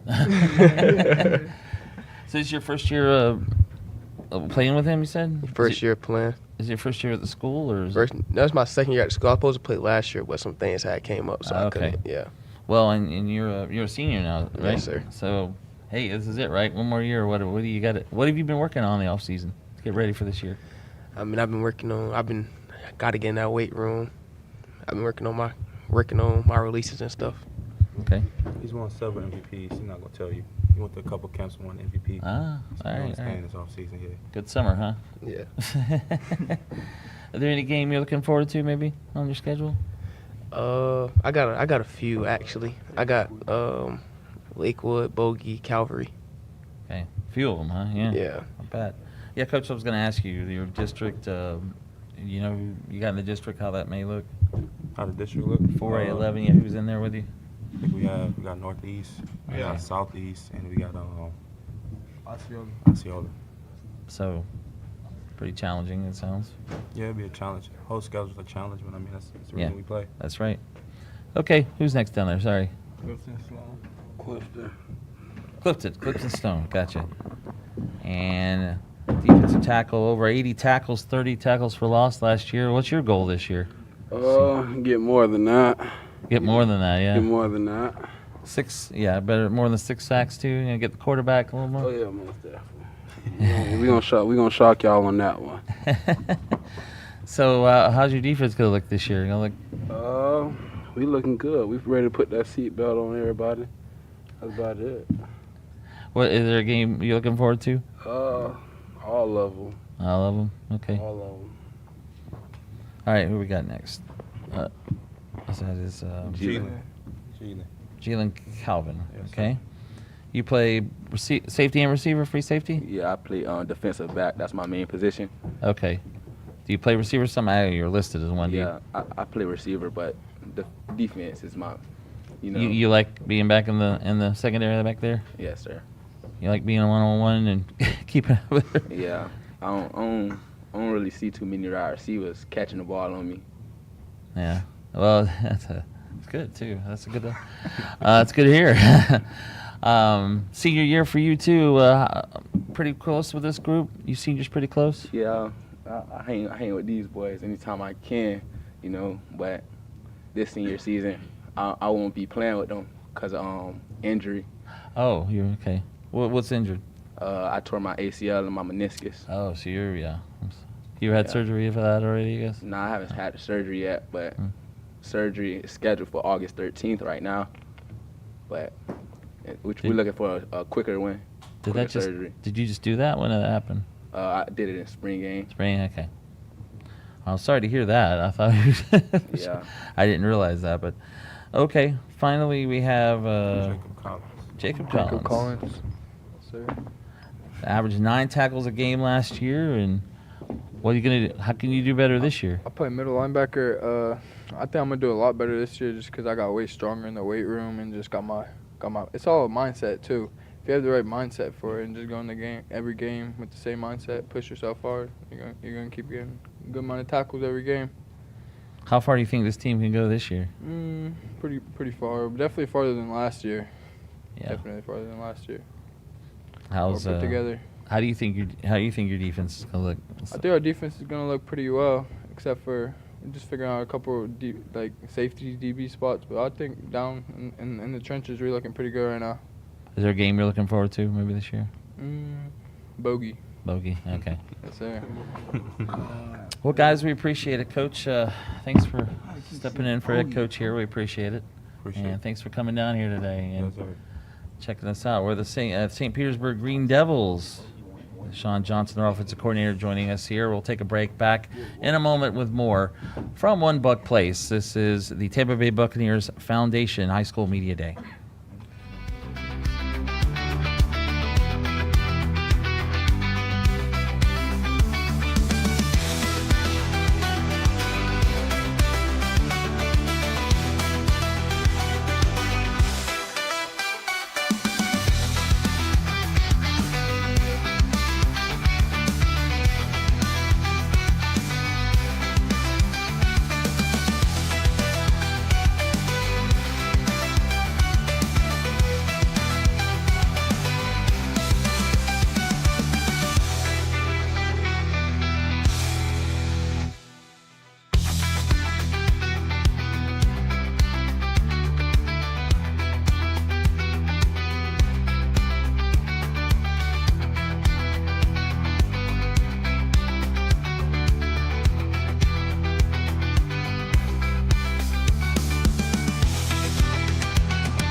Hi fans, welcome to One Buck Place, the AdventHealth Training Center, as the Tampa Bay Buccaneers and Nike present the 2024 Florida High School Football Media Day, and we have a true blue blood program with us in Armwood, the Armwood Hawks out of Seffner. If you drive up and down an I-4 at all, you're pretty familiar with at least the Armwood Hawks and their facility. And boy, did they play great football there. And we are joined by head coach Evan Davis and some of their players. Coach, 8 years now at Armwood. Seemed like that long? I don't think I've ever left. I graduated in 2004, was a coordinator prior to the 8 years as a head coach. When you talk about the definition of home, that's always been that for me. Yeah, and the fact that you played there, grad there, how much does that help you in terms of understanding the tradition and appreciating the tradition of your program? I think it's hard to put into words, but it's become a lifestyle. I think so. You have to exude that by living by example for the kids, and understanding that our expectations are exactly the same as they've been for the last 20 plus years. But kids are different. Society's different. But I got a great group of kids this year that matched up with some from last year, and just really excited for them to continue on the legacy that is the Armwood brand. 10 wins last year, and some graduation losses, but some players back with which to build. 6 offensive, 6 defensive starters. Let's talk a little about the offense. You've got a quarterback as a sophomore last year who was really good if you consider his age and experience, and might really blossom this year. We'll talk about Reese in just a little bit, but overall, the offense, what are your expectations this fall? They're sky high. They really are. I mean, we bring back Reese, who was a 12-game starter for us last year, 10-2, and played through a lot of adversity. And we graduate 3 offensive linemen. That was probably our biggest point of emphasis this offseason to get better. I think we've had a great season and a great summer. And then obviously you return guys like Gerard Pringle, who's committed to Miami at the run back position, Alante Dean, who has multiple SEC offers. And then you had a couple of other skill guys like Sincere Styles, and then the gentleman at the end of the table, Tyler Williams, who is just about as dynamic of a playmaker at the wide receiver position as you're going to find in the state, in my opinion. So my expectations for them is going to be sky high, so it's going to have to be a level of you got to bring it every single day. But the fact that you've had so much success in Armwood, that doesn't add really a lot of pressure, does it, that you have those expectations, because that comes with the territory? Oh, no doubt, no doubt. And I've been fortunate. These 3 guys actually, Reese's father was a school resource officer for us, so he's been on our sideline at a young age. The other two's father and stepfather was an athletic, so they have been on our sidelines growing up. Those big games like a Lakeland, that's the national game of the week, right. and so they understand that. So it's almost ingrained to them as much as it is me. It's not so much pressure on them as we really shoulder this all together and move forward. How about defensively? Offense gets all the headlines, but defense wins the championships, it seems like. Who are some of the leaders on defense? As we said, you've lost some, but you've got some back, so who needs to step up this year to be big for you defensively? Yeah, definitely the guy sitting down here, Cam White. But you talk about a guy who is the mold of what you want as a Mike linebacker and leading your defense. He is the dude. I'm really, really excited with our D-line. We got a senior coming back in Greg Lott, who is is a wrestler, and he just plays as consistent physical football as you're going to find with some talented guys matched up with him. And then inside linebacker, we have Cam White and another kid, Kellen Wiley, who you talk about 2 great-looking inside linebackers, both extremely intelligent and play with the physicality. And then in the secondary, you have a guy like DeMonte Timms and Jalen Waters, who, along with their other secondary mates, I think will allow us to match up with and do multiple things on defense. So I'm just really excited about what they're going to be able to do. Like I said, the offense is going to get the headlines, right.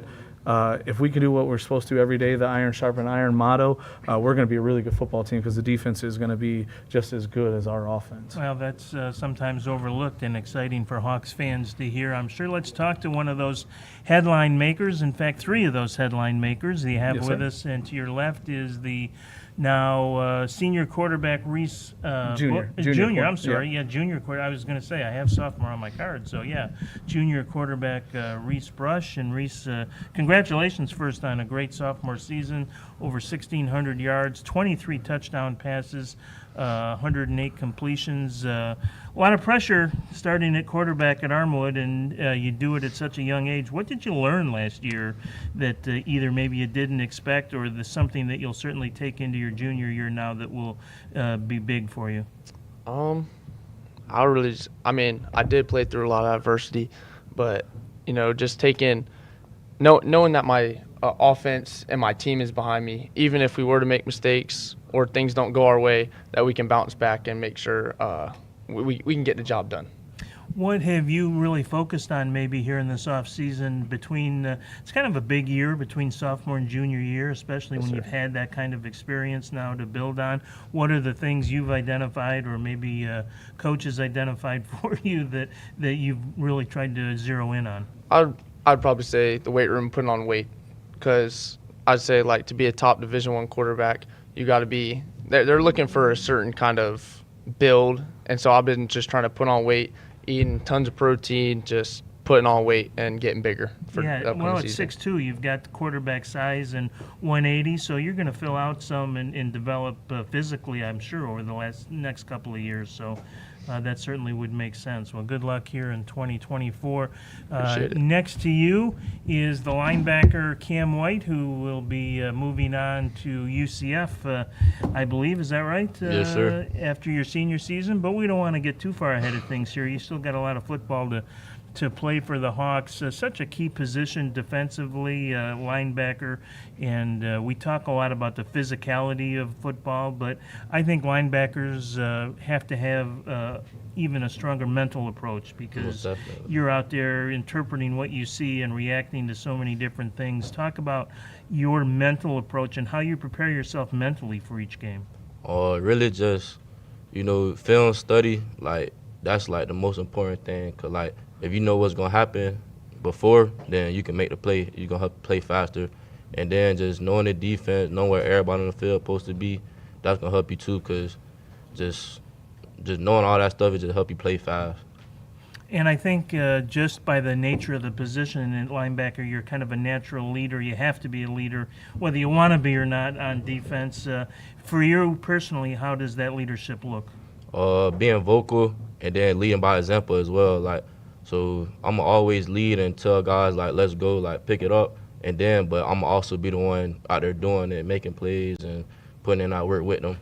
Do you mind the vocal part, or would you rather just lead by example? No, I don't mind the vocal part. I don't mind that. Your coach is laughing down here. So on the field, he doesn't mind the vocal part. Sometimes these scenarios, he's not the most vocal, but on a football field on a Friday night, you're going to hear him. No, he's doing fine here too. Trust me. Tyler Williams to your left is another standout wide receiver, one of the best in the state of Florida. Georgia guy, right? Yes, sir. Should we boo now, everybody, or should no? I'm Go sorry. Dogs, go Dogs. I tease. Congratulations. It's it. Tremendous. You're going to love it there. But again, a lot of football to play for the Hawks. You've got that kind of, I would call, real prototypical, even better than prototypical wide receiver physicality at 6'4", 200 pounds. Talk about how you're able to use your height as an advantage as a receiver. I just use my size. God bless me with it. I do everything that I can to help me, my stride, everything, run away from DB. So that's really it. How much did you grow with Reese last year? He's a sophomore. You're a little ahead of him in terms of your experience and on and off the field. So what was it like to grow with Reese last year, and what can you take from what you learned with each other last year into the 2024 season? Well, he just got to us this summer. He's a new addition. That's right. You're a this transfer. summer's That's been, right. Yeah, go ahead. Tom. Yeah. Okay, well, me and Reese been playing against each other in Little League for a while now. Right, so you've known each other we've known for a each long other, time. That's but then, right, yeah. Since I recently, came over, we've been growing with each other more. We get a lot of work in outside of practice. After practice, we do a lot, so we're growing together. So what does that look like off the field then for you guys? Because that connection that is almost innate between a wide receiver and a quarterback. The stronger that is, the more success you have. What does that look like between you two right now? Really just getting to know each other better, trusting each other. First time we ever threw together, he told me he didn't know I was that fast, so it's kind of something you have to really adjust to. So even if it's just going out, just catching 50 balls, like that's just something you have to do to build that connection. Yeah, well, neat. That'll be fun to watch that growth and Yes, how that relationship will certainly blossom this year. Coach, let's talk about what's gone on this spring, this summer, things you've liked, and maybe one or two things that you still are losing a little sleep over at night that you want to make sure you get in order before you hit the field here in 2024. Yes, sir. We've had a really good spring and summer with different 7-ons and workouts. The team chemistry is probably the number one thing that has been amazing. It's something that we try to talk about, that word culture and putting all that together. But this group is just naturally blended together. And I think a lot of that has to do with respect for one another and their abilities and their work ethic. We just went up and competed against Lowndes High School and some other South Georgia schools and in a padded camp, and I really got to see our guys gel together, Nice. spend some time and play.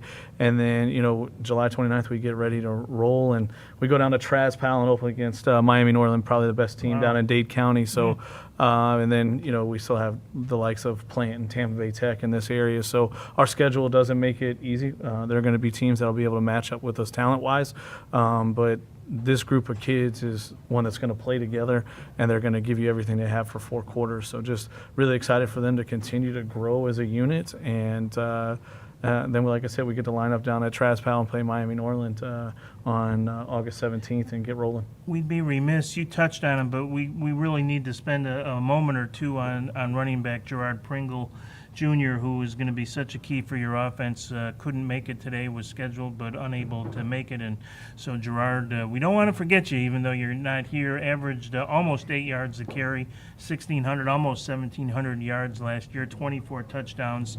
Commit to Miami, if I'm not mistaken. Yes, sir. Talk about Gerard just in his strengths. Obviously a pretty complete running back. The word that comes to mind when we speak about Gerard is dynamic. He truly is someone who has that twitchiness that you look for in a running back, catches the ball well, and he runs with a level of physicality. Last year we talked about Reese growing. We played Venice week 1, and he ends up having 30 carries for over 300 yards. Reese was efficient for the night. I think he was 7 for 7. But we go down to beat Venice, and a lot of that was on the back of a really strong O-lineman and a guy like Gerard, who has had a really good season, has gotten stronger by way of the weight room and faster by way of the track, and will be a key, along with, like I said, guys like Tyler, with Sincere and Alante Dean. And then you got a quarterback that can get him the ball. It's nice to have weapons, but if you can't get someone that can get him the ball, and like I said, our O-line is kind of gelled together and kind of finding their identity. So. Well, if you're not excited about Armwood before, you should be now, because we just laid out a whole bunch of spectacular talent that will be lining up for the Hawks this year. It's this guy's job to pull it all together, and he's done a pretty good job at that. 10 wins last year, and would not be surprised to see that number grow a little bit larger in 2024. Guys, thank you so much for joining us this afternoon. Having us. All right, and we appreciate the Armwood Hawks as they get ready to embark on their 2024 season. Back with more in just a bit. This is the Tampa Bay Buccaneers Foundation 2024 High School Football Media Day, brought to you by Nike. See you in a moment.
Hi fans, welcome to the AdventHealth Training Center at One Buck Place, the 2024 Tampa Bay Buccaneers Foundation High School Football Media Day for 2024, brought to you by Nike and our friends at FloridaHSFootball.com.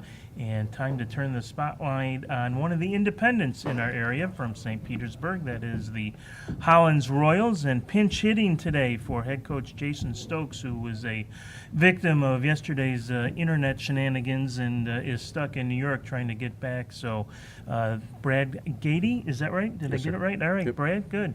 An assistant for 7 years is pinch hitting, and we thank him for stopping in and making sure all the guys got here today okay. And Jason, we hope you get home soon. Sure you will. So Hollins coming off a winless year, but that's the bad news. The good news is a lot of seniors on this team and a win in the spring game, which is a nice springboard. So let's talk about trying to build that culture and build that just kind of the winning feeling a little bit, because that's tough when you don't win. So let's talk about that spring game and how it went and how you can build off it. Yeah, it was a great showing. I've been really hard on this senior group.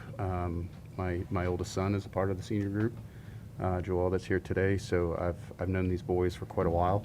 So I have a real special relationship with them. So I was really kind of able to be pretty brutal at times, really to get them to just start to pull together and start to believe in each other, right. Believe in themselves, believe in the winning, aside from having a tough, really tough season last year, playing a lot of really good teams that we played on our schedule. I think 8 out of 10 of our teams, our opponents, made it to the playoffs last year. So it wasn't easy for the rebuilding process. So this year's been a lot better culture. The kids are really uplifting each other, really staying positive with each other, joking around a lot. There's a lot of laughing, a lot of that's good. A lot of that's good. Camaraderie, a lot of brotherhood, and it showed in the spring. It really showed in the spring. We played a pretty good Southeast team that's always been pretty dominant. Right. They had their down season last year, unfortunately as well. But it's still Southeast. Yeah, right. It's still Southeast, It's a good win, yeah. And that's what we told the kids. And so we just have a lot to build off of. They've been working hard in the weight room. A lot of our guys ran track for the first time. Some threw, some ran. So we're getting bigger, faster, stronger, and a lot better culture. In addition to the camaraderie factor that is so important, what else was different in that spring game that allowed you to win? Because that's a difficult psychological hurdle sometimes to get over, and something has to be different on the field as well. So what did you see on the field that was different? Prior to that game, it had been really God showing up and helping us get the last few kids out that weren't really bought in, kind of just festering a little bit in the locker room, and those kids, for one reason or another, just stopped coming, and it really allowed the kids, the core group that we have remaining, to really gel, and it was really fun to watch them on the field. I think it was after the second time we scored, they were all kind of looking at each other like, this is really happening. This is, holy cow. Like, Coach Stokes and I were just watching them, and he commented, he's like, now it's going to happen. Right. They're believing. They're believing. Yeah. And the mental side of the game is so underrated, and just tasting a little bit of success like that can lay the foundation to such bigger things. It's huge. Yeah. And you've got a nice talent back. You've got 5 offensive starters, 6 defensive starters, and so that certainly will help. Let's meet some of the guys that played well in the spring and are going to set a foundation here for Hollins, we're sure, going forward. And first is Tegan Davies, who's a tight end linebacker, all seniors. So Tegan, tell me what it felt like in the spring game to play as well as you guys did, perform as well as you did, and what you take from that game as you get ready for the 2024 season. Definitely felt way better than it did in the season. Felt way better. It was a good game. We stuck through it with each other. the Planet of the Apes movie. You know, Caesar is strong. That was our motto going into it, and we kept it through. And we stuck as a team. Everyone did their part, and we pulled out the win. I should have asked Coach this, but I'll ask you: did you sense that before the game? Did you have good practices, and was there a feeling like we can turn a corner here, or did it come as like a total surprise? Nah, we prepped for it. Stokes runs a very good practice, conditions us hard, and keeps us going. So the two-way guys can get both sides of the ball, full game without cramps and stuff like that. Right. So he's got good practice going. Nice. Well, it's a great thing to build that foundation on. Next to you, another senior. That's Joel Diaz. Yes, and Joel, we have you down as an athlete, but tell me what your favorite position is then. In the spring game, I'd say it was what we call our lion. It's like it's on the defensive line. It's just an edge rusher. It really just blitz just every down. It's physical. It's a lot of fun. So just kind of kill the man with the ball kind of Yes, sir. mentality? Yeah. That's what we used to call it growing up. So, but you're not a real big guy, are you, physically? No, What's your height and weight? Because it's... So I want to say I'm 5'10" right now, 165. I just weighed in a few days ago. So that's an interesting thing on defense there, that you're up front and playing kind of in a physical position. But how do you approach that then mentally? Because if you're going to be physically maybe outmatched in a lot of cases, but how does your approach mentally help you to overcome that? Really just the mindset of knowing that the other team, like every down, they're going to continue to get weaker. And like Tegan said, we condition a lot. So just being really mentally prepared is like so important for that. Just continuing to go hard every down. Just make sure that I'm always better than the person on offense. Nice. Well, that's an inspirational story, and I know you'll be a big part of what's going to happen positively this year for you guys. Cortez White is to your left, also kind of a Swiss Army knife, if you will, and I say that is a good thing because we have you down as running back, tight end, defensive line. If you had a choice, what's your favorite thing to do? Probably defensive line. Really? Yes, sir. Why is that? Because it's just so physical. I love being in the trenches. Just go. There's all you think about the person in front of you. It's a one-on-one matchup, mentally, physically, all about it. Nice. And what did it mean to you to have such a strong performance in the spring game? How do you build off that? It was amazing. Who's not here right now is our running back, Manny Lacia. He was a big part in that spring game. He was 250 yards. Wow. Close to 300 yards that game. 4 or 5 touchdowns. He was on the road. Then he played defense too. Had a pick and maybe 6 tackles. Wow. Too. 3 or 4 tackles for loss. And he's not a real big guy, right? No, like sir, about he's 170 pounds or so. Yes, yeah? sir. Yeah. Is that right? Yeah. So that's a pretty impressive performance for him, and he's a senior also, I believe. Right? Yes, sir. Yeah. Well, very very cool. And then let's see, we got one more down there. Yeah. To your left, and that is you're gonna have to tell me. My fault. Tanner Hale. Tanner, Yes, thank sir. you. Yeah, Tanner, there you are. I have you down here. I just had you in the wrong position. 6'5", 330. That's somebody. 3 what? 350. 350 now. Yeah. So 20 pounds more since they sent in your. Must be some good home cooking in the Hale household. Yeah. Yeah, my dad cooks some pretty good food. Yeah, good for him. What position specifically on the line do you play? On offense, I play right guard. Defense, I play really just all over. I play nose guard, 3 tech if I have to. It's anywhere they need to put me, I play. Well, at 6'6", 6'5", 6'6", at 350, you've got a physical edge probably on just about anyone you line up against. How do you try and take advantage of that? And mentally, how do you approach?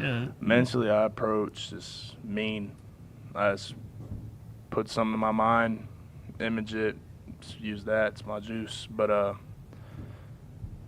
just really outpower people. Right. I use my size to my advantage, yeah. Yeah. Well, it certainly would make sense to do that. And We'll see what you check in at this game one. Then, if you've gone from 3:30 to 3:50, then we'll see how it goes for. No, I'm just teasing you, but that's pretty impressive. Coach, we'll bring it back to you. We've talked a lot about the spring game. How about the camps and whatever you've done this summer? What has excited you about what you've seen in the off season since the spring game, and what will be the keys for 2024 overall? Keys for 2024, start there, is really just these kids continuing to uplift each other. We always tell them, you uplift, you let coaches coach. No negativity, no negative talk. You let coaches, we do the coaching, we do the scrutinizing. As we continue to develop that culture and that mindset, it's just they've grown. They've grown together as brotherhood is concerned, and they've started pushing each other more during practice, and it's showing. We're more physical than we've ever been in the last few years, tackling harder, hitting harder. The thing that impressed me the most that I want to see more of is gang tackling. During playing Southeast, they had a couple running backs that were pretty big, 6'2", 215, 220. Not surprising for that program. Yeah, and it was just 4 or 5, sometimes 6 or 7 kids tackling the running backs all at once. So I think we're going to be successful defensively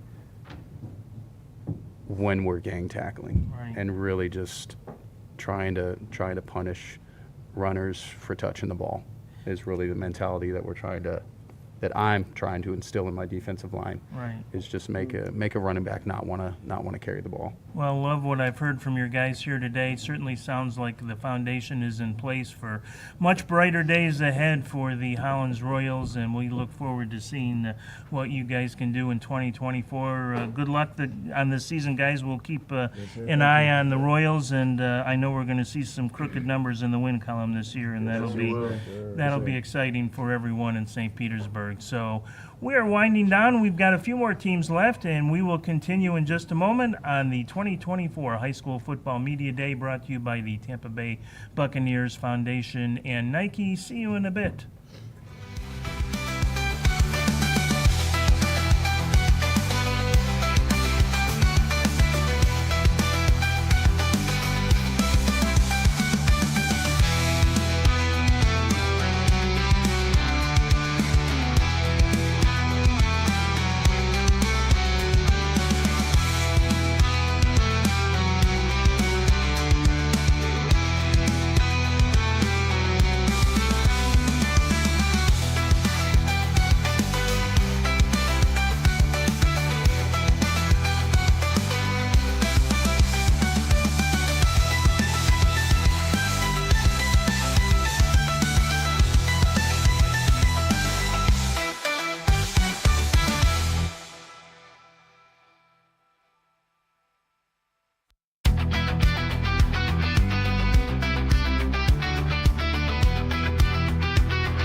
Hi, fans. Welcome back to the AdventHealth Training Center, One Buck Place, the 2024 Tampa Bay Buccaneers Foundation High School Media Day.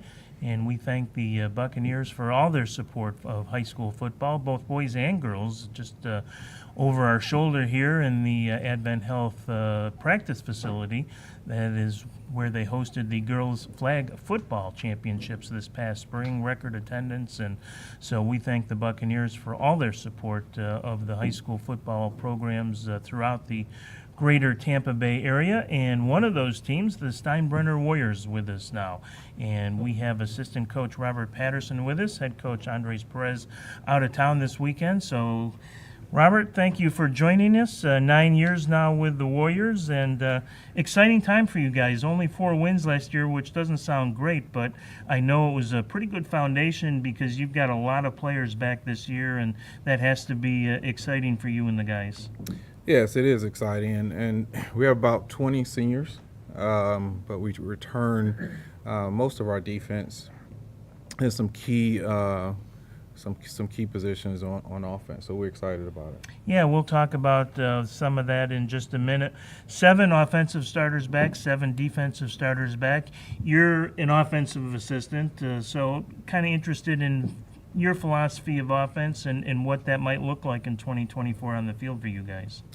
Well, I mean, I coach the quarterbacks, and so it's and you very got a exciting. Good one. Yes, we have a good one, and so it's exciting. And we, our offensive philosophy is all gas, no brakes. And so, it doesn't matter what school name is on the front of that jersey. We're going to do the very best that we can at what we're good at, and that's throwing the ball around and running, running on our defenses, our opponents. I love that motto, all gas, no brakes. What does that mean exactly? Does that mean no huddle? Does that mean passing in unconventional passing downs? What does that look like exactly in your mind? Yeah, we don't huddle. I mean, unless there's specific reasons why we need to, but we signal all our offensive plays in to our guys, and we try to go as fast as we can. So that signifies that hashtag all gas, no brakes. Yeah, I like that. That's usually teams have mottos, and that's one of the better ones I've heard today. So I like that. Let's talk a little bit about who you coach at quarterback, and that's Memphis Garcia, a 6'1", 175-pound junior. And if the last name sounds familiar, it should. It's the son of Jefferson and South Carolina Gamecock legend Stephen Garcia. Let's talk a little bit about Memphis and what he brings to the field and how he fits into that all gas, no brake approach. Well, it's good because he's been in our system now going on 3 years. And so it's his time. He's a rising junior. It's his time. The work that he's put in the offseason with his guys really showed this summer. We had some really good success in a couple of 7-on-7 tournaments this summer. We want that to carry on, of course, into fall camp, which starts in just a little over a week. And you talked about the things that he improved on. What specifically, in terms of a skill set, were you looking for improvement from, and how much did you see that in this offseason? Well, first, he's quarterback, so he has to be a leader. So he's definitely improved in that area. And of course, through our offense, it's about making the right decisions and reading the appropriate defenders. He's done a very good job in offseason and understanding and making that offense his. And so we're excited to see what he's going to do, come August. Offense often creates a lot of the headlines, but a lot of coaches will tell you it's the defense that will win the game for you, and you do have 7 starters back defensively. Talk about a few of the key players that you'll be leaning on defensively this year to lead Steinbrenner. Well, we got an addition of Cooper. You'll hear from him here in a minute. At our linebacker position, it's one of those key positions that dictate the flow of our defense. Our secondary is back, and so you'll hear from a couple of those guys that start in those positions, and a couple of them actually play both ways. We utilize them in special situations, but we're excited about their leadership. And like you said earlier, 7 returning defensive guys. That's not a bad thing to have coming back into the season. So we're excited about that. Good foundation to be sure. And let's talk to some of those talented players that'll be on the Steinbrenner sideline this season. Cooper Lefebvre is the linebacker, right next to Coach here, 6 foot, 205 pound linebacker. Such an important spot on the field. Cooper, I'm curious, everyone seems to like the physical part of the game, but as a linebacker, I always believe that mentally you have to be maybe sharper than just about everyone out there, because you're the one that's reacting and reading and reacting in very split-second time to make a play. So talk about how you prepare yourself mentally for each game, because I think that's really an important asset to any kind of a player, but especially a linebacker. Yes, sir. One thing that I think is very important for me is like set the tone for our defense, like whether that's talking, whether that's being a leader, setting that tone and like having that translate to the rest of our defense, and having that, whether it be talking on end routes, calling out pulling guards, whatever it is, like me setting the tempo, like that all translates to the rest of the defense. Is that leadership something that you kind of feel is natural in you, or is football kind of brought that out in you? I'd say like I'm more of an introvert, but like football, like it really helps me like talk, and like as a linebacker you kind of need to. Right. So I think it like brings like a different side out of me, if you know what I mean. Yeah. Well, and that's a good thing, because sports teaches us so many things and so many different levels, and that's good that you recognize that you are able to do that and be such an important leader defensively. Next to you is cornerback, wide receiver, quarterback Kelton Mears, and Kelton is 5'8", 160. And 4 interceptions, first of all, last year. That's pretty good ball hawking. What do you account your skills to find the ball so readily to? Well, I'm on the shorter side, obviously, and at cornerback, kind of have to have some height, but I have some speed to me, and that really does help. So just staying with the receiver and being able to, basically run the route for him and be able to track the ball down. And you play some wide receiver yourself, right? So how much does that help defensively? It helps a lot, knowing knowing where the receiver, if they fake one way, they're probably going to go a different way. So, having experience playing both positions, it helps. Being a two-way player, how do you prepare yourself mentally? Because you don't get a chance to take a blow really and collect your thoughts. If you make a mistake or something bad happens, you're still out there on the field and have to get ready to go. So mentally, how do you kind of find your comfort space out there? Really, it's just practicing and getting you have to be conditioned, and so preparing for games, it's always you gotta hydrate yourself. Cramping was a big thing for me last year, so this year I'm definitely gonna, hydrate myself way more, and it's really just hydrating myself and knowing that if there is not a time that I'm off the field, just not a rest. Yeah, that's certainly a challenge for any two-way player. Another guy that goes two ways very often, Kason Colvin Powell to your left. Kason 5'10", 180, 79 tackles last year. That's pretty impressive for a guy that's 5'10". So where did you find your love to like to wipe guys out like that? I say that I just like to punish people. If they come downhill right to my spot, I'm gonna show them what's up. And I like being a leader on the team, for sure on the defense, and setting a tone for everyone. You also play some wide receiver. You're the kind of guy you don't like to see defensively if you're a receiver, right? Yes, sir. Yeah, I can imagine that. 79 tackles, 3 touchdowns last year, first team all-conference. What have you concentrated on this offseason to improve yourself overall? Just getting better as a player, mentally and physically, being ready to be a team player, and trying to put up the best stats I can for this season. Good deal on that. Memphis Garcia is who we've talked about some. He's to your left, the quarterback, a 6'1", 175-pound freshman. Nice to have some pedigree in your family, obviously. So is your dad giving you some good advice? Yes, sir. I'm working with him every day.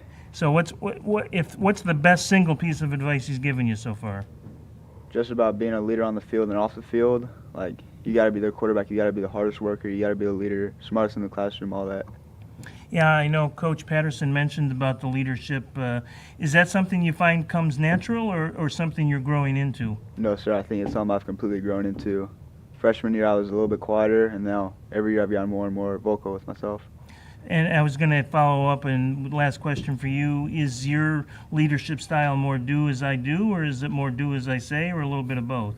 I mean, if I say something for the team to do, I'm going to do it with them. I'm not telling them to do something and not doing it.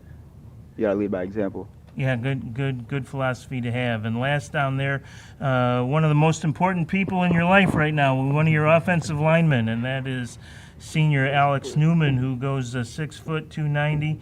I know a lot of colleges are interested in you, Mr. Newman, so congratulations on that. Tell me what it's like to have a guy like Memphis behind you and knowing you're protecting such a valuable asset to Steinbrenner and the success you might have in 2024. Oh, yes, sir. Memphis is great. I mean, Memphis is he's the best quarterback we've had so far when I've been there, and he's working with us. He's always making sure his O-lineman's doing good and everything, the classroom, on the field, getting extra work, all that. And we know as an O-line that we're going to have to perform very well so Memphis and every guy here can dominate on the field. And I ask the offensive linemen quite often about communication, cohesiveness, continuity. It's so important. What have you guys done this offseason to help build in those areas? Oh, I mean, we go to the field all the time. We love going to the field and just training with each other. Not even sometimes most of the time we go alone, with us 5, and just train and try to do activities outside of football so that we're all bonding, not just on the field but off the field as well. Nice. That'll certainly lead to success as well. Coach, last question for you. Spring game, 7-on-7 camps this summer, what you've seen that you've liked and excited you, and 1 or 2 things maybe that you're still hoping to improve upon. Couple of things. I mean, our team is really gelled and come together this off season, and so we're really excited about that. We're excited about the motivation that they have to do better than, of course, last year. And we have been fortunate enough to have 2 kids come on board, 2 running backs who I think are going to be, two studs in the stable, so to speak, that's going to help relieve some of that pressure from Memphis.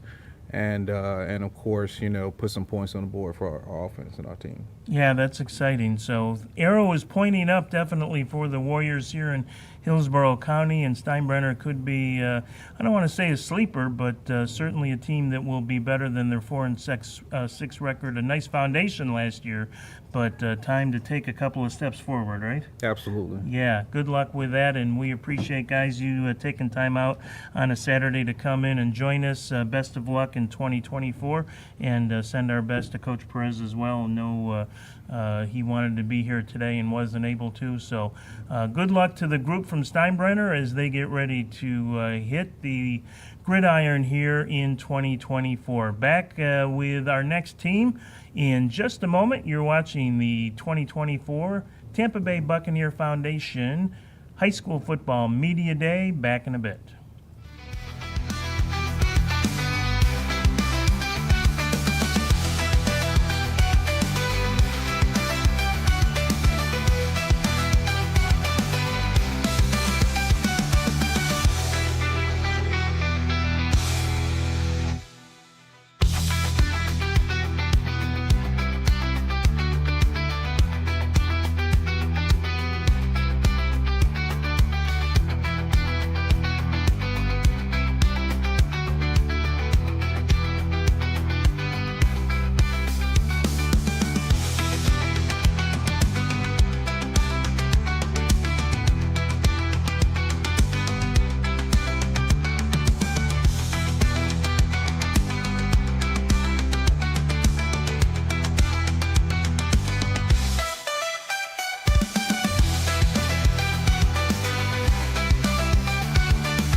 All right, welcome back to One Buck Place, the AdventHealth Training Center, as we continue to bring you the 2024 High School Football Media Day for the Tampa Bay Buccaneers Foundation and Nike. And we're going to talk some 8-man football now with head coach Kevin Buis and the Canterbury Crusaders out of St. Pete. And Coach, first of all, last season, look back, 6-5. Talk a little bit about how last year went for your team. Yeah, it's a successful season for us. We started off a little slow. Turned it on in the second half. We ended up winning the SSAA 2A championship, and it was a really good run for us. Especially, we had a few injuries midway through, and I think we ended up going in the postseason with 10, 11 guys, and playing 8-man. Even that's tough, but we were able to put it together and get 3 road wins, or 1 home win, and then 2 road wins for a championship. So. Yeah, how long have you been playing 8-man football now? This will be our 8th year. Oh wow, so for Canterbury, yeah. Okay.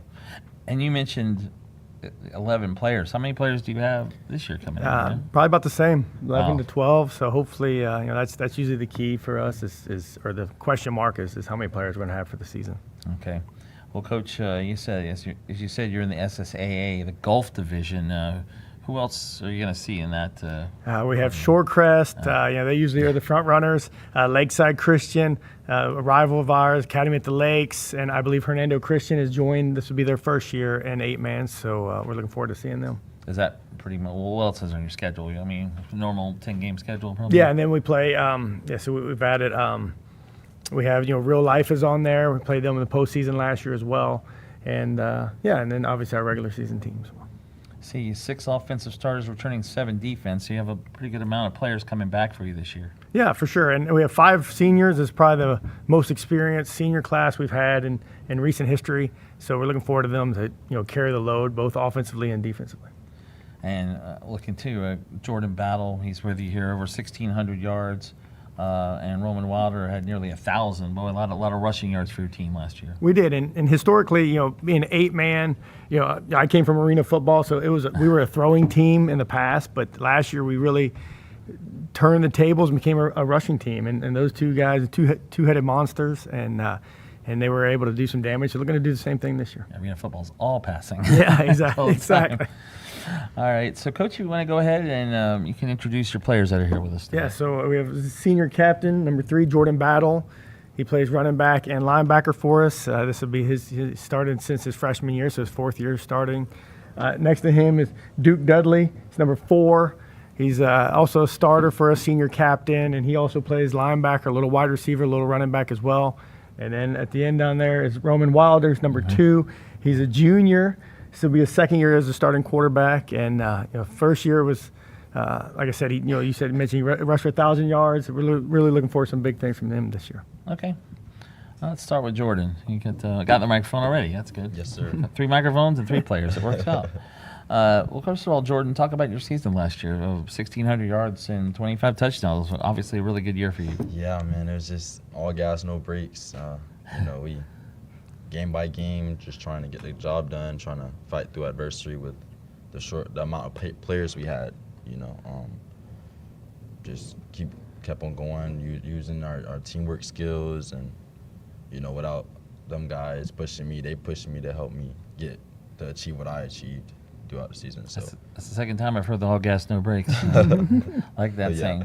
And I know, obviously, on offense, that's what you want to do. But how about on the defensive side?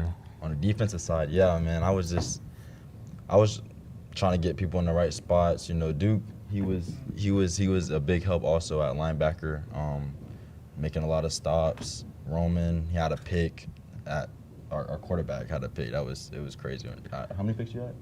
I don't know. Like 2 picks, I don't know, but defensive side, we just try to help each other, like get in the right places to get the job done, because we don't have the depth, right? Yeah, 11 to 12 players. I mean, it's pretty much you guys, and go to war. Yeah, but you've gotten used to it, I'm sure, by now. Yes, sir. But 8-man football too, is it mostly offensive game, right? I mean, for the most part, yeah. It's like back and forth unless you just absolutely dominate the other team. Like they can't put points on the board, but yeah, for the most part. kind of similar to those 7-on-7s. Yeah. Sometimes in the Yeah. summer. Yeah. Okay. All right. Let's talk to Duke. Is that Duke next to you there? How you doing, Duke? Yes, sir. I'm doing good. You're a senior as well. Does it hit you yet? This is your senior year, or maybe during the season. Yeah, it just kind of like flew by. I remember freshman year, it was just like last week, and now it's just like, dang.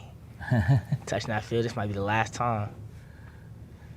So 8-man football pretty fun. You enjoy that, huh? Yeah, it's like it wasn't really what I knew. I never knew 8-man existed until I came to Canterbury, but it still feel like 11-man regardless. Yeah, that's. I think a lot of people don't know that exists. But 72 tackles last year, not bad. What are you gonna do to top that this year? Mostly just stay on my game, and mostly because I'm a better coverage person, but when I get in a man, I'm a little bit more of a I look then run instead of going for the run then look, but I got make-up speed, so even if you do get past me, I will be back. What have you been working on this offseason? Mostly just man-to-man coverage and mostly on space, just getting repetition and then mostly weight room, just getting bigger because I am on the smaller side. I'm only 5'7", 168 around there, so just getting that size on me helps. You play 5'7", 168 linebacker. Wow. Okay, that's hey, you got all the tackles though. That's good. Well, you have a goal maybe for tackles this year? To basically just top this and be number 1 in our district. Cause last year, I think I got 3rd in the district for most tackles. So this way, I'm just trying to go all the way. Is there any game you're looking forward to on the schedule, maybe? The first game of the season. Who you play? Honestly, Hernando. Hernando. Oh, Hernando. First game. First game. That's just always the best game. That's Get the one started. I'm looking to get started. See how we looking. Okay. Thanks, Duke. Yes, sir. Last, we have Roman Wilder. Sir. So you are the quarterback, but you're a dual threat quarterback, it sounds like, and you threw for 371 yards last year, and then rushed for 957. Not bad. So, I mean, as a quarterback, would you rather throw or pass the ball, or run or throw the ball? You know, I look at myself as more of like a running back, just that's getting the Probably snap. Right. We're really just all about pounding that rock, getting in the end zone. Yeah, I see Jordan average 8.5. Carey, you average 8.4 as well. Well, how's your offseason been? What have you been working on this year? You know, being a sophomore quarterback, I feel like I lacked a lot of leadership. So this summer I've been working a lot on like myself, getting that mindset to be able to lead these guys. And since we're a small team, we're tight knit. It's all about like forming relationships with all these guys. How many of you are seniors? I know there's 2 here. Think, we have 5 total. We have like 5. 5 seniors. Okay. Yeah, as you said, you took over as a sophomore last year. I mean, I know it's a small group. Was it difficult to kind of get the older guys to listen to you, or that they pretty much were with you all the time? I mean, I say there were some struggles because they're all seniors. They've been through all of that, and I'm new, up and coming. So it was definitely tough to get together. But once we're all on the same page, we were on a roll. That postseason. So what's this team got to do this year to maybe improve on last season? I definitely work on like communication on the field. We gotta talk about where we're going. We need to call out things, make sure everybody knows what they're doing. Okay. Yeah. Definitely just like getting to it in practice. Some guys, being at such a small school, everybody kind of plays a lot of sports, multi-sport athletes.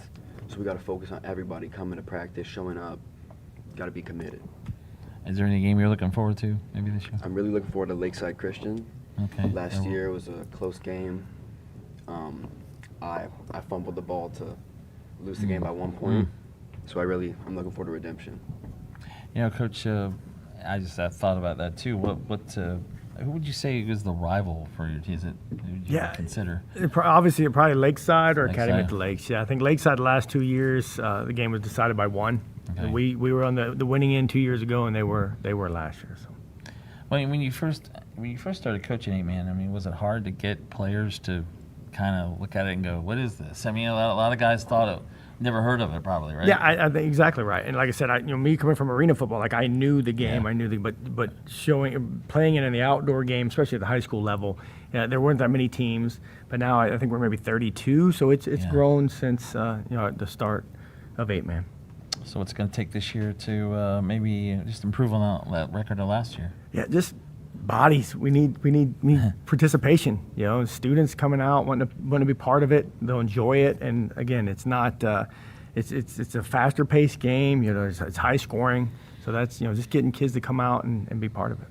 Okay, that's Coach Kevin Ruiz and the Canterbury Crusaders, and we thank you guys for coming today, and good luck this year. Yeah, thank you. Thank you, guys. Thank you. We'll be back here in a moment with the Clearwater Tornadoes here from the AdventHealth Training Center, the Tampa Bay Buccaneers Foundation High School Media Day.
Marty Pullman back here at the AdventHealth Training Center as we continue the 2024 High School Football Media Days, brought to you by the Tampa Bay Bucks and also by Nike. And we're joined now by the Clearwater Tornadoes and Coach Thor Joswiak. Coach, your 4th year coming up as a head coach, but first let's take a little bit of a look back at last year as your team went to the playoffs, second round of the playoffs, 7-5 record. Absolutely. And first off, thanks Florida High School Football for you guys being here in the Tampa Bay Buccaneers for hosting this. It's amazing for the area, amazing for high school football, and we appreciate you guys being here. But yeah, had a very solid season last year. That was my 3rd year as the head coach, 3 playoff berths. So now we get a bunch of guys coming back. We have our 2026 class has so much depth, and then our rising seniors are hungry to win and leave a lasting legacy here at Clearwater. So definitely the goal. And you see it on the back of our shirts, all of our coaching shirts, is sacrifice. So we're trying to build on what we started at the end of last season, and we've had a great summer and a great spring, so these guys are ready to roll. Yeah, so the spring you beat Cardinal Mooney and St. Pete, not bad. And That's so right. that obviously got your team pretty confident, I'm sure, going into the season. But what have they been working on this offseason? It's the little things, right? These guys know, they hear me say it all the time, little things, big rings. So we're trying to really work on all the details of the game, building our football IQ, building these guys up in the weight room ready to go for a 10-week straight season. And these guys are ready and locked in and excited about the season, right? A player-led team is the best-led team, and we got some great leaders, not just the guys that are here. If I brought everybody who I thought deserved to be here, I'd have 20 guys on this stage. So it's an exciting time to be a Clearwater Tornado. Yeah, we'll get to the players in a moment, but I do want to mention and ask you about your offensive tackle there, Samuel Roseborough, has got 25 college offers, and what he means to your offense. Yeah, absolutely. It's tough, being an offensive lineman. I was the same way myself, coming out of Polk County, Lake Region High School, still first team All-State. It's tough as an offensive lineman to have impact, but there is also a reason why 3 offensive linemen are on this stage right now. It's one of the deepest parts of our offense. When the grind gets tough, we rely on those guys to start moving people up front. So it's definitely an advantage to have 2 athletic tackles, not just Sam, but Noel sitting down there on the far side. Both of those guys are easy to get out on the edge, and then when we need a deep throw, they keep the width of the pocket nice and wide for Jalen sitting next to me to deliver some big strikes. So definitely a big part of the offense. Yeah, Jalen, I was going to say, Jalen White, your quarterback, 1,000 yards rushing, nearly 2,000 passing, obviously a dual threat, and as you said, he's definitely helped by this offensive line. Sure. Absolutely, and he's gotten so much better. All of our coaches have done a great job of building these guys up for this season, so he's put in a lot of good work, and he's excited, I know, to come out and obviously getting 2 big wins there at the end of the season, and definitely his first playoff win as the starting quarterback as a sophomore. I know what Jalen's mind is on, and he picked up some offers this spring, but I know where he wants to go. I know what he wants to do with his team, and I know his personal goals for himself. So he's excited and primed and ready for a big junior season. What's your schedule look like this year? Solid. Our first 5 games are pretty tough, and we get into the second half of the season where we get into our district play. We open up with Bartow over in Clearwater, and then we got Wiregrass Ranch, Lakewood, CCC, and Largo. That's the first half of the season. So, I tell these guys all the time, we're not focused on any one particular opponent. Right. We're focused on the next game, the next man up, right? The next game is the most important game. And the one thing that we've been talking about, and the best thing that I've loved about it, is I haven't had to push the word championship on this team. It's something that has manifested with them and their work and the grind that they're putting in. No Pinellas County football team has ever won a state championship in this state, and I know that these guys sitting next to me not only have that vision, but have willed this team into looking at that. So they know that there's some bumps and bruises that are to come, but the end goal will always be the same. Do the little things the right way and bring a state championship to Pinellas County. Is the district about the same as last year? Have any changes in district play?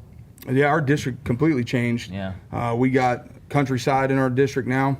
We have, who else, Coach? River Ridge and Gulf. So I mean, you don't have to do that. They're solid programs, but it's definitely when the whole state restructured, they completely changed. We don't see anybody that was in our district for the past 2 years. The last time we played some of those teams was almost 3 years ago now. So it doesn't really matter when you look at the region. we got a formidable chance. But at the end of the day, what these guys know, it's about the next opponent. All right, Coach, you pretty much almost introduced your guys, but you can go ahead and introduce them again. Absolutely. We got Jalen White here, starting quarterback, number 1. Sam Roseborough, number 64, junior tackle. Jamar Jackson, number 54, junior guard and defensive lineman. Number 3, Nate Gooden, senior wide receiver. And there at the end, number 58, Noel Brown, senior defensive tackle and offensive tackle. Noel's also 1 sack away from breaking the school record for sacks. Wow, okay. We'll talk to him about that in a minute. Let's start with Jalen, though. We'll start down here closest to us here. And Jalen, big year for you as a sophomore. How did the last season feel for you as the year went on? It felt pretty great. We had a lot of stuff to improve on, but next year will be way better. Yeah, coming up on your junior year. And what do you think this team needs to do to maybe get a little better than last year? What do they need to work on? Just work on the little things, like Coach Thor said, little things, big rings, and we're going to work together. You like it's pretty good to run behind the offensive line like yours, huh? You don't see a lot of guys like that. How important are those guys to you? They're pretty good. I have a good connection with them, talk every day. Just stay pretty close so they protect me. Okay, thanks, Jalen. Appreciate it. Samuel, yes, big sir. man there in the middle. 6'5", 285, have you listed? Is that right? Yes, sir. Okay. And talk about your, you're still a junior. You still have two more years in this program. Got a lot of offers here, but how did it go in your sophomore year last year? I feel like my sophomore year was pretty good. Got progressively better the whole season, but I'm looking to put it all together this year. What have you been working on off season this year? Working on getting bigger, stronger, faster, and being able to dominate. Your coach seems pretty high on this team. Do you think you can go all the way this year? Oh, yeah. I think we can. I know we can. Are there any games that you're looking forward to? Maybe? The next one. Good answer. Yes, sir. All right, thanks. Okay, we're going into Jamar Jackson. Another junior and another on the line, another lineman here we got. So how you doing, Jamar? I'm doing good. How was your season last year? My season last year, it was good. That's good, yeah. But I feel like next year. What you got? What do you have down there in front of you? Looks like there's a. Show that thing. What is that? Got a belt? Touchdown title, baby. Touchdown title. So anytime you get a touchdown, how's that? What happens? Yes, sir. And you got the turnover chain down here, I see. That's right. Everybody has a turnover chain for defense, right? There's never really been anything for offense, so we created the touchdown title, right, and the turnover chain. So offense and defense are both going to get love. But with the touchdown title down there, you could also pick that thing up on special teams as well, which is a huge piece of the game, right? Yeah. So you could have that thing on special teams as well. So. Absolutely. All right. Okay. I'm glad. Thank you for telling me about that. Yeah, that's pretty neat. I haven't seen any other team bring that up, so that's. That's right. We're trying to be trendsetters. All right. There you go. All right. Let's talk to Nate. Nate Gooden down there, wide receiver. Nate, you're a senior, huh? So, is it kind of hit you yet? It's your senior year. Yeah. I'm just getting used to it. You looking forward to being one of those senior leader guys this year? Yes, sir. What have you been working on to get ready this year? Been trying to get bigger, faster, just trying to get my weight up. How you like playing for your coach here? Seems pretty. Y'all seem like a pretty close group. Y'all like each other a lot. Yes, sir. That's key too, right? Any game you're looking forward to this year? Largo. Largo. Got Okay. a lot of friends over there. Okay. And last we have Noel.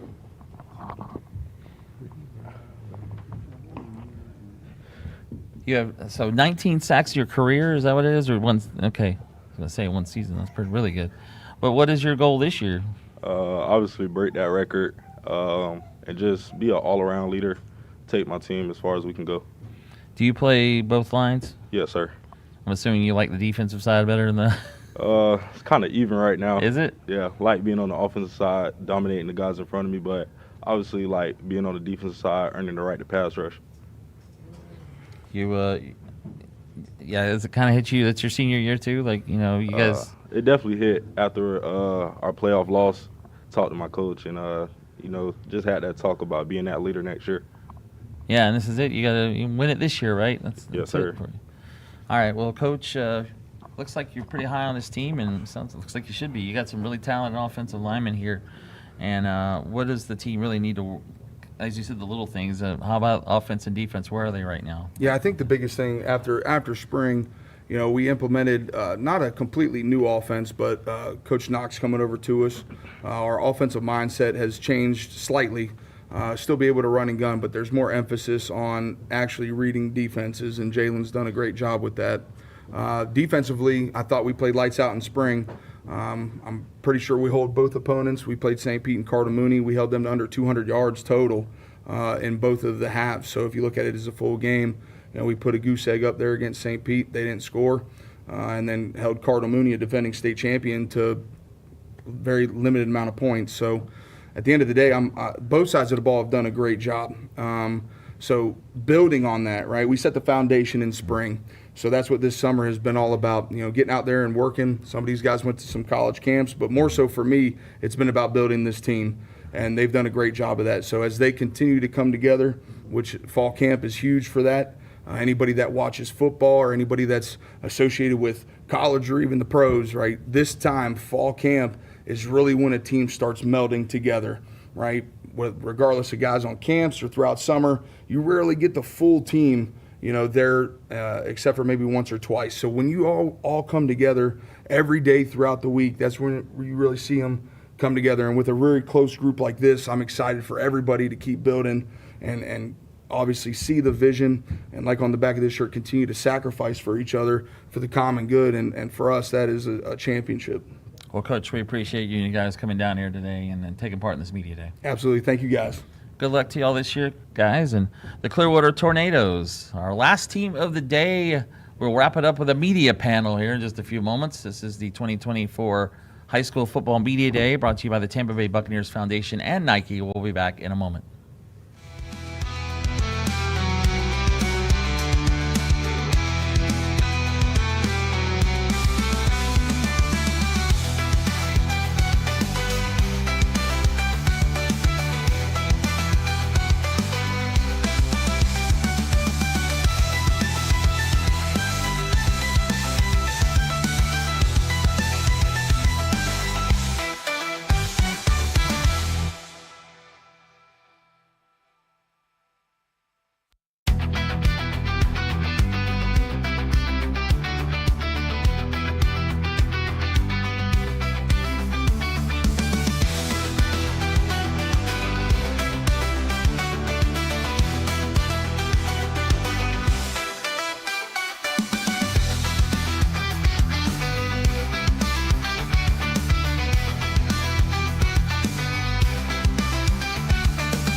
Well, you see us up here, which means all the teams are done for the day, right? This is media panel number 2, and it's the one at the end of day 1 here of the 2024 High School Football Media Day, brought to you by the Tampa Bay Buccaneers Foundation and also by Nike. And Joshua Wilson, again, at FloridaHSFootball.com, of course, which is partly responsible for this as well. Yes. And talk about how this day's going. Actually, we'll let you introduce the guys here in a moment. First, I will introduce the esteemed crew here of Bob Putnam from Primetime Preps. You know Bob many years over at the Tampa Bay Times, Phoenix Times, but he's got his own show going at Primetime Preps. What year? How many years now, Bob? It seems like it's been 4 now. A while. It's been a while. And then we got Andy Villamazar from SB Live and Sports Illustrated here as well. And day 1, we're wrapping it in the books here of Media Day. We got another day coming tomorrow. I mean, a plethora of teams from Pinellas and Hillsborough counties here. And if there's one big thing you've learned from today, what is it and why is that? Today I learned that there's a lot more quarterbacks that have transferred than I even thought. So you got to definitely keep track of that. And then the other big thing is just the group of receivers and defensive backs that Tampa Bay Tech has, and because they're so good, compete against each other each day, they make each other that much more better. Those units are really good. How about for you, Andy?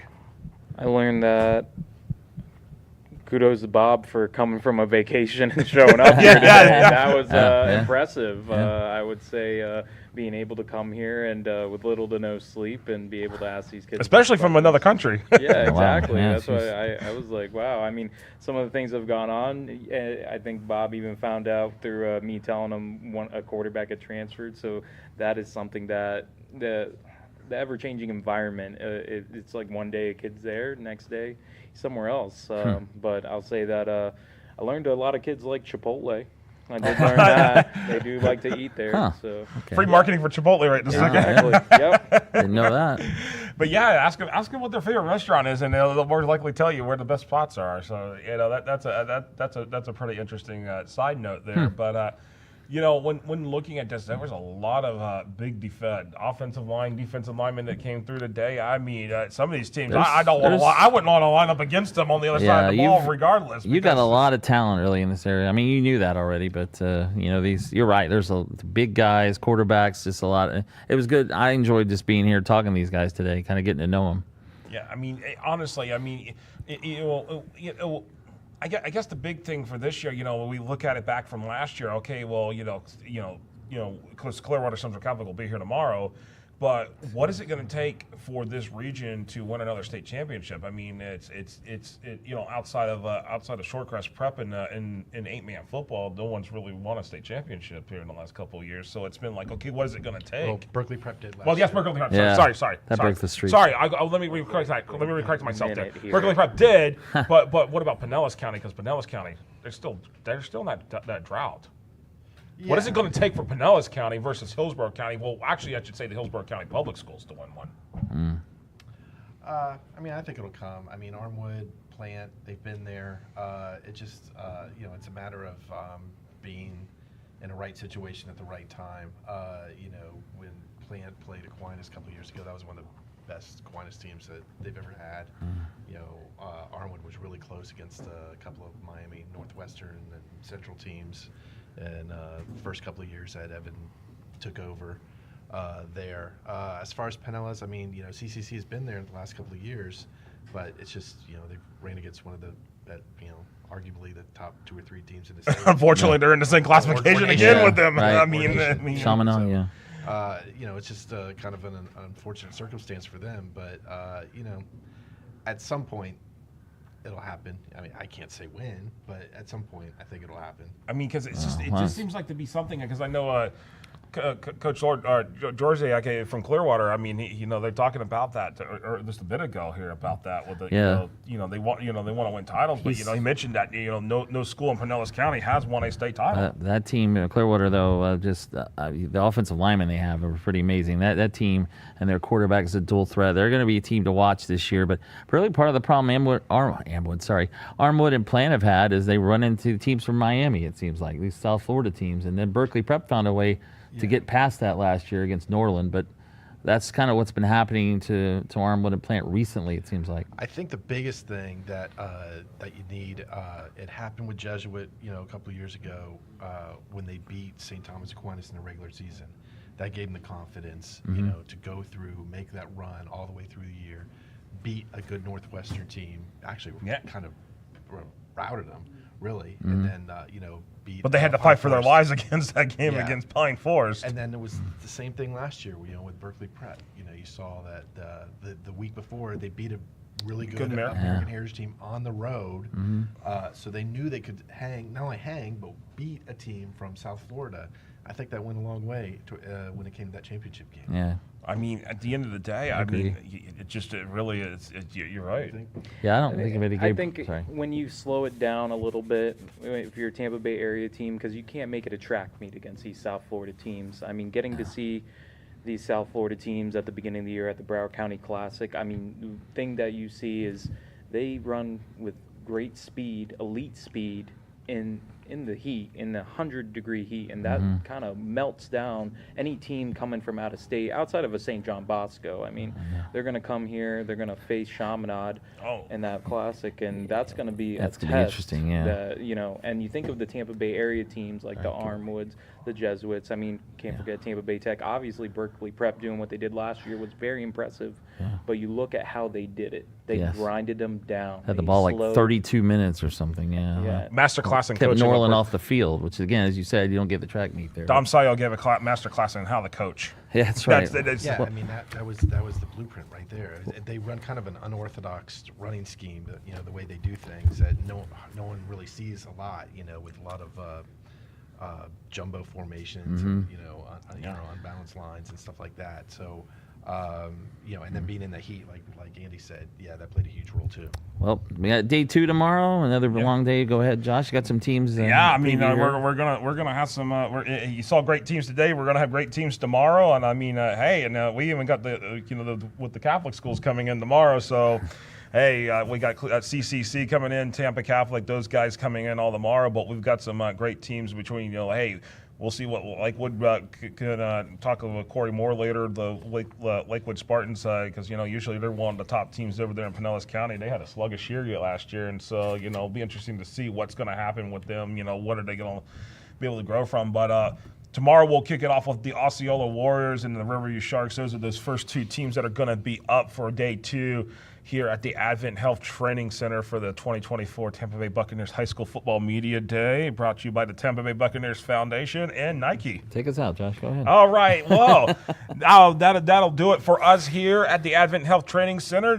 For Marty Palman and Brian Ackley, Bob Putnam, Andy Vilmarzaro, and then for all the crew of the GT Sports production crew and on FloydHSFootball.com. Appreciate everybody tuning in, and we will see you tomorrow morning at 9 o'clock right here on social media, of course, on FloydHSFootball.com and all the affiliated social media platforms. Good night, everybody. We just had another solo.